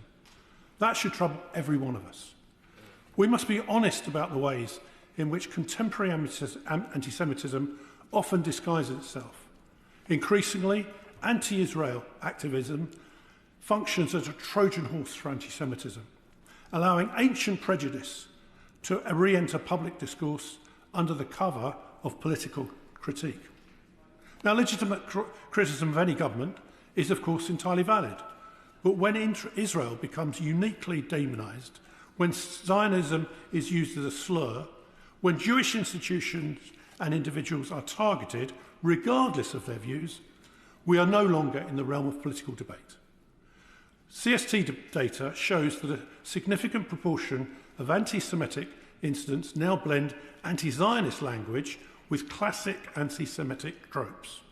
Claims of secret control, collective guilt, or global conspiracy. On campuses, online platforms, and public demonstrations, such as yesterday, Jewish students and citizens are increasingly made to feel responsible for who they are. This not only undermines free speech, it poisons it. We must also confront the disturbing rise of Holocaust inversion, the grotesque distortion that portrays Jews or Israel as the new Nazis. This is not merely offensive rhetoric, it threatens and trivialises the Shoah, inverts reality and inflicts profound harm on survivors and their families. Equating the Star of David with a swastika or accusing the Jewish state of genocide is not historical analysis, it's anti-Semitism. Yes. And we must be clear and unequivocal in condemning it. Hear, hear. So on Holocaust Memorial Day, we should also acknowledge the historical link between the Holocaust and the modern state of Israel. Zionism long predates the Second World War, but the genocide of European Jewry underscored with devastating clarity the need for a Jewish homeland, a place of refuge and self-determination. Many Holocaust survivors helped build that nation, carrying the scars of the camps with them. Attempts to delegitimise Israel ignore this history and risk erasing the fundamental lesson of never again. Finally, Madam Deputy Speaker, I want to turn to the future. Last week, the Holocaust Memorial Act 2026 received royal assent, paving the way for the National Holocaust Memorial and Learning Centre in Victoria Tower Gardens, beside this very Parliament. Proposed by a cross-party commission more than a decade ago, this memorial will honour the victims and education generations to come. Started, in fact, by Lord Cameron and supported on a cross-party basis. And as the Honourable Member in the introduction to this debate said, we must get that memorial built before the last of the survivors are no longer with us. The location matters. It will stand as a permanent reminder at the heart of our democracy of where hatred can lead when left unchallenged. So as we remember the victims today, we will also reaffirm our responsibility to challenge anti-Semitism wherever it appears, to defend democratic values and human dignity, and ensure that history is never forgotten nor distorted. And when we see demonstrations and attempts to blockade Jewish businesses, restaurants and synagogues, we must call it out for what it is, anti-Semitism, pure and simple. So remembrance is not only about the past, it is a warning for the present and a duty we owe to future generations. And I believe the whole House, will recommit our determination to do just that. Charlotte Nichols. Thank you, Madam Deputy Speaker. The theme for Holocaust Memorial Day 2026 is Bridging Generations, in recognition of the fact that, as the remaining survivors who can directly bear witness to the atrocities of the Holocaust pass away, that living memory must become collective memory. As Jews, we know all about collective memory. The late Rabbi Lord Jonathan Sacks of blessed memory said, "One of the most important halachic responses to tragedy is the act of remembering, yizkor. More than it has history, the Jewish people has memory. There is no word for history in the Tanakh, and modern Hebrew had to borrow one, historia. But the word zachor, remember, occurs no less than 169 times in the Hebrew Bible. The difference between them is this: history is someone else's story. Memory is my story. In history, we recall what happened so that it becomes part of us and who we are. We cannot bring the dead to life, but we can keep their memory alive. This Shabbat, Jews around the world will be reading Parashat B'Shalach. The Torah portion opens with the Pharaoh pursuing the Israelites into the desert and the miracle of the splitting of the Red Sea. It ends with victory over the Amalekites, the first enemy that the Israelites face upon escaping Egypt. There are so many biblical teachings through which we can approach the Shoah in Bashalak, particularly in grappling with the evil of Amalek and Pharaoh, and in contemplating the act of remembrance itself through how we are commanded to commemorate these events. But this year I came across a perspective both so subtle in the closeness of the reading of it and so completely striking in its depth. I've been reading Esh Kodesh, written by Rabbi Kalonymus Kalman Shapira of blessed memory, the Rebbe of the Warsaw Ghetto. Composed between 1939 and 1942, it is a truly astonishing body of work. Reflecting on Parashat Bashalak, he notes that in the text, Exodus 13:21 begins, "And God goes before them, by day with a pillar of cloud to guide them along the way, and by night with a pillar of fire providing them with light, to travel day and night." And that this is the first place in which the text speaks in the present tense. With extraordinary faith and courage, and recognizing the bitter reality they are living through, he concludes that we must use the judgments and suffering we endure properly, utilizing them to worship God, to keep going day and night. That this present tense speaks of the presence of God in their midst at a time of unimaginable privation, and is a source of strength for them to draw on, is profoundly moving as a contemporary reader. Later on in the parasha, Exodus 15:1, it reads, "And they spoke to say, I will sing to God for his great victory." Noting here the future tense, Rabbi Shapira says, "Already when still in Egypt, they could see God's salvation, and so they were able in their minds to sing in the future." To say implies that they succeeded in establishing this for future generations.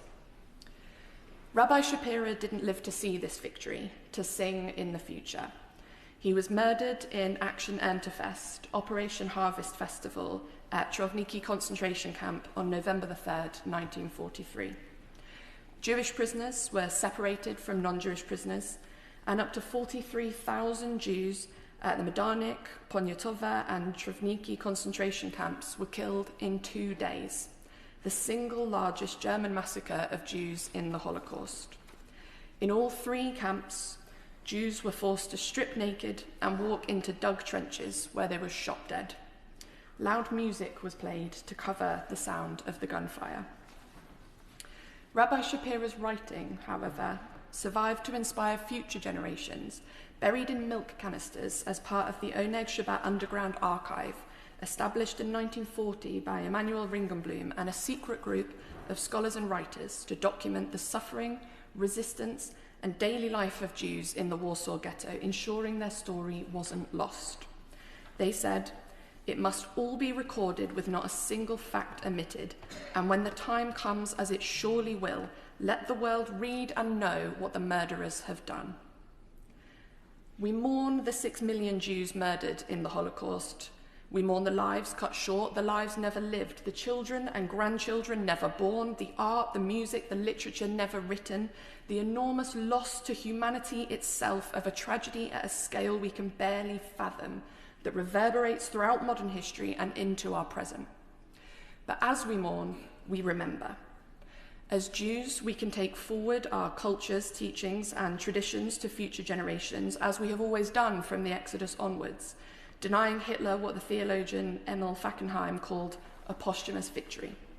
Many Jewish communities around the world read and learn Torah from Czech scrolls from the desolated synagogues of Bohemia and Moravia, honouring the communities who were killed and keeping the flame of their memory alive. I will give way. Thank you, Honourable Friend, for giving way. She's making a powerful and educational speech, so thank you so much. Will you join me in thanking John Hajdu, MBE, who came to Brent yesterday to share with us his story of how he survived the Holocaust.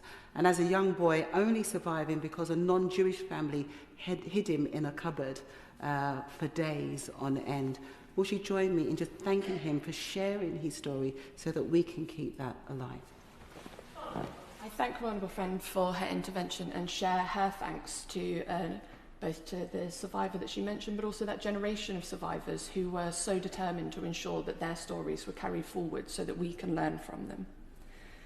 Honourable members and right honourable members can visit the museum not far from here at Westminster Synagogue, home of the Czech Memorial Scrolls Trust, to see the scrolls I referred to and artefacts from these communities. Remembrance of the Holocaust, however, is a society-wide effort, something that Jews cannot undertake alone. At a time of rising anti-Semitism globally, when Jews in Manchester and in Bondi Beach are killed just for being Jews, this same anti-Semitic poison is again taking root and must be confronted. We should remember the evils of the past to fight the evils of the present, taking strength from the everyday acts of resistance, large and small, and bringing their stories with us to secure for all of us a safe and secure future. 8 decades on from the Holocaust, it's more important now than ever. Tom Morrison. Thank you, Madam Deputy Speaker. I'm honoured to be here at this debate, and I'd like to thank the member for Bury St Edmunds and Stowmarket for leading this debate today and opening with such an incredibly moving speech. Genocide does not just happen. There is always a path. There is always a terrifying and evil journey towards it. The intention to destroy a group of people is an unspeakable idea. It's difficult to comprehend, and yet it has happened, not once, but multiple times across the globe. Madam Deputy Speaker, remembering the Holocaust is not just a Jewish issue, it's a human one. Education, reflection, and crucially action become more and more important each day as we face increasingly fractured communities, inflammatory online rhetoric, and casual othering of minority groups. Recent events, both in the UK and abroad, reiterate that never again cannot rest on remembrance alone. It needs conscious action. The Nazi regime systematically murdered 6 million Jews, including 1.5 million children. That's 6 million stories, 6 million people who loved, 6 million people who added immeasurable value to this world. That murderous regime also killed Roma and Sinti people, disabled people, gay men, political opponents, Jehovah's Witnesses, and others that they deemed undesirable. In total, around 10 million people were murdered. But the Holocaust was not carried out by mobs and Nazis alone. It was enabled by a systemic involvement and compliance of institutions, including the police, civil servants, universities, courts, and local authorities, the very institutions that were created to protect and serve. Instead, these institutions enforced discriminatory laws, facilitated deportations, and normalised othering and eventually murder. Prejudice became policy when institutions failed to act against the hatred. We are talking about a scale of suffering and terror that is beyond comprehension, and that is why the personal stories are so crucial to our learning and reflection. So I'd like to share some stories of my constituents who survived. In 1939, Leonard Kaufmann's uncle managed to secure a place for him on the Kinder transport, leaving behind his siblings and parents who later died. At 4 years old, Leonard remembers sitting on a bar stool on his arrival to the UK, all alone, waiting to be collected. Not able to speak English, scared and completely unsure of what was to come. Leonard went on to lead a successful career and have a happy family home in Gatley, despite experiencing one of the hardest starts to life anyone could imagine. He was a proud administrator at the Yeshurun Synagogue, which sits proudly in the heart of Gatley. Peter Cura was taken in by a Quaker family in Manchester with his brother and parents after they learned the SS were coming for his father. And later, Peter selflessly volunteered considerable time to the establishment of a retirement home in Didsbury for Jewish refugees. Martin Hyman shared with me the story of his mother, who grew up in the 1930s Vienna and was expelled from school simply for being Jewish. Aged just 13, she was sent alone to Britain on the Kinder transport. She never saw her parents again. Madam Deputy Speaker, sadly, these stories are not unusual. Martin said to me, in 1938, 272 Jews were recorded as having lived on the street in Vienna where my mum grew up. She was one of only 13 who survived the Holocaust. They reflect the experience of thousands of children whose lives were saved only because others acted. And I'm asking everyone in this house today to imagine the pain and suffering inflicted from just these singular stories and multiply that by 1,000, and then multiply it again. I would like to pay tribute to Paul Porges, a survivor of the Holocaust who was not only my friend but a mentor to me. Paul was born in Czechoslovakia to parents Victor and Olga. During the Second World War, his family was deported to a ghetto in Warsaw. After falling ill, Paul was separated from his parents, but was helped to escape by the Polish resistance.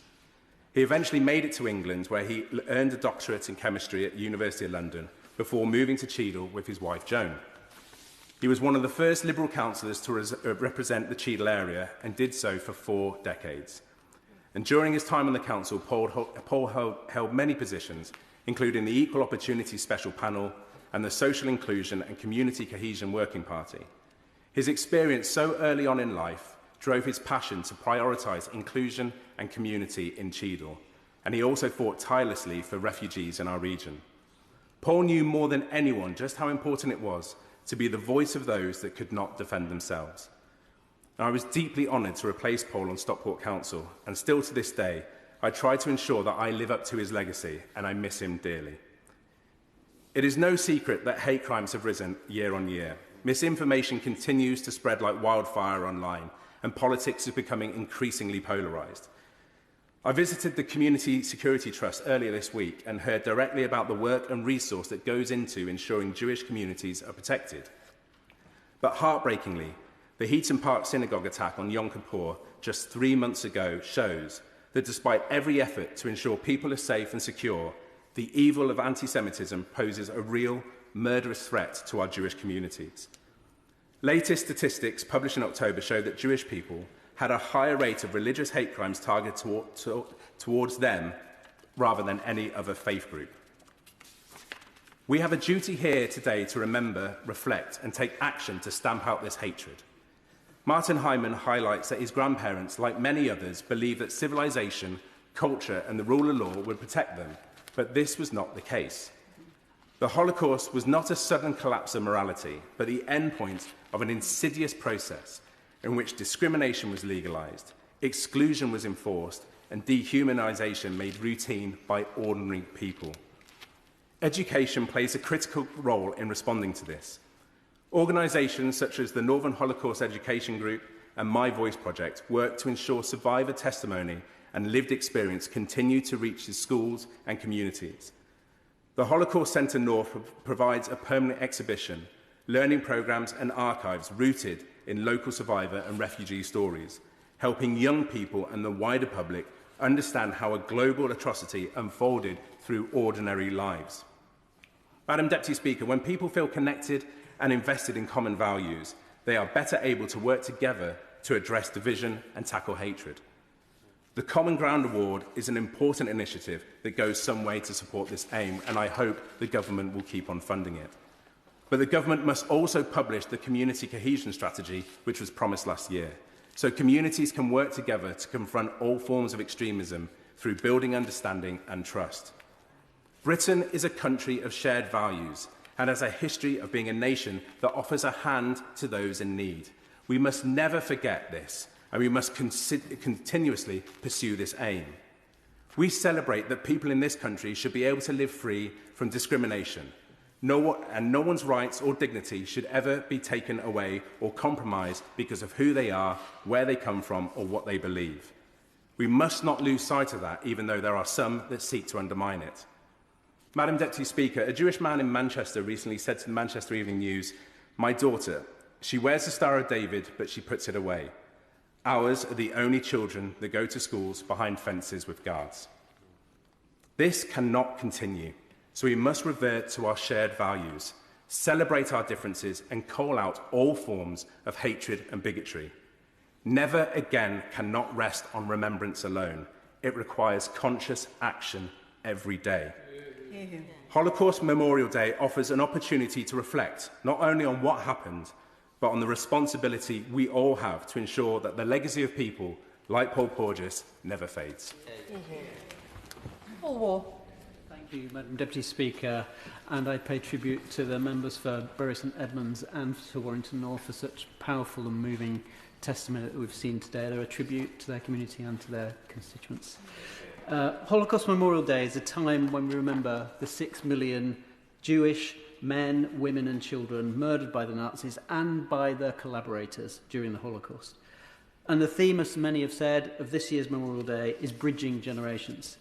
And it's the solemn duty of all of us in this place and beyond it, who've had the privilege of meeting Holocaust survivors, to pass on their testimony to younger generations so that we may all bear witness collectively to their suffering and to their memory. On that note, it was a real honour last week, as some have already said, to meet 95-year-old Marla Tribich, MBE, in Parliament, and to hear her very moving testimony of how she and her brother were the only members of her family to survive the Nazi Holocaust, following her imprisonment in Ravensbrück and Belsenbergen camps. Many members will agree just how heartbreaking it was to hear of her pleading with the SS Guard not to put her on a train. Marla told me afterwards how proud she was of her brother Ben, who went on to represent Britain at the Olympics as a weightlifter. Ben, who passed away in 2023, was one of the 700 Jewish youngsters taken to Cumbria from the death camps. And Ike Alterman, who passed away at age 97 in December last year, was the last surviving Greater Manchester member of that group of so-called Windermere children. I mention Ike because his story is well known by the children of Rochdale, particularly in Fairlinge Park High School, where he visited 3 years ago to share his experiences.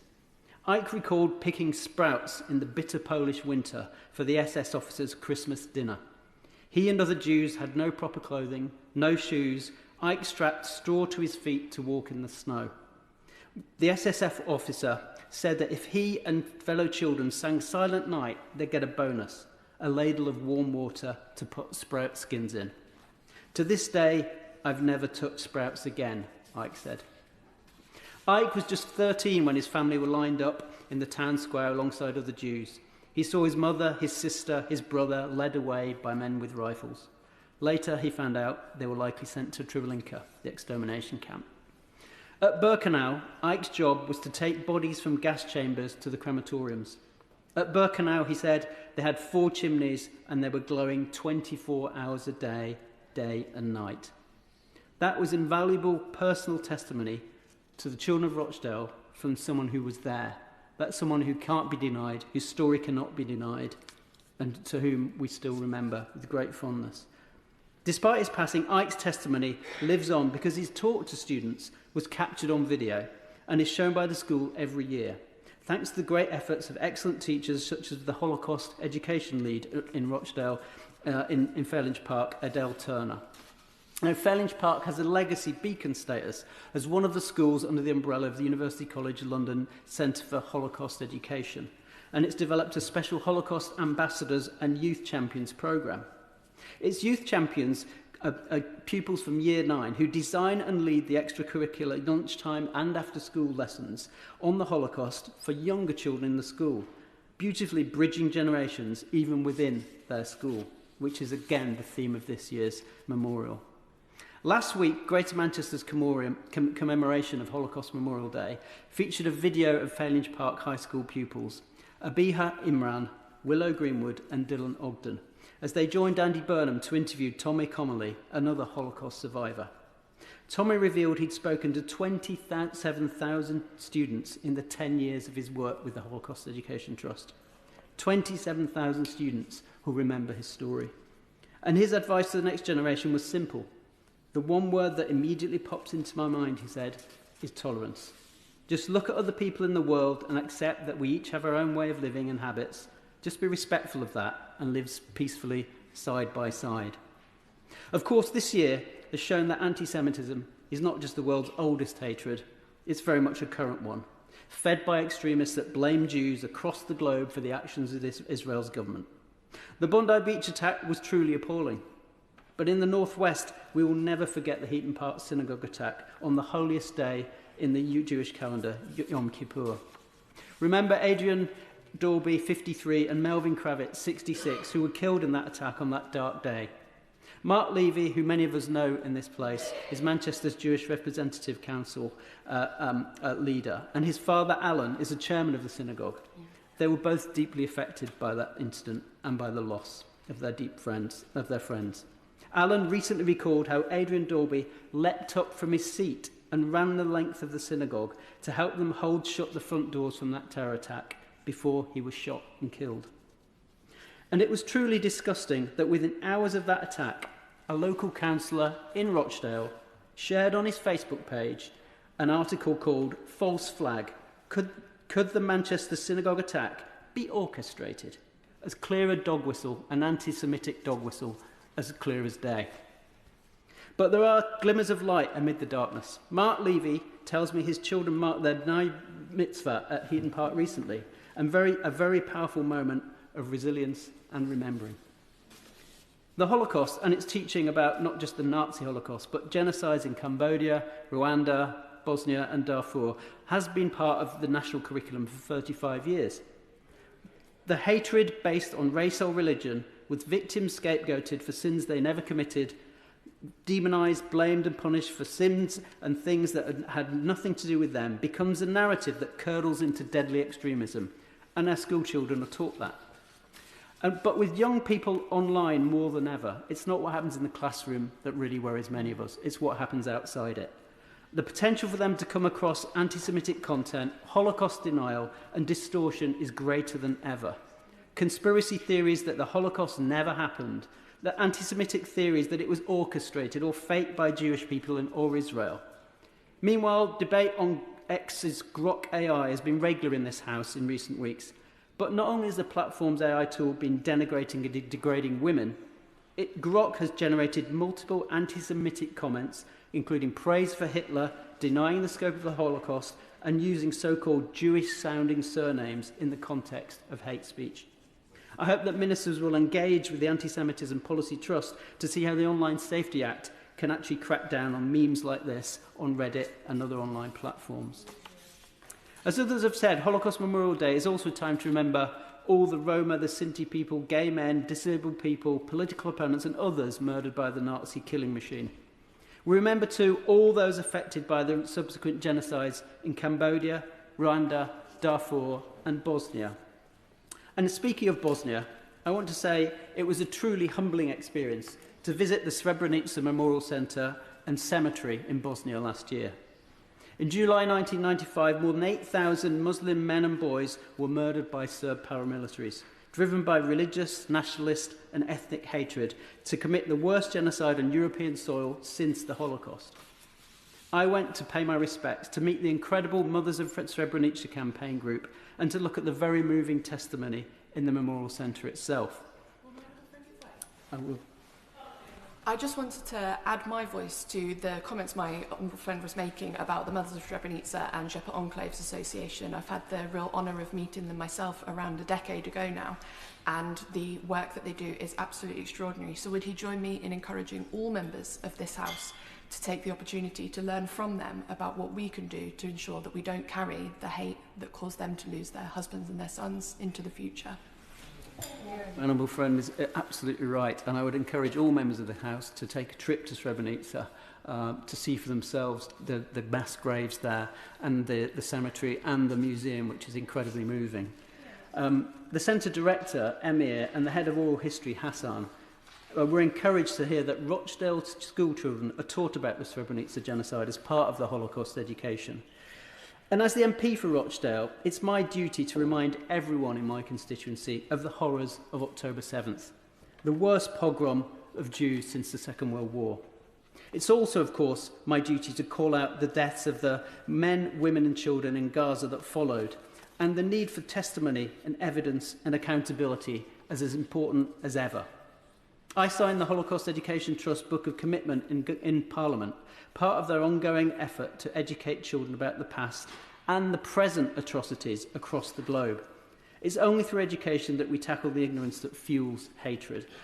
And the responsibility of remembrance doesn't end with the survivors. It lives on through their children, their grandchildren, and of course, through all of us.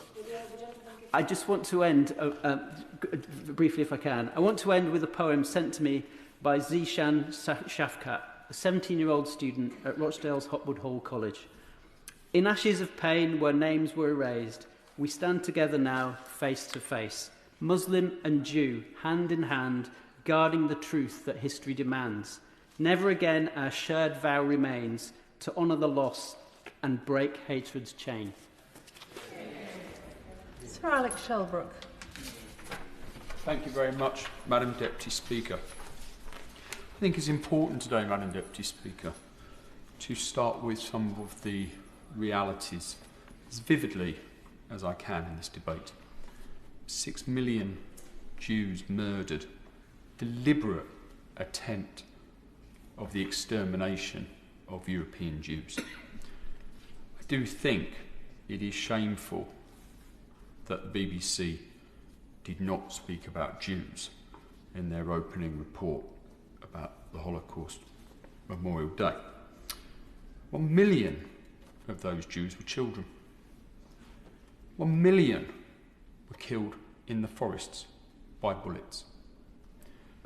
In order for the Nazi regime to save bullets, they would make sure mothers held their babies to their heads so they could shoot both at the same time. One of the reasons that the gas chambers were put in place was not just to mechanicalise mass murder, but it's also because the German authorities recognised that there was a large psychological impact on the soldiers who were getting covered in brain matter and blood and murdering children. And so they decided that we must stop people feeling like that who are doing our bidding and make it far more simpler to herd the Jews into gas chambers and then get Jews themselves to remove those bodies and put them into the furnaces. The dehumanisation that happened to have millions of people accept what was going on. And I very much doubt that there were a great many people in Germany who didn't have an idea of what was going on. None truer than in the Bavarian region where Nazism really had its roots originally. But, because has been described, a long history of anti-Semitic growth led to the situation that when you had tough economic circumstances, when you come out of the war, when Germany felt that they had been punished by the whole of Europe despite not losing any territory, Adolf Hitler looked for a scapegoat. And that scapegoat was easy to find because of the decades and decades of hatred. Now, Germany paid a price for this, not just in terms of the price of the war and what happened, but it led to an incredible brain drain of talent, academic talent. Albert Einstein, as an example, driving these huge intellects, scientists, engineers, doctors out of Germany, because also, as has been mentioned, of the others who were murdered, but of course academics, anybody who may challenge the regime. And I'm afraid that we are now seeing levels of hostility in the United Kingdom, where many people are thinking to themselves, they are better off leaving the United Kingdom. Our country will be far poorer for that, as well as the absolute moral outrage that today in the 21st century. The issues of 80 years ago are happening in front of our eyes. Madam Deputy Speaker, Leeds has a large and proud Jewish population. They are strong, they are resilient. Jews have been in Leeds for 150 years. They have added hugely to the fabric, the business, the community, the society that Leeds has become. I am proud that I have so many friends in the Jewish community, including, I'm proud to say, the Lord Mayor of Leeds, Councillor Dan Cohen. But they are frightened, Madam Deputy Speaker. They do find it difficult to go into Leeds city centre during Saturdays, during protests. And these are people who want to stand up to what is being said, but get pursued down the streets, get vicious abuse thrown at them. And I'm afraid, Madam Deputy Speaker, that I stand here today to not just remember the Holocaust, but to say remembrance is not enough. Speeches today have outlined, including the opening of my speech, what happened in the Holocaust. Other members have outlined the causes that led up to the Holocaust. But we are sitting back and we're not naming and shaming those who are encouraging the roots of where this started. Madam Deputy Speaker, I've said it before in this chamber and I'm going to say it again today.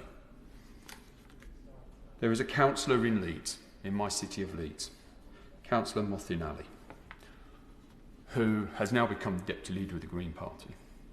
On 7/7, October the 7th, 2023, on that day, he put social media out praising Hamas and what they had achieved.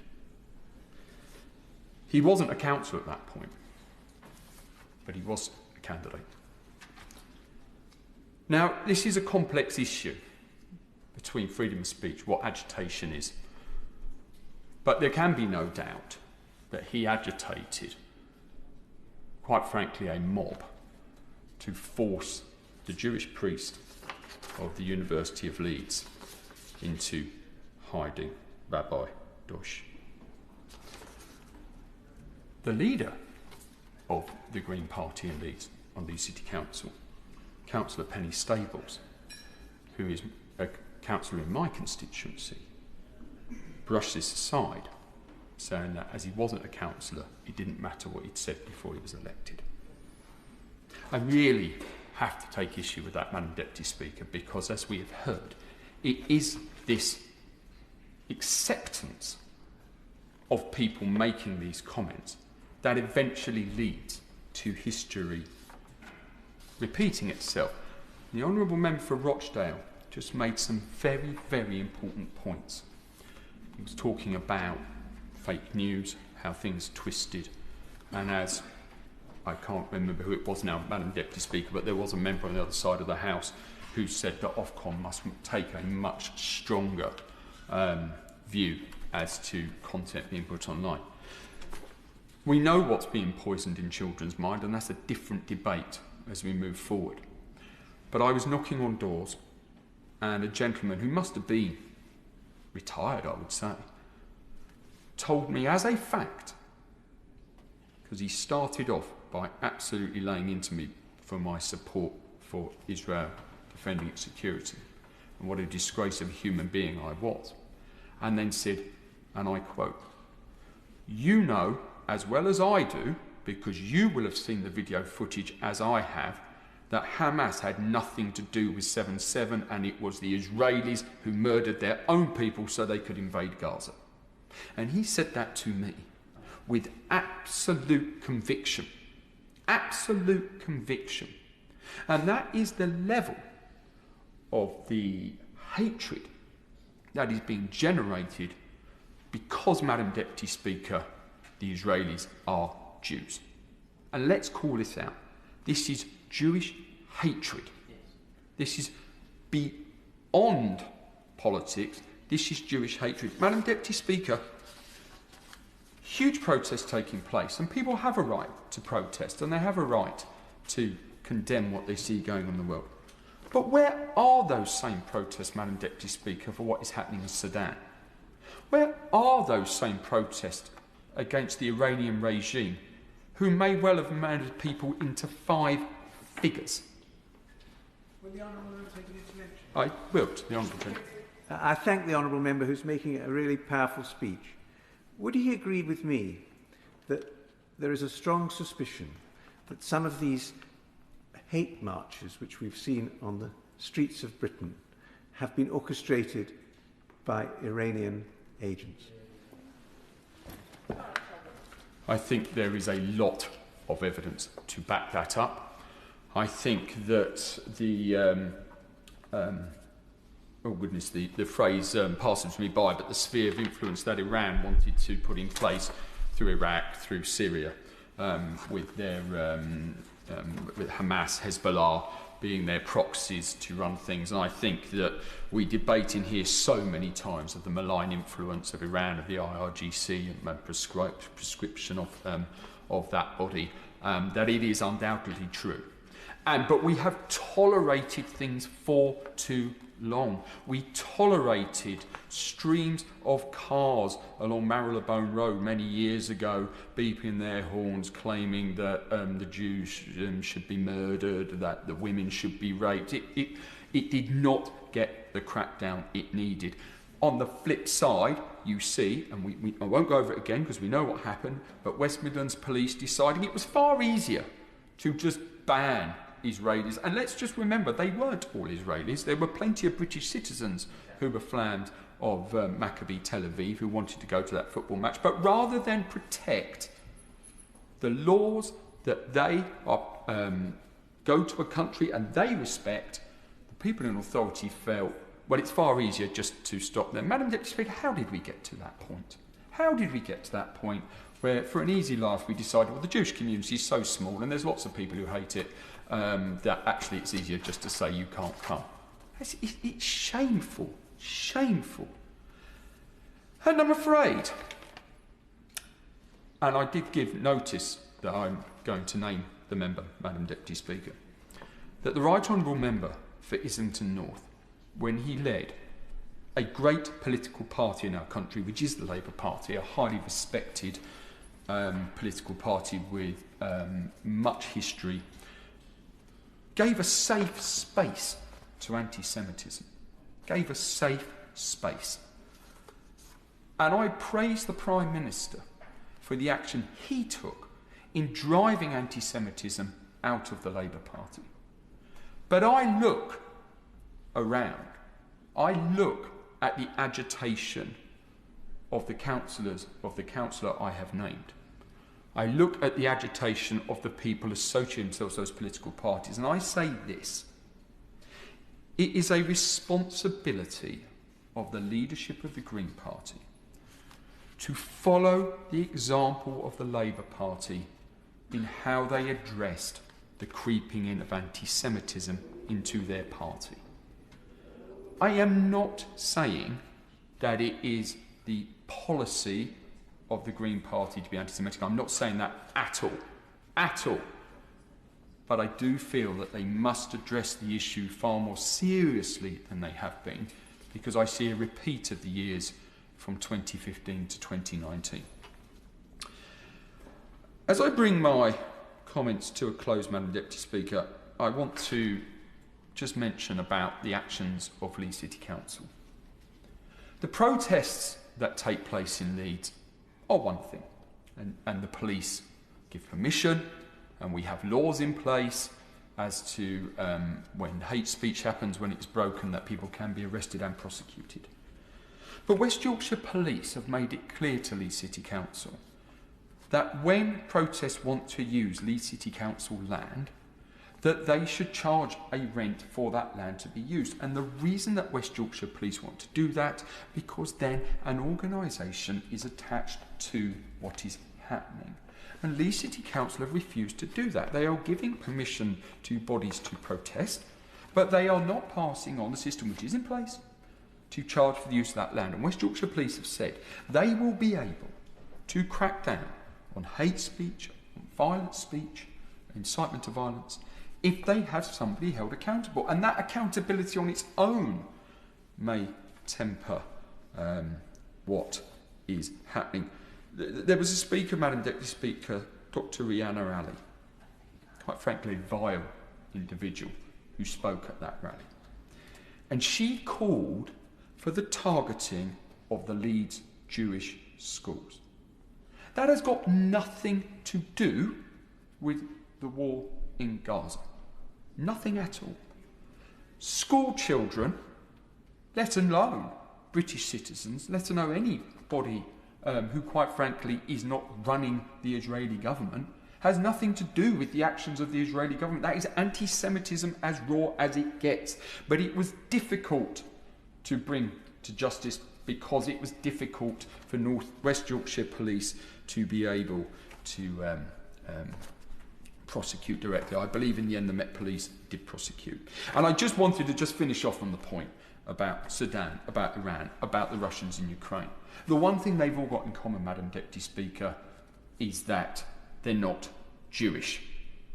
And that shows the level of anti-Semitism in this country, that if you're dealing with a Jewish community, then let's whip up a mob, let's say what we like, let's watch authorities like West Midlands Police stand back and think it's easier to just stop the problem happening. And the road to hell is paved with alleged good intentions. Rachel Blake. Point. Madam Deputy Speaker, please could you advise me what course I can take when a member of this House repeatedly uses speeches to misrepresent members of the public who are not able to be present to speak for themselves? The Honourable Lady will be aware that that is not a matter for the Chair, and she would, of course, at any point have been able to seek to intervene on the Honourable Member. Rachel Blake. Thank you, Madam Deputy Speaker. It is a privilege to speak in this important debate, and I thank my honourable friend, the member for Bury St Edmunds and Stowmarket, for opening this debate in such a powerful way. And I was struck by his early reflection of whether or not sometimes it is easy not to commemorate and not to remember. And that testimony, combined with the moving speech from my honourable friend, the member for Warrington North, in terms of the words for history and the words for remembrance. And in my remarks, I want to make the case that it is important to remember, and how we remember and the actions that that remembrance brings to us is what hopefully will matter most today. As mentioned already, the theme of this year's Holocaust Memorial Day is bridging generations. And every day, the recollection of survivors passes from memory into history. And like most honourable members here today, I have had the privilege of hearing directly from my own constituents their own recollections and memories, and those of Holocaust survivors, about what this means to them. Passing down their experience is increasingly vital to preserve our understanding as a society of the atrocious crimes committed in the Holocaust. We must never allow ourselves to forget or minimise these horrors, and bridging the generational gap is more important than ever. A key part of this... I'll give way. Just give me an opportunity to say, when we're talking about the events that happened, and we've spoken about the dehumanisation, Holocaust Educational Trust running visits to Birkenau Auschwitz. Part of that visit at the end, they managed to display the family photographs and things like that to rehumanise people. I don't know if the Honourable Lady's been able to attend, but it is one of the most exceptionally moving things I think anybody could witness. I thank the honourable member for recalling for us that exhibition. And I think what we've seen in Parliament over the last few weeks has been incredibly powerful. A key part of bridging that generational gap is the very youngest generation of survivors, many of whom first arrived in the UK on the Kinder Transport. A memorial to this stands in my constituency in Liverpool Street Station, where many of these children met their foster families. Most of them remained in the UK, and they and their descendants are our neighbours, our families, and our friends. This week, I joined city residents and workers in the congregation at Bevis Marks Synagogue. Bevis Marks is the oldest synagogue in continuous use in Europe, and I joined them at the Holocaust Memorial Day service. Bevis Marks is a testament to London's history of tolerance, openness, and pluralism, and here I pay tribute to the work of the local community in creating the Jewish Square Mile project, which is bringing together the community and recording this long and deep history. The City of London's Jewish population dates back to the time of William the Conqueror and have long held a stake in the city's civic life. This early history, though, was a painful one. London's Jewish population were falsely accused of practices like coin clipping, and they were barred from the coronation of Richard I and subject to multiple massacres across the Middle Ages. However, moving into the 18th and 19th centuries as pogroms swept across the continent, it was to London that hundreds of thousands of European Jews fled, many of whose descendants then hosted the refugees from the Kindertransport. The Kindertransport is a reminder not just of what Britain and its people can achieve when we work together, driven by compassion, but also that we cannot be complacent, that good intentions are enough on their own. That complacency has too often been the case when we as politicians have failed to adequately address the rise in anti-Semitism which has occurred in recent years. We have condemned and lamented hate crimes, but have we done enough to prevent them from reoccurring? We have spoken with Jewish leaders. Have we truly heard their concerns? I know that many of my Jewish constituents do not believe we have the progress that is needed. I am not the first today to mention last October's horrific attack in Manchester, but all of us will have have heard directly from community leaders warning that something exactly like this might happen in the months leading up to it. I've spoken to young constituents who are fearful of walking to shul. Jewish people across the country are experiencing prejudicial, anti-Semitic hate. It needs to end, and we need to end it. Every member of this House has a role to play in bridging generations and in bridging communities. We are leaders in our neighbourhoods, in our villages, in our towns, and in our cities. And at a time when relations between and within communities remain so broken, our time to act is now. I ask each and every one of us, what is next? What are we doing to convene leaders of all faiths and none? What are we doing to ensure that our children are being taught about the reality of the Holocaust in school and online? What are we doing to address the hatred and violence of the past few years head on? Will we remain determined to tackle online hatred and anti-Semitism? The road to ending hatred sadly requires years of work, and those results will take longer to show than many of us would like.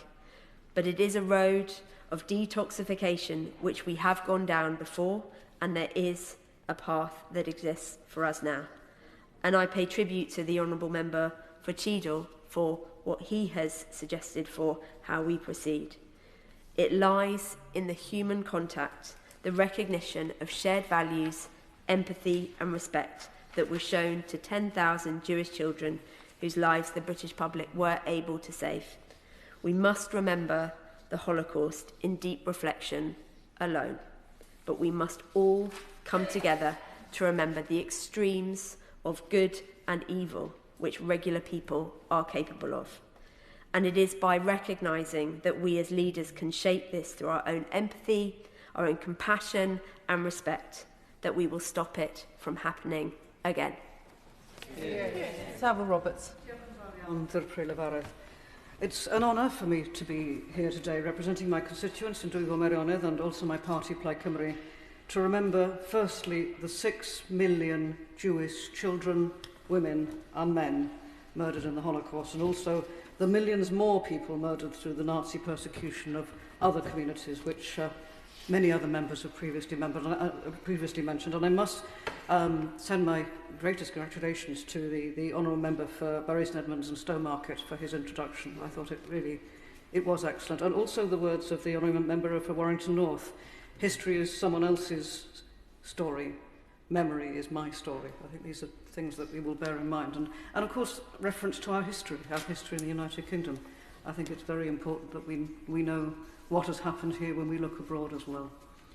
So as we commemorate the victims of the Holocaust, we remember other atrocities of genocide against the Armenians, the Holodomor in Ukraine, in Cambodia, Rwanda, Bosnia and Darfur. Forgive me, but this is not and cannot be an exclusive list. There have been, there are, and there will be other crimes of genocide. We cannot comfort ourselves if we presume these to be events consigned to history. The Convention on the prevention and punishment of the crime of genocide is the treaty that criminalises genocide. The definition is deliberately narrow. It requires any of the following acts to have been committed with the intent to destroy, in whole or in part, a national, ethnic, racial or religious group.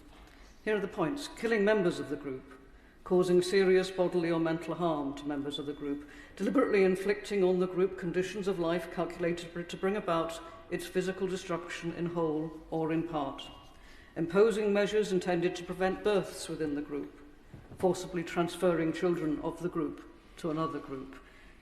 We know this is happening now. We know this will happen in the future. We know that we need the international bodies and the rule-based orders to hold this to account, to define it, and as necessary to take the criminal steps as well. We know we need these because we look back and we learn from history. Within the noise and confusion of present events, we are required to call out genocidal actions wherever and by whomever they are committed. It is therefore our duty to be the watchdogs, to warn against genocide, be that in Myanmar against the Rohingya Muslims, in China against the Uyghur Muslims, or in Gaza against the people of Palestine. The International Court of Justice, as we speak, is deciding on the application of the Convention of Genocide against Myanmar. This decision will be of immense significance in relation to the question of forced displacement and the Myanmar's military attacks on the Rohingya.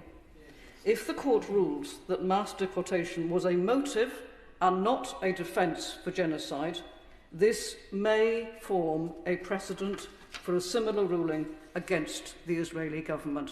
I think it is important that this is said today. The theme for International Holocaust Memorial Day this year is Bridging Generations, a reminder that the responsibility of remembrance lives on not just through survivors, but through their descendants and through all of us.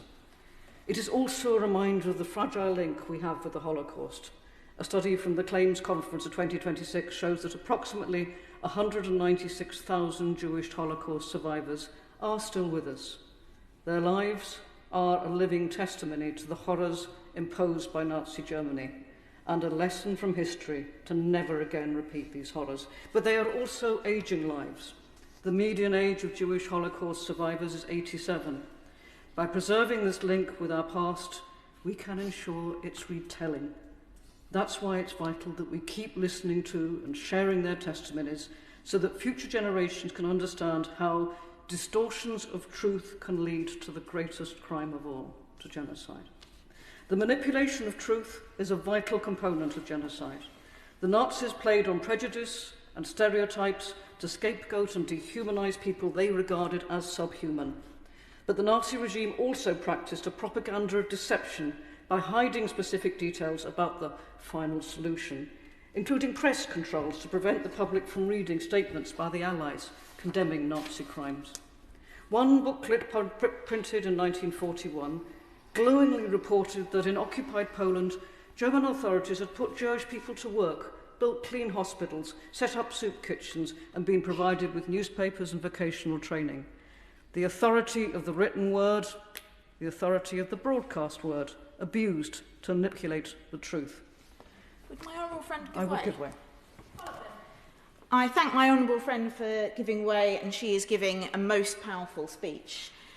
On her point about false narratives, I wonder if she would agree with me that it is so important to distinguish between legitimate criticism of the actions of a state as compared to hatred directed towards people because of a religion. And it's worrying to have heard some remarks in a debate today, or a debate on the Holocaust of all things, that seem to blur the lines between these.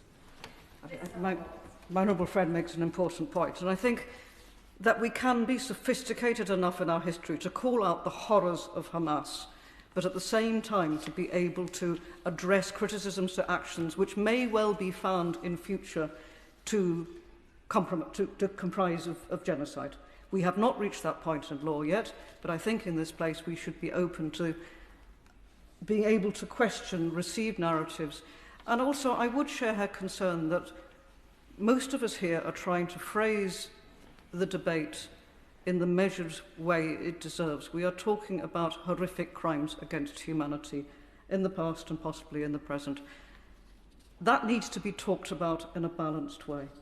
And at the same time, of course, we are all of us, as I said, we are horrified by the actions of Hamas. We are horrified by the attacks in Manchester last year. And these are the wider questions of how we find the balance, how we here in our privileged position use the language at our disposal to make sure that we are not pushing truth further and further into the undergrowth. Jan Garski was a Polish Catholic diplomat who brought eyewitness reports of the true scale of Nazi atrocities to Western leaders as early as 1942. He risked his life to alert the world to murder. Largely ignored at the time, Karski argued that the common humanity of people, not the power of governments, is the real protector of human rights. I think his memory is a challenge to all of us who speak as public leaders. If this year's theme teaches us anything, it is to be alert to those who would distort the truth for their own ends. We must listen to genocide survivors, and we must support those who would shine a light on grave injustices wherever they are. It is only through listening to testimony, through our common humanity, that we can learn from the past and secure genuine justice for victims, and stand, of course, as I said, against those actions such as that terrible attack in Manchester last year. And to close, in an increasingly troubled world where the rule-based order is threatened, we would all do well to remember that the Genocide Convention obligates state parties to pursue the enforcement of the prohibition of genocide.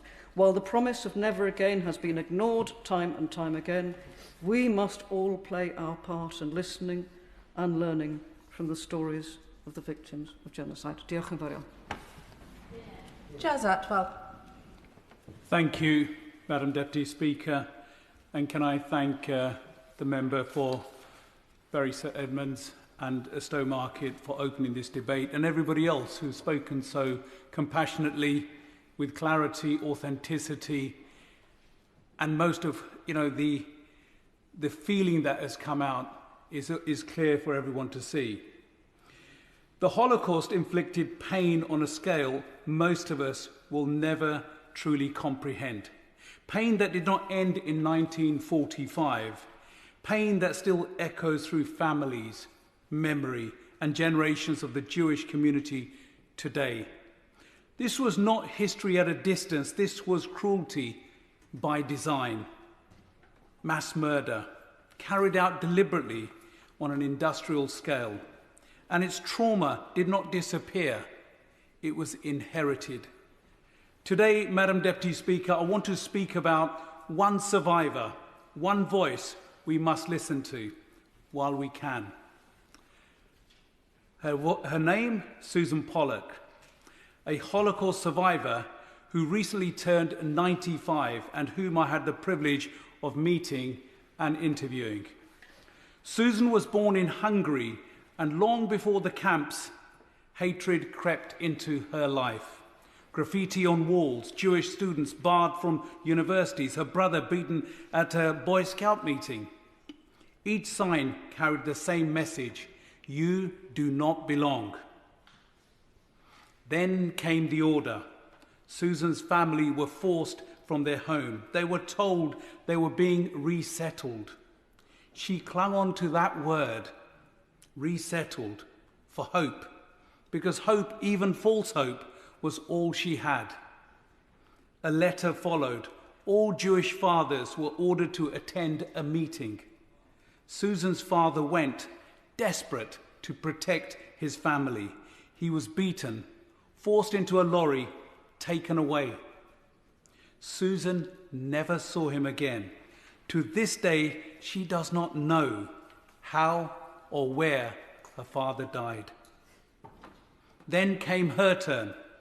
In May 1944, Susan and her family were transported by cattle trucks to Auschwitz-Birkenau. She was 15. Somebody whispered to her, "Don't say you're younger than 15." So when she was asked, she said 15 and a half. She later learned why. Children under 15 were sent with their mothers directly to the gas chambers. Susan lost her mother. And with that loss came horrors beyond language. mothers watching their children die, children searching for protection that could not come, entire families murdered in minutes. This is what hatred looks like when it is given power. The cruelty did not stop. Her hair was shaved, she was inspected, yes, inspected, starved, silenced.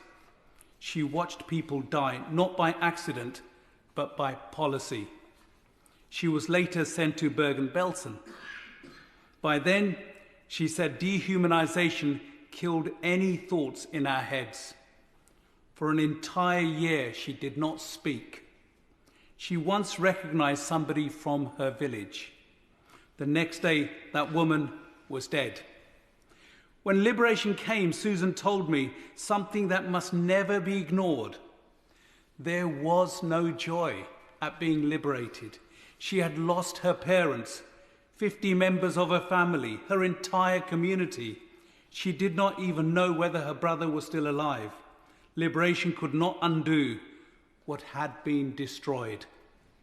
This was Susan's experience, and it was the experience of 6 million Jewish people and millions of others systematically murdered because hatred was allowed to rule. Madam Deputy Speaker, the Holocaust did not begin with the gas chambers. It began with words, with lies repeated until they sounded like the truth, with people labelled as other, with hatred normalised, silence excused.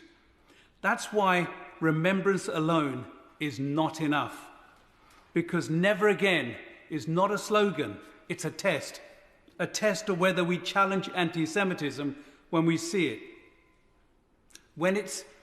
We challenge it when it's inconvenient, a test of whether we confront fascist rhetoric when it masquerades as opinion, a test of whether we defend human dignity when it costs us something. 6 million Jews were murdered, not because the world did not know, but because too many looked away. Susan Pollock survived Auschwitz. She survived Bergen-Belsen. She survived an attempt to erase her humanity. But survival alone was not justice, and silence was never safety. So the lesson of the Holocaust is clear. When hatred is tolerated, it grows. When lies go unchallenged, they spread. When humanity is divided into us and them, violence is never far away. That is why this House must be unequivocal. We will not excuse anti-Semitism. We will not tolerate fascism. We will not stand by while people are dehumanized in our politics, our communities, in our public life. Because remembrance demands resolve. Resolve to speak when others stay silent. Resolve to act when others hesitate. Resolve to defend our shared humanity every time it is threatened. We owe that to Susan Pollock. We owe it to the 6 million. We owe it to the future. If never again is to mean anything at all, it must mean now, and it must mean us. Thank you. Martin Vickers. Thank you, Madam Deputy Speaker. It's a pleasure to take part in this debate once again. And there have been some profound, passionate and emotional and informative contributions, as is so often the case when we put our political exchanges to one side. As members have already mentioned, this year's Holocaust Memorial Day theme is Bridging the Generations. Every year we move further away from the horrific events of the Holocaust, it becomes even more distant, and every year more of our Holocaust survivors pass away. I understand that the median age of Holocaust survivors globally is 87. It is becoming harder and harder for these few remaining survivors to share their testimonies in person. Nothing compares to the raw shock of hearing the horrors of the Holocaust spoken from the mouth of someone who actually experienced it. When those voices pass away, who will pick up the mantle? That is why this year's theme is so important. We have to bridge the gap between the generations. We must begin the process of passing on the responsibility of remembrance from survivors onto the next generations. Sadly, we haven't as a global society, learned the lessons, and we know of many examples of genocide since the Holocaust. Last year I spoke in this debate ahead of the 30th anniversary of the Srebrenica genocide, which the Honourable Member for Rochdale has previously mentioned, and apologies if I refer to some of the same points again. I've taken a particular interest in the Western Balkans, as when I studied for my politics degree, one of the units was the breakup of Yugoslavia. And when I arrived here in Westminster, I became involved in the various all-party groups that focus on the region and subsequently served as the Prime Minister's trade envoy to the Western Balkans. The Srebrenica genocide took place in July 1995 during the Bosnian War, and as has been said, 8,372 Bosniak Muslim men and boys were murdered, and it is legally recognised as the first genocide on European soil since World War II.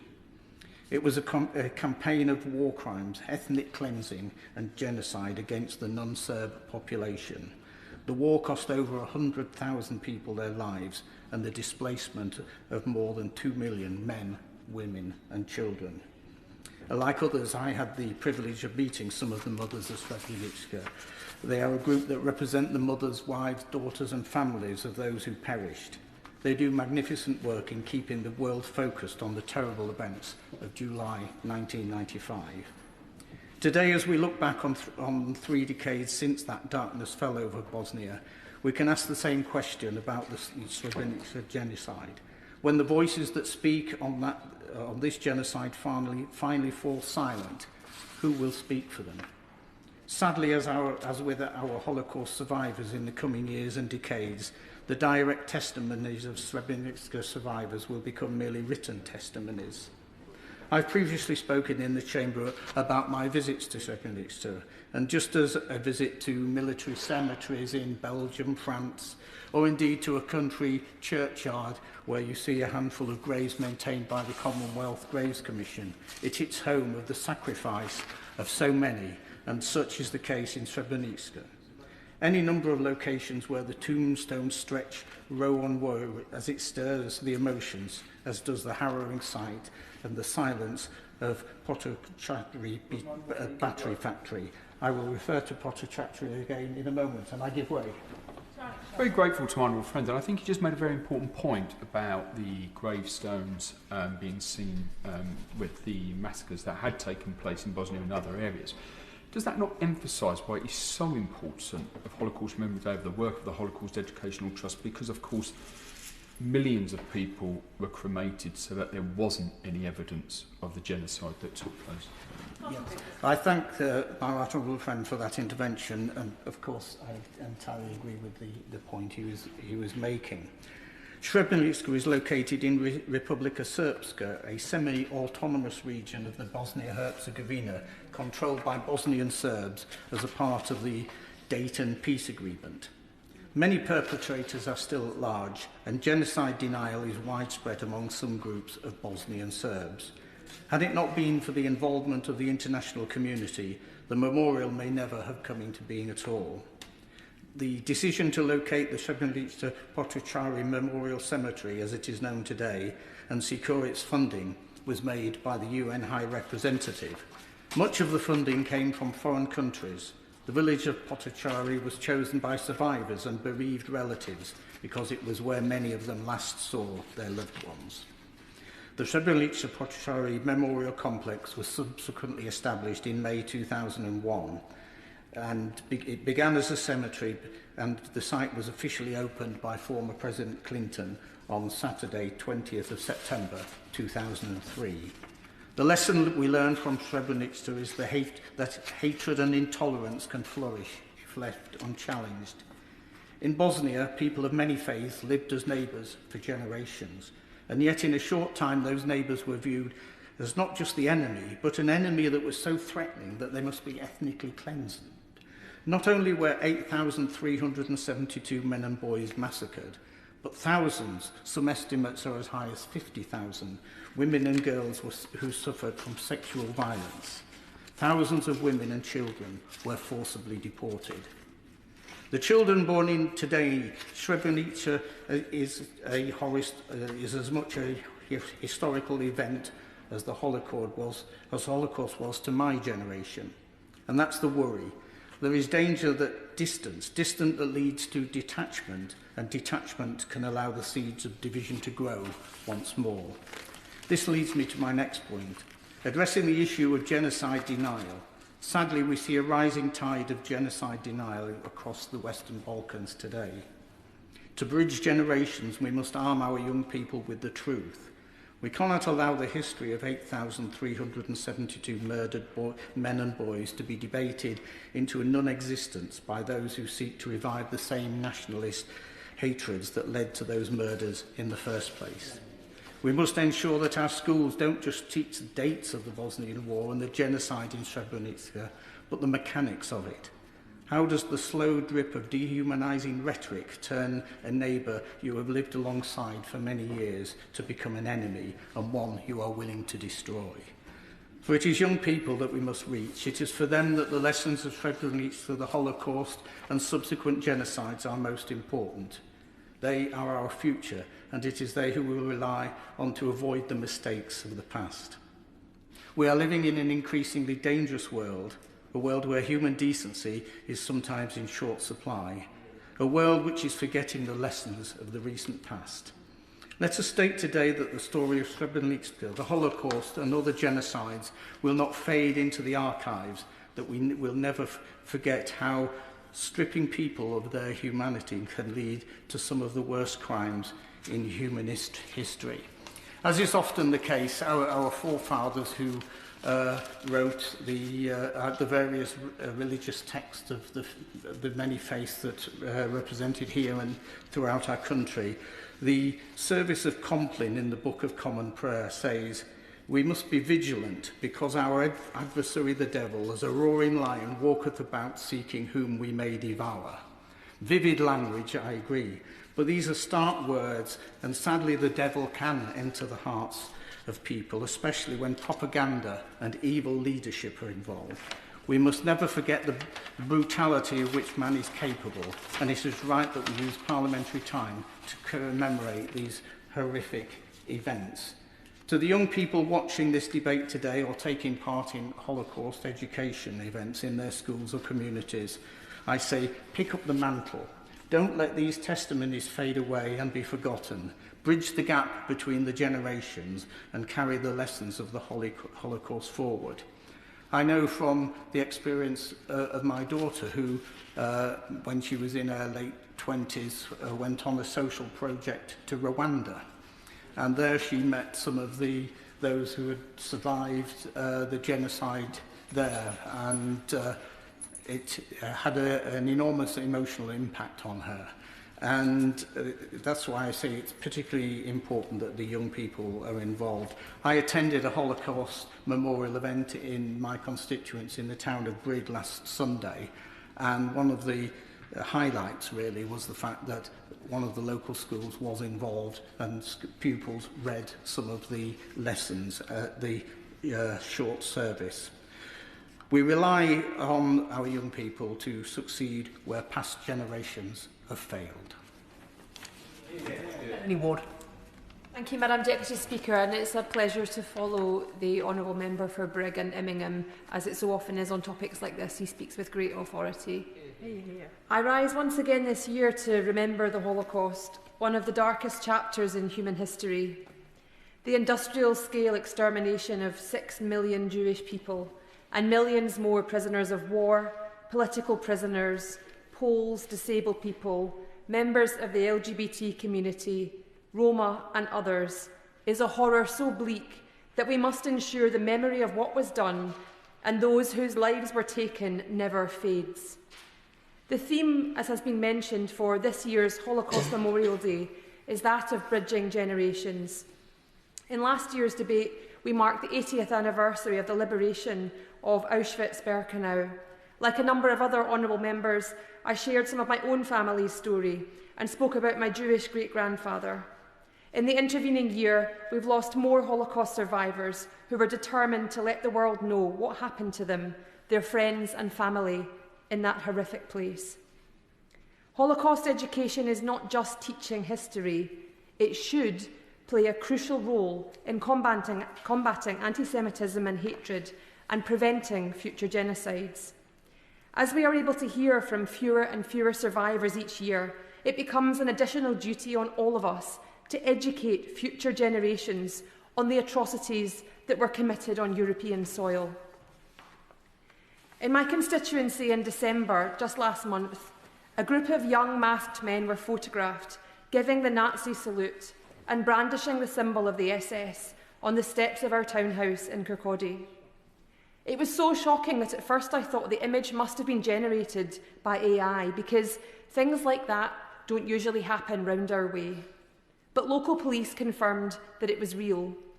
It was honestly frightening that those men felt comfortable participating in such an act in broad daylight, not 400 yards from our Holocaust Memorial or the War Memorial, which commemorates the hundreds of Kirkcaldy men who died fighting the Nazis. Acts like this are a warning to us all.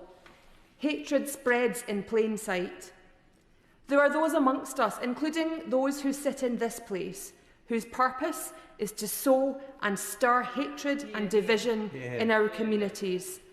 It is fostered and spread online in the presence of vulnerable young minds. This is an eradication of historical record and memory in favour of misinformation. I am grateful to my local police force in Kirkcaldy for their swift action in identifying, arresting and charging suspects, as well as to the many Fifers who expressed their outrage that such an ignorant, offensive and dangerous act had taken place in our midst. I have said to my constituents that in the months and years ahead, sadly, we and they must all be prepared to take a visible stand against hate. Some of the people in that photograph were not men, but boys, who told the police that they had not understood what the gesture of the Nazi salute meant, nor understood the SS symbol on the flag that they held. But this, Madam Deputy Speaker, is why the theme of bridging generations is so crucial. As the Honourable Member for Harrow East said earlier, education and memory must become responsibility. And my honourable friend, the Member for Warrington North, in a deeply profound speech, spoke about the difference between history and memory. We in Kirkcaldy are proud of our Holocaust Memorial, designed by students from 3 Fife schools who visited Auschwitz-Birkenau in 2005. The sculpture is in the shape of a doorway and has symbols carved into it that were used across Europe and America in the 1930s, telling others that this is a safe place. The UK and towns like mine in Fife have long been a safe place for minorities and those fleeing persecution. It is incumbent on us, on all of us, to call out racism and anti-Semitism and those who seek to divide us. I know that the vast majority of my constituents, indeed of our country, agrees with this, but we can take nothing for granted in today's uncertain world. As my honourable friend, the member for Bury St Edmunds and Stowmarket so eloquently said, we cannot assume that it will not happen again. Indeed, in the wake of the anti-Semitic attacks on Heaton Park Synagogue and Bondi Beach, we must be clear-eyed about what is happening. In the aftermath of the Holocaust and World War II, international law and the rules-based order were created to put lines in the sand about right and wrong and to learn the lessons of what had taken place. And so now, as the rules-based order is increasingly trampled on by nations who should know better, we, the UK, must do more to prevent mass atrocities. There must be better prediction, prevention and response to mass identity-based violence. Data suggests that since 2012, there has been an increase in the number of countries where mass atrocity crimes are occurring, and action is needed to stop this. There is a gap in global leadership on this agenda, and it shows. The UK has never had a strategy for the prevention of mass atrocity crimes. Given the state of global affairs, surely now we need one more than ever. Surely, too, we should now seek to build a coalition with like-minded countries to monitor the warning signs and act together to prevent the mass murder of citizens who are targeted simply because of who they are. I ask the Minister to take this away. In the aftermath of the Holocaust, humanity was determined to prevent genocide, mass atrocities and identity-based violence from taking place ever again. But the warning light is flashing red, and it is time for renewed domestic and international action alongside education. Holocaust Memorial Day is often marked by the lighting of a candle. It is up now to us to light that candle and carry the memory of those who perished with us always. Yeah. Kirsty Blackman. Thank you very much, Madam Deputy Speaker. It's an honour to represent the SNP in today's debate on the Holocaust Memorial Day. 6 million Jews were murdered. I was trying to think about the words to use to describe it, and tragedy was one of the first things I thought, but then a tragedy is something that's unavoidable. A tragedy is, in my head anyway, it's something that was going to happen anyway. This was evil perpetrated by humans. I think the member from Birmingham talked about the brutality of which man is capable, and I think that really was the phrase that has stuck with me from the debate today. It is about the brutality of which human beings are capable of inflicting on one another. The member for Harrow East talked about othering, and that ability that human beings have to begin to other humans because of some perceived difference, because of a grouping together of them, is horrific, and it's something that we should all be aware of and think of when we're talking about the lessons of the Holocaust, when we're talking about learning from what happened in Nazi Germany. The member for Cheadle talked about what happened. A number of other members have also talked about what didn't happen. And what didn't happen was there wasn't every single person in Nazi Germany was a Nazi, was responsible for taking Jewish people to the camps. But there was enough people in Nazi Germany who were willing to turn a blind eye to that. And I'm not blaming individuals for their action. Maybe their family was being threatened, maybe they were terrified, maybe they had circumstances in which we can't contemplate today. But for every one of us who has moments where we don't stand up against hatred, where we don't stand up against othering, we need to think about what the reasons are that we are not standing up. We need to think about whether we can, whether we're members of Parliament, whether we're members of the public, whether we're community leaders or faith leaders. We need to think about whether we would be able to sleep at night if people were looking back in history at our actions and considering us to be bystanders rather than people who took action when that action was needed, when that othering was happening. We have every human being has value. People's value is not based on their religion or their country of birth or the colour of their skin or which town they currently live in or how much money they make or what job they do. Every human being inherently has value, and every single one of us has got a responsibility to ensure as representatives that no matter the differences that there are between any of us, that we recognise and stand up for the value of every one of our constituents, of every one of the people across these islands. We've got that responsibility. We've got that responsibility to stand up to anyone, whether they're a politician and a member of this place, whether they're a politician at a different level, whether they're a member of the public. We've got those responsibilities to say to them, no, someone is not less because you've put them in a box, because you've suggested they are somehow other. They have just as much value as you do. It does not matter what country they were born in. It doesn't matter who they worship. It doesn't matter what religious text is sitting on their bedside table. We all have value just because we are human beings. And we've all got that responsibility. And I want every one of us, whether we're in here or whether we're out there, to be able to sleep at night because we know that we've done the right thing, because we know that we've stood up against that drip, drip, drip of that beginnings of hatred that can culminate in where we ended up with the Holocaust.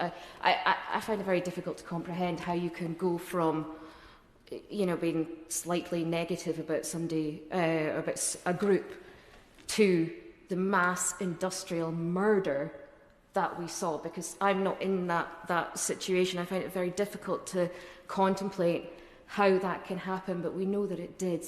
We know that it has. We know that it's happened not just in Nazi Germany, but in Srebrenica and Darfur. We know that this has happened, and I think the speech that was made by the member for Kirkcaldy and Cowdenbeath, I can't remember the full constituency name, talking about the point of the international rules-based order and the reason that that was set up. None of this stuff, none of these international organisations that we've relied on and listened to were set up as simply trading organisations. The Genocide Convention was there because we needed to ensure, every one of us, every country needed to ensure that we had learned from those those lessons, and that we were resolved together never to do it again. That's why some of the comments. 2 seconds. I will. Some of the comments that are being made about those international organisations, about, we can step away from that trading organisation, is a bit misinformed, because actually it's not just about that. It's about ensuring that we are working together to prevent genocide, that we're working together as countries where we can not police one another, but where we can assist one another to ensure that every country sees the value of every human, and that we never, ever other people like that again. First of all, can I commend the Honourable Lady for her speech and contribution. One of the ways of starting to address the issue is at schools and at an educational level. And some of the school teachers, history teachers back home, tell me they struggled to include the Holocaust in the curriculum for history. Now, if you're a politics student, you can come to Parliament here and you can learn a little bit here, and then you can take that back to your schools. Does the Honourable Lady feel, when it comes to starting early, and I think of my son and his friends from his Glasgow College back home, they went to Auschwitz as a child, and their attitude and life changed dramatically. Does the Honourable Lady think of me, when it comes to addressing these issues, helping educationally, that funding trips to Auschwitz would be a way of doing that? I absolutely agree, and I know that there's a number of schools in Scotland that take part in trips that go to Auschwitz as well. I think it is really important that continues, particularly with this theme of bridging the generations. As we are having fewer and fewer individuals who can talk about their experiences, I think it's incredibly important that we remember that history, and we remember that this was a real thing that happened. There's too much Holocaust denial of all sorts. We need to be showing people so that they can tackle that dis and misinformation by the evidence of their own eyes. Alex Hope. For her excellent speech. This Sunday I went to our Holocaust Memorial Day in Leeds and met my former constituent when I was a councillor, Trudy Silman, 97 years old now. We have less and less of these Holocaust survivors. So I'd like to pay tribute to the second generation of the children of Holocaust survivors, including my own father, who gave oral testimony to the Holocaust Centre North, which hopefully by next Holocaust Memorial Day we transcribe and be available to the public, so that not just me and my children understand our family's history, but everybody can learn from that and understand our link in the UK to the Holocaust, and it can echo through the generations. I thank the Honourable Member, and I hope that we do see that testimony more widely shared.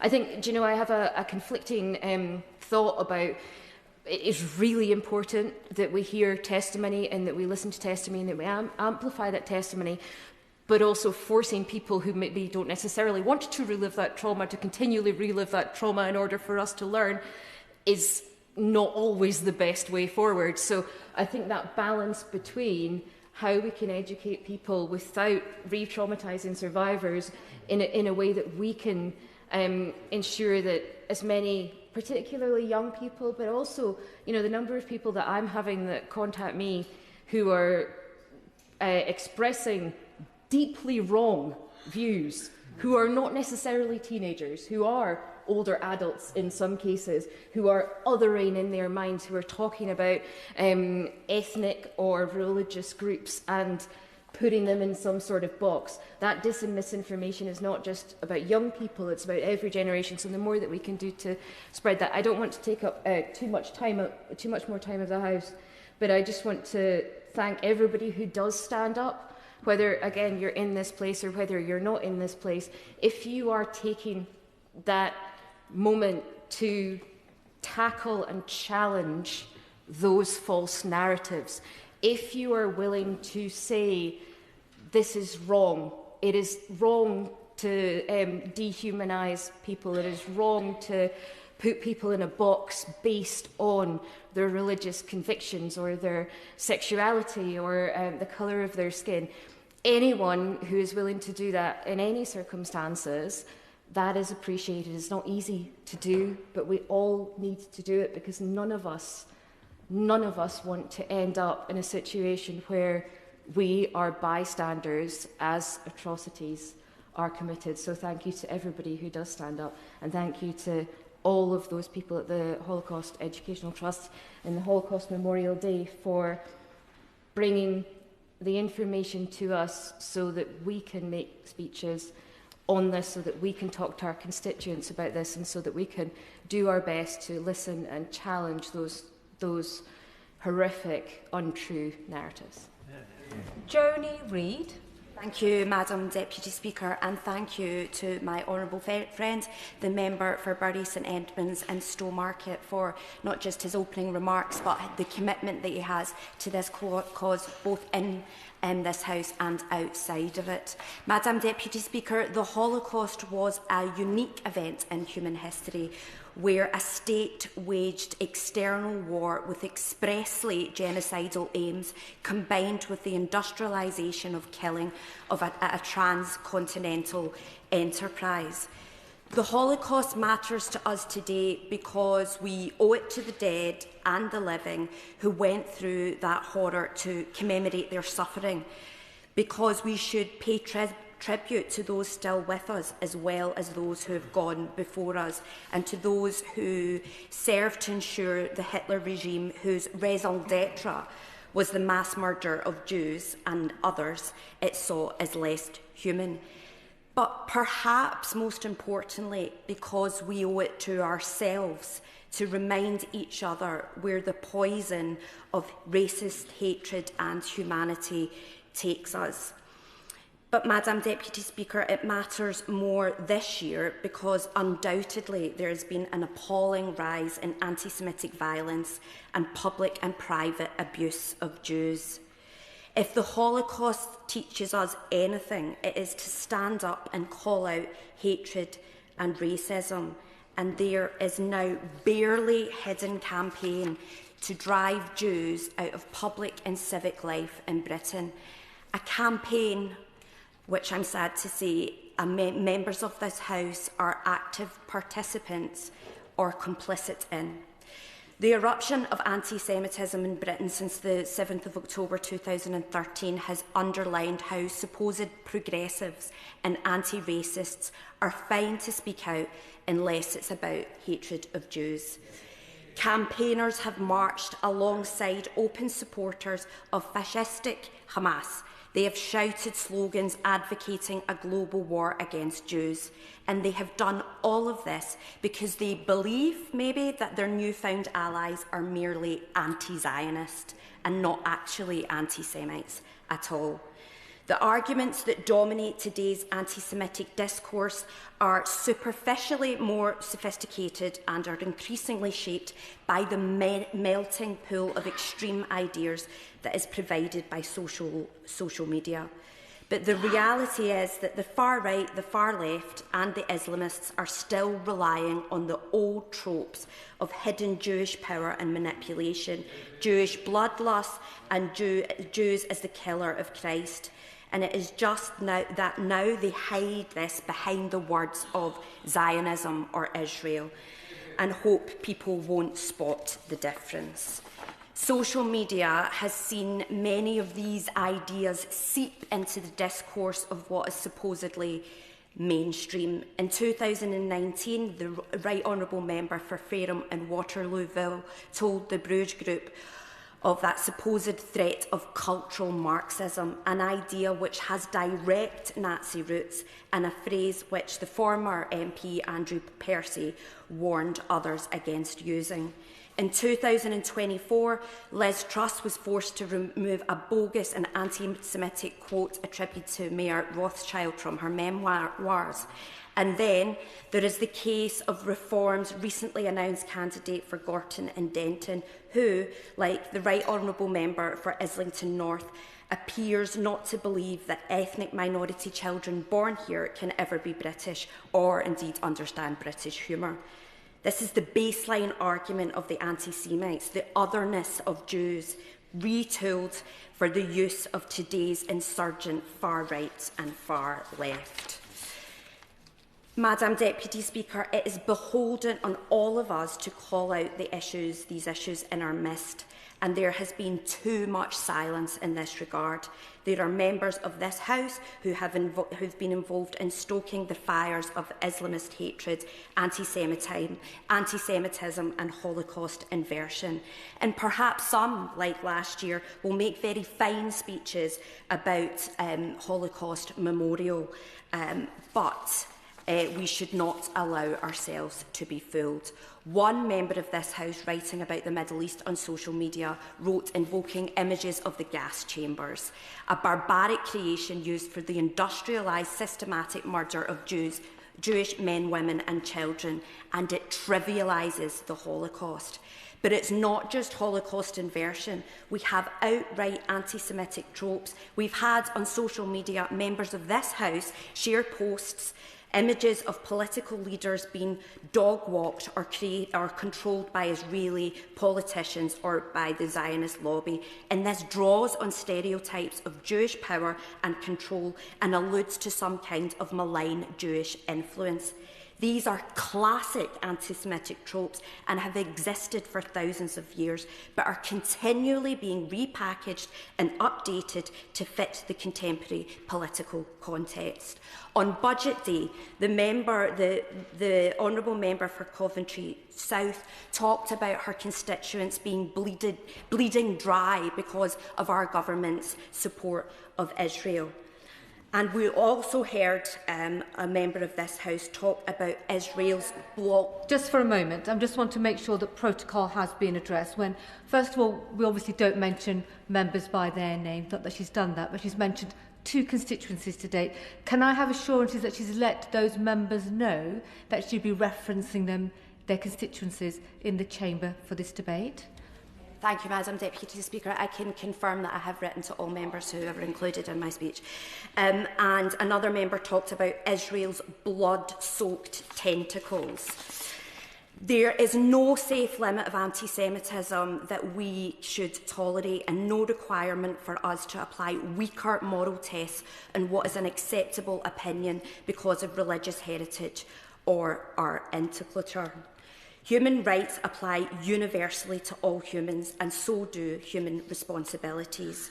We need to enforce those responsibilities before it is too late. The warning lights are already flashing. We don't have to look back to the 1930s to see how democracies can crash under the burden to political extremism and contempt for the rule of law, because we see it in the news every day. We now come to the front benches, and I come to the Liberal Democrat spokesperson, Danny James.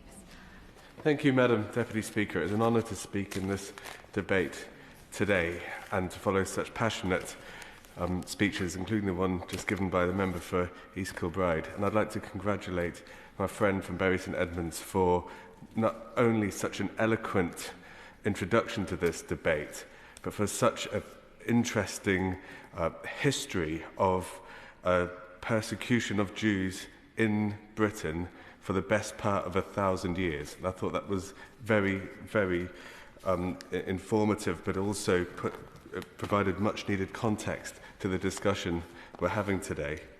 And the many members who spoke about individuals and charities and organisations who are working tirelessly to ensure that that the nation and school children in particular are educated about the Holocaust and will not forget it. And with the average age of Holocaust survivors being 87 years old, it is very prescient that the Holocaust Memorial Day theme is bridging generations. And Madam Deputy Speaker, the Holocaust Memorial Day Trust plays a vital role in ensuring that remembrance is not limited to those families who were murdered those whose families were murdered in the Holocaust, but also includes those who, having been mercilessly killed by the Nazis, were left with no one to speak their names. For the victims with no surviving family or relatives, their legacy must be safeguarded through education, remembrance, and memorial. If the words "never again" are to mean anything, they must represent a shared commitment to challenge hatred wherever it appears. And sadly, this year, the Holocaust Memorial Day comes against the backdrop of anti-Semitism on the rise. Madam Deputy Speaker, Jewish people in the UK are facing unacceptable and rising levels of hatred and violence. And I know from speaking to my own constituents in Winchester, I've heard just how isolating and just how frightening this can be. Because no one should feel anxious or scared when going to their place of worship. And no one should be denied the freedom of the expression of their religious beliefs. And it ought to be a national shame that we need security measures outside places of worship. But the murder of 2 members of the Jewish community just last year outside their synagogue, we know that these measures are unfortunately necessary. For so many British Jews, Holocaust Memorial Day is deeply personal. It's a day of grief and of remembrance and of resilience. Madam Deputy Speaker, to end, I'll quote the words of Prumai Levi. The story of the death camps should be understood by everyone as a sinister alarm signal. And Madam Deputy Speaker, while hatred and division persists, this alarm signal must be in our minds today, and it must remain in our minds for generations to come.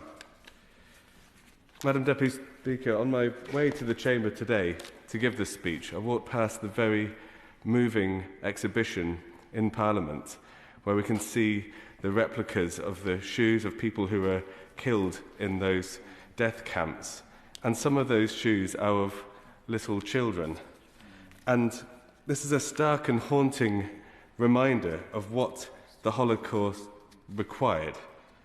The Holocaust depended on the systematic dehumanization of its victims, casting human beings as non-human, and that is in order to justify the unjustifiable.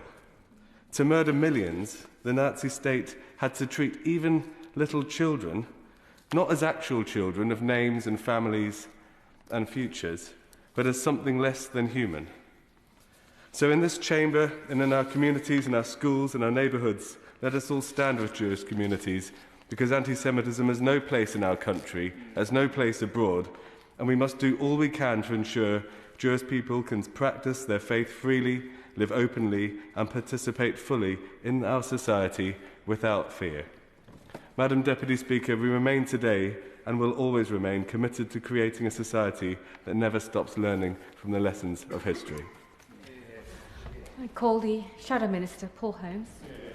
Thank you very much, Madam Deputy Speaker, and it is a genuine pleasure to speak in this debate as Shadow Communities Minister, in a debate where members from all sides of this House have been frank, honest, open and emotional. And I think that debates like this about our history, but also about our futures, often bring the best out of members in our House today, and I stay and pay tribute to all members in their speeches this afternoon. Particularly, can I pay tribute to the member who opened this debate, the member for Bury St Edmunds.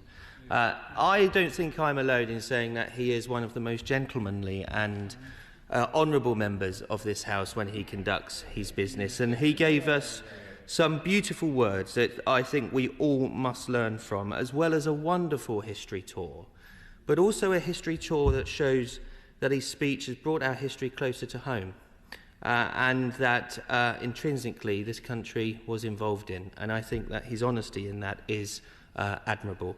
Can I also say that despite the serious nature of this debate, I do believe that the honourable gentleman should consider audiobooks, because I think that his dulcet tones should be going out far and wide across this country, which are incredibly soothing, may I say to him.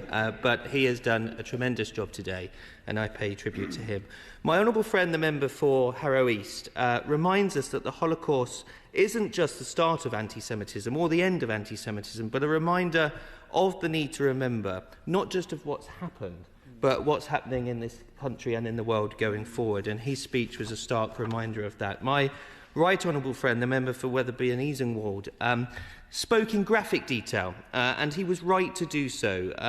Having been to Auschwitz and to the Holocaust Museum in Jerusalem only last month, we mustn't become dehumanised to our history. And his graphic speech this afternoon reminded us of the horrors of the past. He did outline some local issues to do with Leeds councillors and Leeds councillors. He has every right to do so on the floor of this House. It is a shame that any leadership of any party, political party, didn't feel the need to vet people properly, but also haven't felt the need to act on something that I think is incredibly serious. I would remind the House and him that Hamas is a prescribed organisation, and I hope that the police took the action or will take the action following what he's mentioned in this House to bring that person to justice. I do think he is absolutely right that we need to call out anti-Semitism and challenge those who look the other way, not by just making points of orders, but actually making substantive contributions in this chamber, as he has done this afternoon. And my honourable friend, the member for Brigg in Immingham, mentioned that we must arm young people with knowledge about genocide, despite the dehumanisation and nationalism that we've seen in the parts of the world that he mentioned in his speech. He is absolutely right. And they are just a short peppering of the excellent contributions that we've had from across the House today. Madam Deputy Speaker, on Holocaust Memorial Day, this moment invites us to pause, to reflect and to recommit ourselves to ensuring that the darkest chapter in human history is never forgotten. This year's theme, Bridging Generations, is a powerful reminder that the responsibility of remembrance does not end with the survivors. It lives on through their children, their grandchildren, and through every single one of us. And as a nation, we must never allow the history of the Holocaust to fade from our collective consciousness. As the events of the 1930s and 40s move further from living memory, our duty becomes even more urgent. We must ensure that future generations know and understand the horrors, the traumas and the lessons of the Shoah. For remembrance is not a passive act. It is a conscious commitment to education and to the memory of those killed in barbarous cruelty. Holocaust Memorial Day plays a vital role in sustaining that commitment. On this day, we commemorate the genocide of 6 million Jews, men, women and children murdered by Nazi Germany and its collaborators. We also remember the millions of others persecuted and killed, Roma and Sinti people, the disabled, gay men, political opponents and countless others targeted by a regime built on hatred and dehumanisation. The focus on bridging generations reminds us of our collective role in ensuring that the Holocaust remains a lesson for all those in positions of influence and responsibility. We, in this place, have a special obligation to ensure that the stories of those who came before us continue to be told accurately, compassionately, and courageously to future generations. And as we reflect, we must also remember that the Holocaust was not the final genocide of the 20th century. The world has witnessed unspeakable brutality again and again. And we all in this House send our thoughts to those affected by anti-Semitic terror, particularly those in Australia, as many members across the House mentioned. The Holocaust Memorial Day Trust reminds us that commemorating these tragedies is not only a moral duty or a hope, that through memory we can build the vigilance needed to prevent these horrors from recurring. Yet remembrance alone is not enough. We must also confront the reality of anti-Semitism today. any discrimination or intimidation based on religion or race is deplorable and must never be tolerated. In 2016, the United Kingdom became the first country in Europe to formally adopt the International Holocaust Remembrance Alliance definition of anti-Semitism, an important step, but one that we must build on with action against the rising tide of anti-Semitism. Madam Deputy Speaker, I'm afraid to say that data from the Community Security Trust show deeply troubling trends. In the first half of 2025 alone, 1,521 anti-Semitic incidents were recorded across the UK, the second highest total ever reported for this period. The surge in anti-Semitism that followed the horrific terrorist attacks of 7th of October, before any major military response in Gaza had taken place, is a stark reminder anti-Semitism remains a persistent, poisonous force. In this context, initiatives to strengthen Holocaust education and public memory are more important than ever. That is why the Holocaust Memorial Act 2026, which received royal assent just last week, marks a historic and meaningful milestone. It will finally bring to life the vision announced in 2015 by Lord Cameron, a National Holocaust Memorial and Learning Centre beside Parliament in Victoria Tower Gardens. This will serve as a lasting tribute to the 6 million Jewish victims and to all victims of Nazi persecution, and it will stand as an enduring educational resource, a totemic reminder of the consequences of unchecked hatred and the vital importance of resisting it. And yet, at the very moment when education is most urgently needed, we face a worrying decline. As the Honourable Gentleman mentioned, in 2023, more than 2,000 secondary schools across the United Kingdom took part in Holocaust Memorial Day commemorations, numbers that had grown each year since 2019. But in the wake of the October 7th attacks, participation fell to under 1,200 in 2024 and just 854 in 2025, a drop of nearly 60%. This is alarming, to say the least. Holocaust education should never be seen as political, nor should it be treated as contingent on current world events. The Chief Rabbi expressed this with clarity and moral force when he said, "Holocaust Memorial Day is not a platform for political debate. It is not an endorsement of any government, perspective or conflict. It is an act of human memory. To insist that it must justify itself by reference to today's headlines is to fundamentally misunderstand it." He also reminded us of another essential point. The Shoah was not inevitable.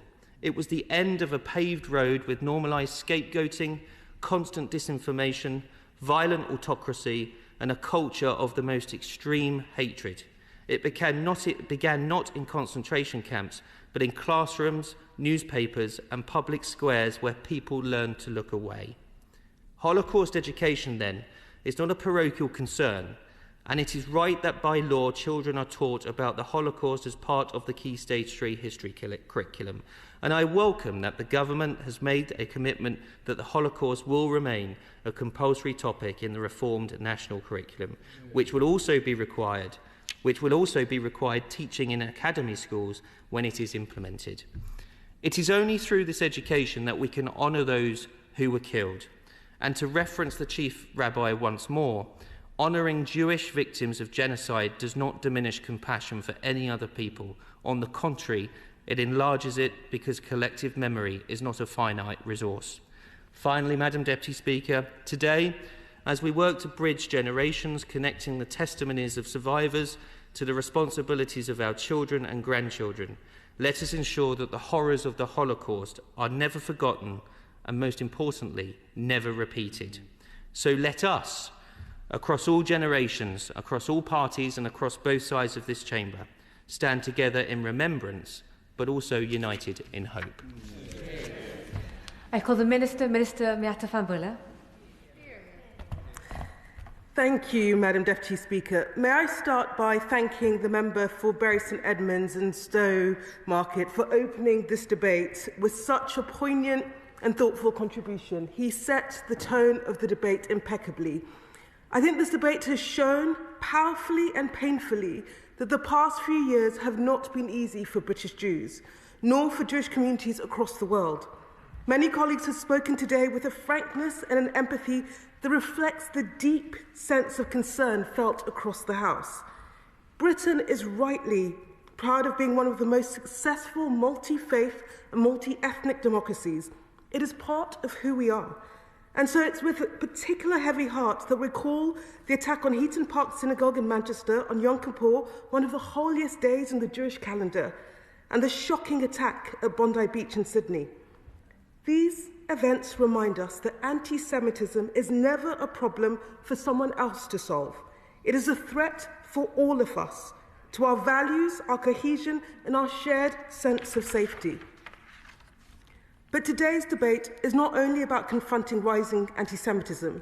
It is first and foremost about honouring the 6 million Jewish men, women and children murdered in the Holocaust, and the thousands of Roma, Sinti, disabled people, Jehovah's Witnesses, gay men and political opponents who were also persecuted and killed. And it is about remembering the genocides that tragically have happened in more recent times. More than 80 years have passed since the liberation of Auschwitz and Birkenau, yet the lessons of where hatred, dehumanization, and violent bigotry can lead remain painfully relevant today. Many of us in this House have had the immense privilege of hearing directly from Holocaust survivors. This year's Holocaust Memorial Day theme, Bridging Generations, feels especially poignant. The survivors who have carried the heaviest of burdens, sharing their testimonies with extraordinary courage, are fewer each year. We owe it to them to ensure their voices never fade. The member of Warrington North spoke incredibly powerfully of the memories, the stories of this dark period, the profound impact they have, and how sharing this is more important today than it has ever been. And thank you to the member of Ilford South for sharing the heart-wrenching story of Susan Pollock, which is a harrowing, an absolutely harrowing reminder of where hate and othering can lead us. Over the past 2 weeks, colleagues will have walked through the atrium at Portcullis House and seen the extraordinary exhibition of ceramic shoes in their footsteps. The exhibition is a quiet but powerful reminder that trauma and memory echo across generations, and that remembrance is not passive, it is active, it is creative, and it is deeply personal. The exhibition also pays tribute to Danny Herman. Danny and his family arrived in the UK on the eve of the Second World War, eventually settling in Liverpool, becoming British citizens and contributing to this country in ways large and small, from wartime industry to professional sport. In the atrium, the shoes created by his family speak of love, survival, and legacy. They remind us that every survivor's story is unique and everyone deserves to be remembered. The message today is clear. We cannot remember the victims of the Holocaust whilst ignoring anti-Semitism in our own time. Yet, despite the words never again, we continue to see violent conflict across the world and civilians caught in its path. It underscores the urgency of the work we are discussing today. As the member of Rochdale set out so effectively, we all know that social media can be an extraordinary force for connection, but it can also be a vehicle for spreading Holocaust denial, hatred, and division faster than ever before. This is why we must remain vigilant, and why safeguarding our children is so essential, not only to protect them, but to equip them with the critical skills and confidence they need to challenge hatred when they encounter it. The Department for Education launched the Tackling Anti-Semitism Innovation Fund on Holocaust Memorial Day. The fund aims to address misinformation, improve media literacy, and encourage tolerant, informed debate. 7 million has already been allocated tackling anti-Semitism in our schools, our colleges, our universities, including 500,000 for the University Jewish Chaplaincy and further funding for the Union of Jewish Students and Palace Yard to train staff to recognise and address anti-Semitism. Many members have spoken today about the importance of testimony. The Prime Minister has made a clear pledge that every student in this country should have the opportunity to hear recorded survivor testimony.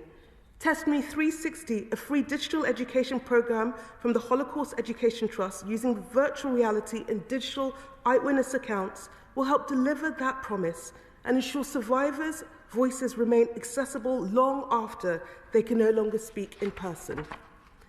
This government continues to support high-quality Holocaust education through UCL's Centre for Holocaust Education and through the Holocaust Education Trust Lessons from Auschwitz programme. These programs have transformed understanding for thousands of students and teachers and will continue to do so. This education is vital, and this is important now more than ever, as members of the House have said. The member for Cowdenbeath and Kilcardy provided a powerful testimony of the rising tide of hate and division we are seeing both at home and abroad.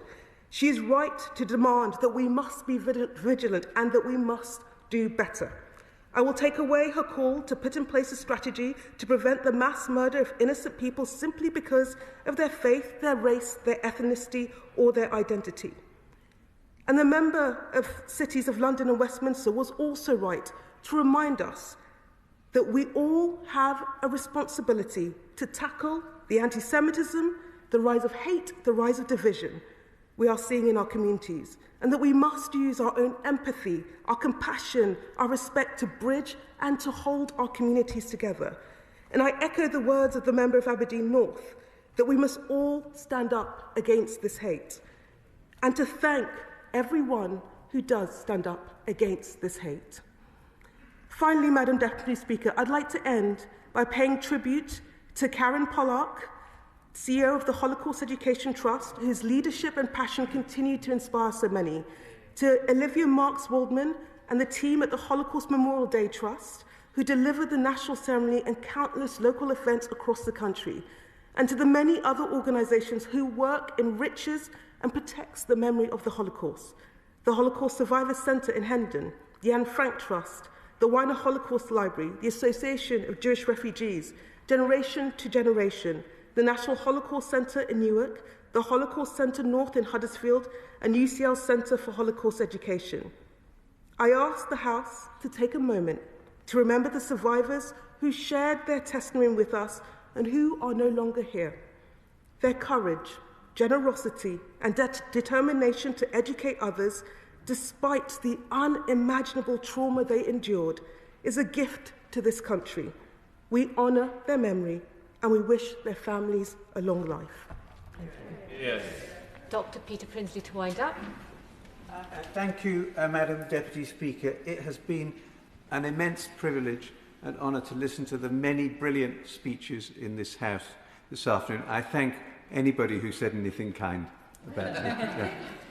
I have made some notes about what people have said, and there is no time to go through all of them, but there are one or two that I just must mention. I think the member for Warrington North spoke with such gravitas. I think she has a future as a distinguished rabbi, should she ever wish to, if she ever wished to go out of politics, which she perhaps won't. The member for Cheadle spoke about Peter Cura, British Empire Medal, who is my sister-in-law's father. He will be so chuffed to learn that he was mentioned here in Parliament, and I thank you for that. The member for Rochdale spoke about the Windermere children, and of course we all know that story, but Samantha, who was a UEA student, became my close friend, and she's one of the granddaughters of the Windermere boy, and so it was great to hear about that. And of course the Heaton heroes, we will never forget the Heaton heroes. I would just like quickly, if there's time, to explain that Bevis Marks, which was mentioned I think by the member for City of London and Westminster, I'd just like to explain to the House that Bevis Marks actually should be Berry Marks. The City of London Bevis Marks, those were Berry Marks. But now I have to stop. Oh, there is time. Okay, well, in that case, I'll tell you the story. So the great Abbey of Bury St Edmunds had large land holdings all over the country, including land within the City of London, and there were wooden stakes that were put out each year to define the land, and these were called the Berry Marks. And Bevis Marks is simply a spelling mistake. Yeah, so I certainly give way. You may know that Bevis Marks Synagogue is very close to Berry Street. I wonder whether this is part of your story. My honourable friend's story. I thank my honourable friend for that information, which I was aware of that. So if there is a little bit of time, I'd like to thank also the leader of Plaid Cymru. I simply cannot pronounce the name of her constituency.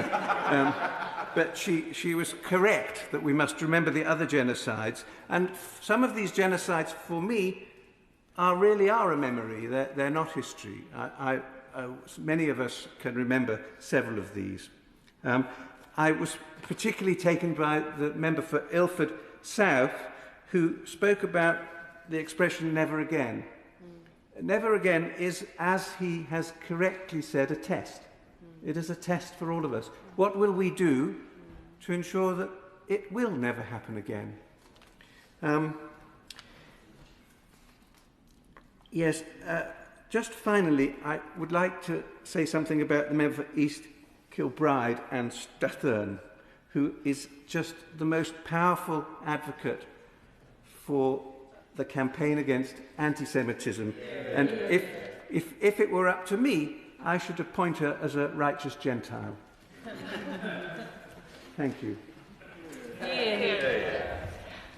Well, the question is as on the order paper. Has made that opinion say aye? Or the contrary, no? The ayes have it. The ayes have it. That is the end of the debate on Holocaust Memorial Day. I'll give the front benches a moment or two to shuffle over.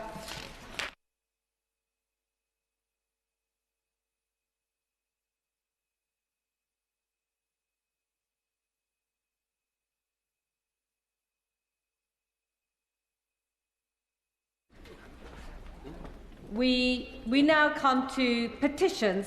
Petition Gareth Bacon.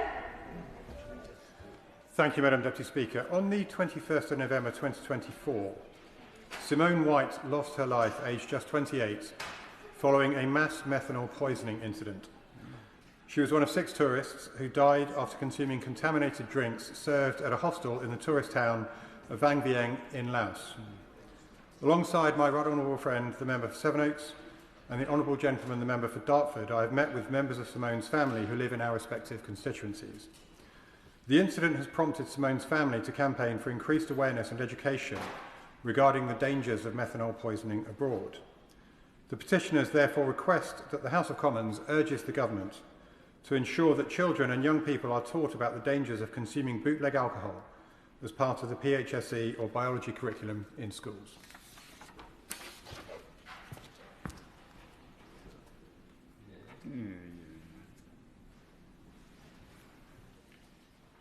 Petition Education on Methanol Poisoning.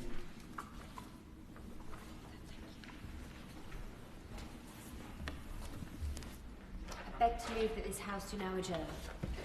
The question is that this House do now adjourn, and I call Mr Jonathan Brash on government support for non-league football to Mr Jonathan Brash. Thank you, Madam Deputy Speaker, and I am grateful for the opportunity to raise the importance of non-league football and the vital role it plays in communities across the country. Non-league clubs are often more than football clubs. They are community hubs, employers, charities, and a source of deep local pride. And nowhere is that clearer than in Hartlepool. Hartlepool United acts as a veterans hub, supporting those that have served in our borough, and was the first professional football club in England to sign the Armed Forces Covenant. It was also the first to receive the Bronze Award from the Armed Forces Covenant Employer Recognition Scheme, an achievement that speaks volumes about the values of our club and of our town. Fans are closer to their players in non-league football than at any other level of the game. In towns like Hartlepool, football is not just entertainment, it is part of who we are. The fortunes of our club are felt well beyond the turnstiles and right across the community. As a proud season ticket holder, I take my children along to pools at every possible opportunity. I did so before I was elected, Madam Deputy Speaker, and I will continue to do so long after I leave this place, because Hartlepool United belongs to Hartlepool and Hartlepool belongs to its football club. And while I deeply appreciate the many colleagues who have come here to intervene in support of this debate, and I'm sure to plug their own local teams, I must say that this debate is in my name. Any suggestion that their team is better than Hartlepool United will be given robustly short shrift. On that point, well, and I will certainly give way. I bow to the honourable member for Hartlepool's preference when it comes to Hartlepool, because, and not least because, Rochdale recently was subjected to an awful defeat at the hands of the Pools, and I was there to witness it. So that hopefully won't stop us from winning the league, the National League. He's making a powerful case about the community links of non-league clubs. Will he join me in praising the Dale Trust, Supporters Trust, and also Dale 1907, who do so much for our local community? And also, will he join me at the end of the season when we put the Up into Up the Dale? I thank my right honourable friend for his contribution. Of course, I would join him in paying tribute to those organisations which exemplify why non-league clubs are so important to their communities. And he preempted me because I was going to remind him about our recent match on the 30th of December where we beat you 2-1. Today, I want to focus my primary remarks on the National League's 3 Up campaign and what it would mean for non-league clubs like Hartlepool United. This campaign is simple. It calls for 3 promotion places from the National League into League 2, bringing it into line with the rest of the professional football pyramid.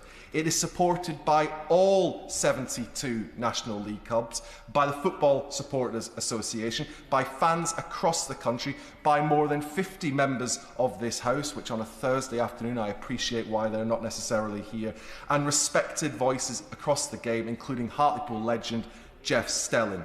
And I would like to take a moment to highlight the Honourable Member for Carlisle, who asked me to give special reference to her today as a supporter of this campaign.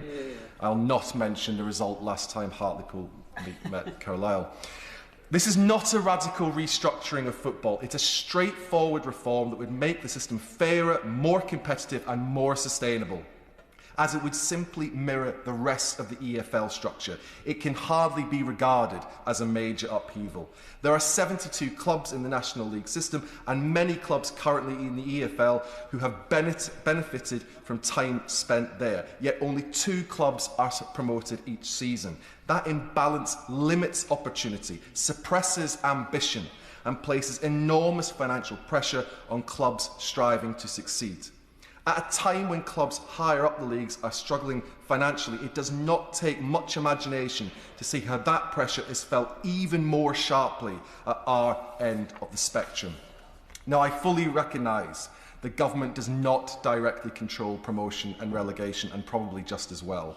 Those decisions sit with the EFL, but the government do have influence, particularly at a time when football governance is under greater scrutiny than ever before. With the introduction of the independent football regulator, there is a clear expectation that fairness, sustainability and the long-term health of the game must sit at the heart of decision-making. That is why I was proud to walk through the lobby in support of that legislation. Too often our game has been overtaken by vested interests, with as many headlines about ownership and governance as about the football itself. And Pools fans know this only too well. That's why I want to place on record my thanks and welcome to Hartlepool United's new owner, Landon Smith. His recent takeover has given us our club back. I was delighted also to welcome journalist Robbie Stelling to Parliament this week, someone who disgracefully was banned from home games by the previous owner, but is now quite rightly welcome once again at Victoria Park. That moment mattered because it symbolised something bigger. Hartlepool United returning to its supporters, its town and indeed its values. Real fans want to see their teams given every possible opportunity to succeed. Real fans want the hope that exists at every other level of the football pyramid. Real fans want 3 Up. This change has been stalled for years. It has now been 23 years since the National League was awarded a 2nd promotion place. In that time, the business of football has changed beyond recognition, yet this basic question of parity remains unresolved. The EFL has argued that 3 Up should be considered as part of a wider reform. That may take years. National League clubs cannot wait years, and neither can the communities that stand behind them week in, week out. The EFL board will meet early next month to set the agenda for its AGM, which takes place in early March. This is a critical moment at which a decision could be taken with all member clubs present. If we miss this opportunity, National League clubs face waiting yet another year to be treated as equal partners within the football pyramid. So I ask the Minister, what steps will the government take to encourage constructive engagement between the EFL and the National League? How will the government ensure that fairness and opportunity are central to the future governance of the game? And how will the new regulator support a pyramid that rewards sporting merit and gives ambitious clubs a genuine route upwards? This is about putting football first. It's about fairness, and it is about recognising the enormous contribution that non-league clubs like Hartlepool United make to our communities.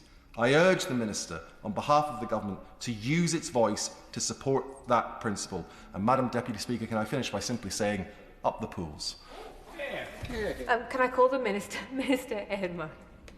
Thank you very much, Madam Deputy Speaker. And can I firstly congratulate my honourable friend, the member for Hartlepool, for securing this important debate. I hope he's not too intimidated by the size of the crowd in here this afternoon. He's an important, passionate advocate, of course, for non-league football, but for his own club. He's a dedicated supporter of Hartlepool, as he laid out as a season ticket holder, a club that's seen highs and lows of the professional and non-league game over its history. Madam Deputy Speaker, as a Scot, I feel a little bit of a fraud doing this debate because I don't know much about English non-league football. I do know a lot about Scottish non-league football, and my own club, Heart of Midlothian Football Club, is still at the top of the Scottish Premier League this season, 4 points clear of Rangers and flying high.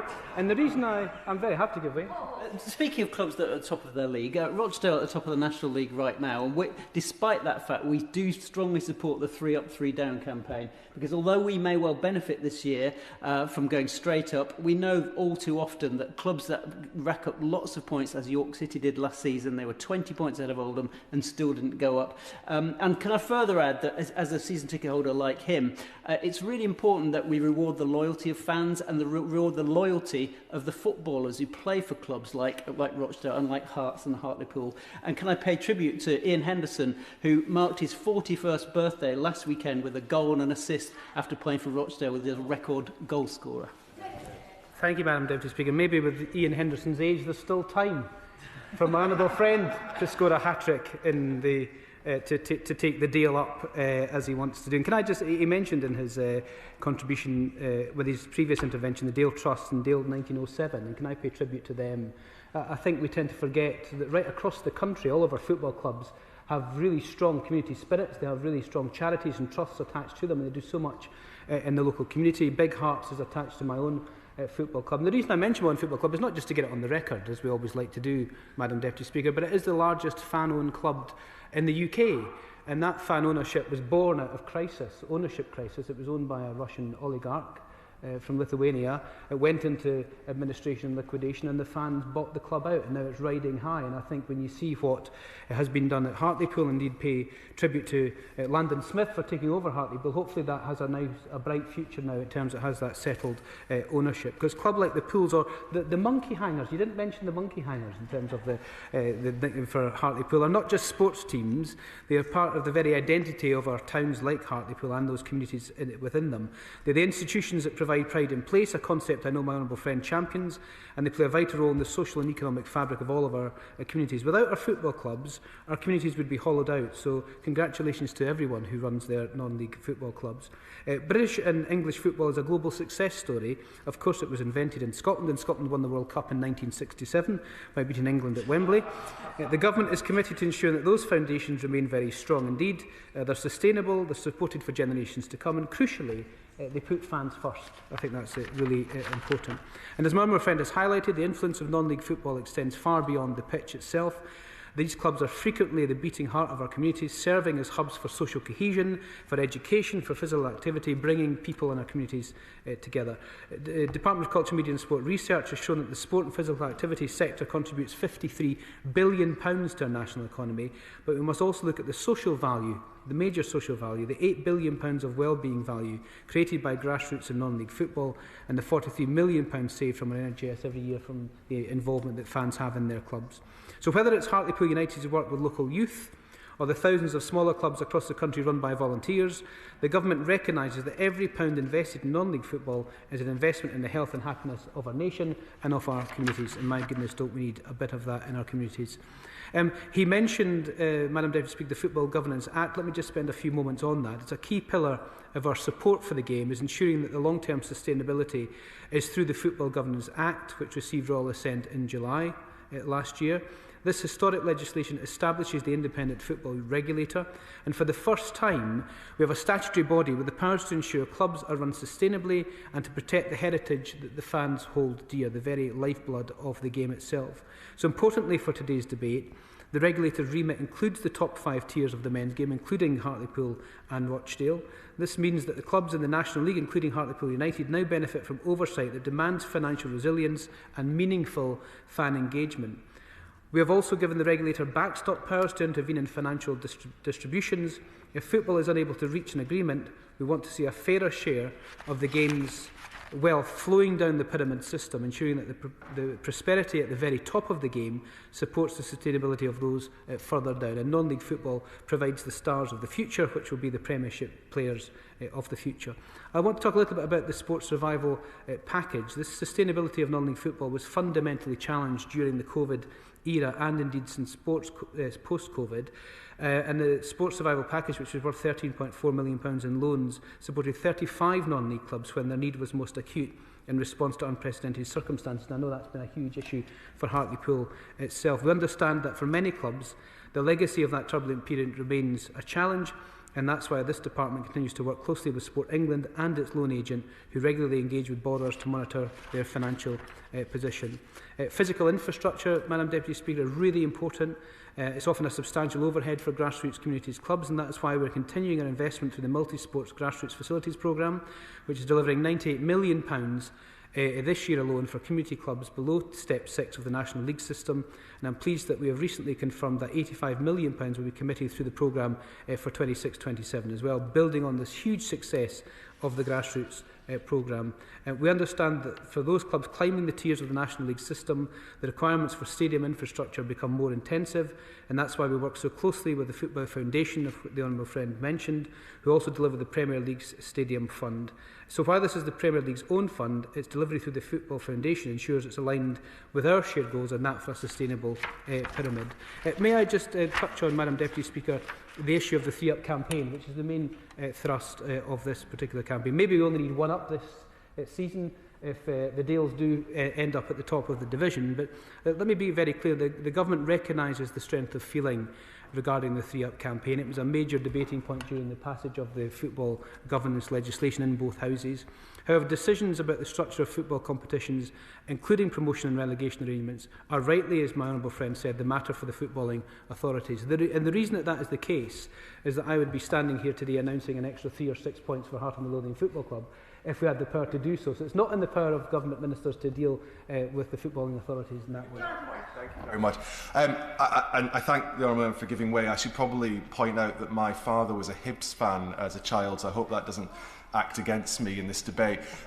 He mentioned during his speech that the Football Governance Bill requires fan engagement, meaningful fan engagement. Given that fans are so unanimously behind the 3-up campaign, would he see it as a failure of engagement if we didn't see this change coming forward? Well, I thank my honourable friend, but after his initial confession of his father being a Hibs supporter, I don't know if he's gone from my honourable friend to just the honourable gentleman in this chamber. He's right, and fans' involvement in the game was the key driver between the Footballing Governance Act.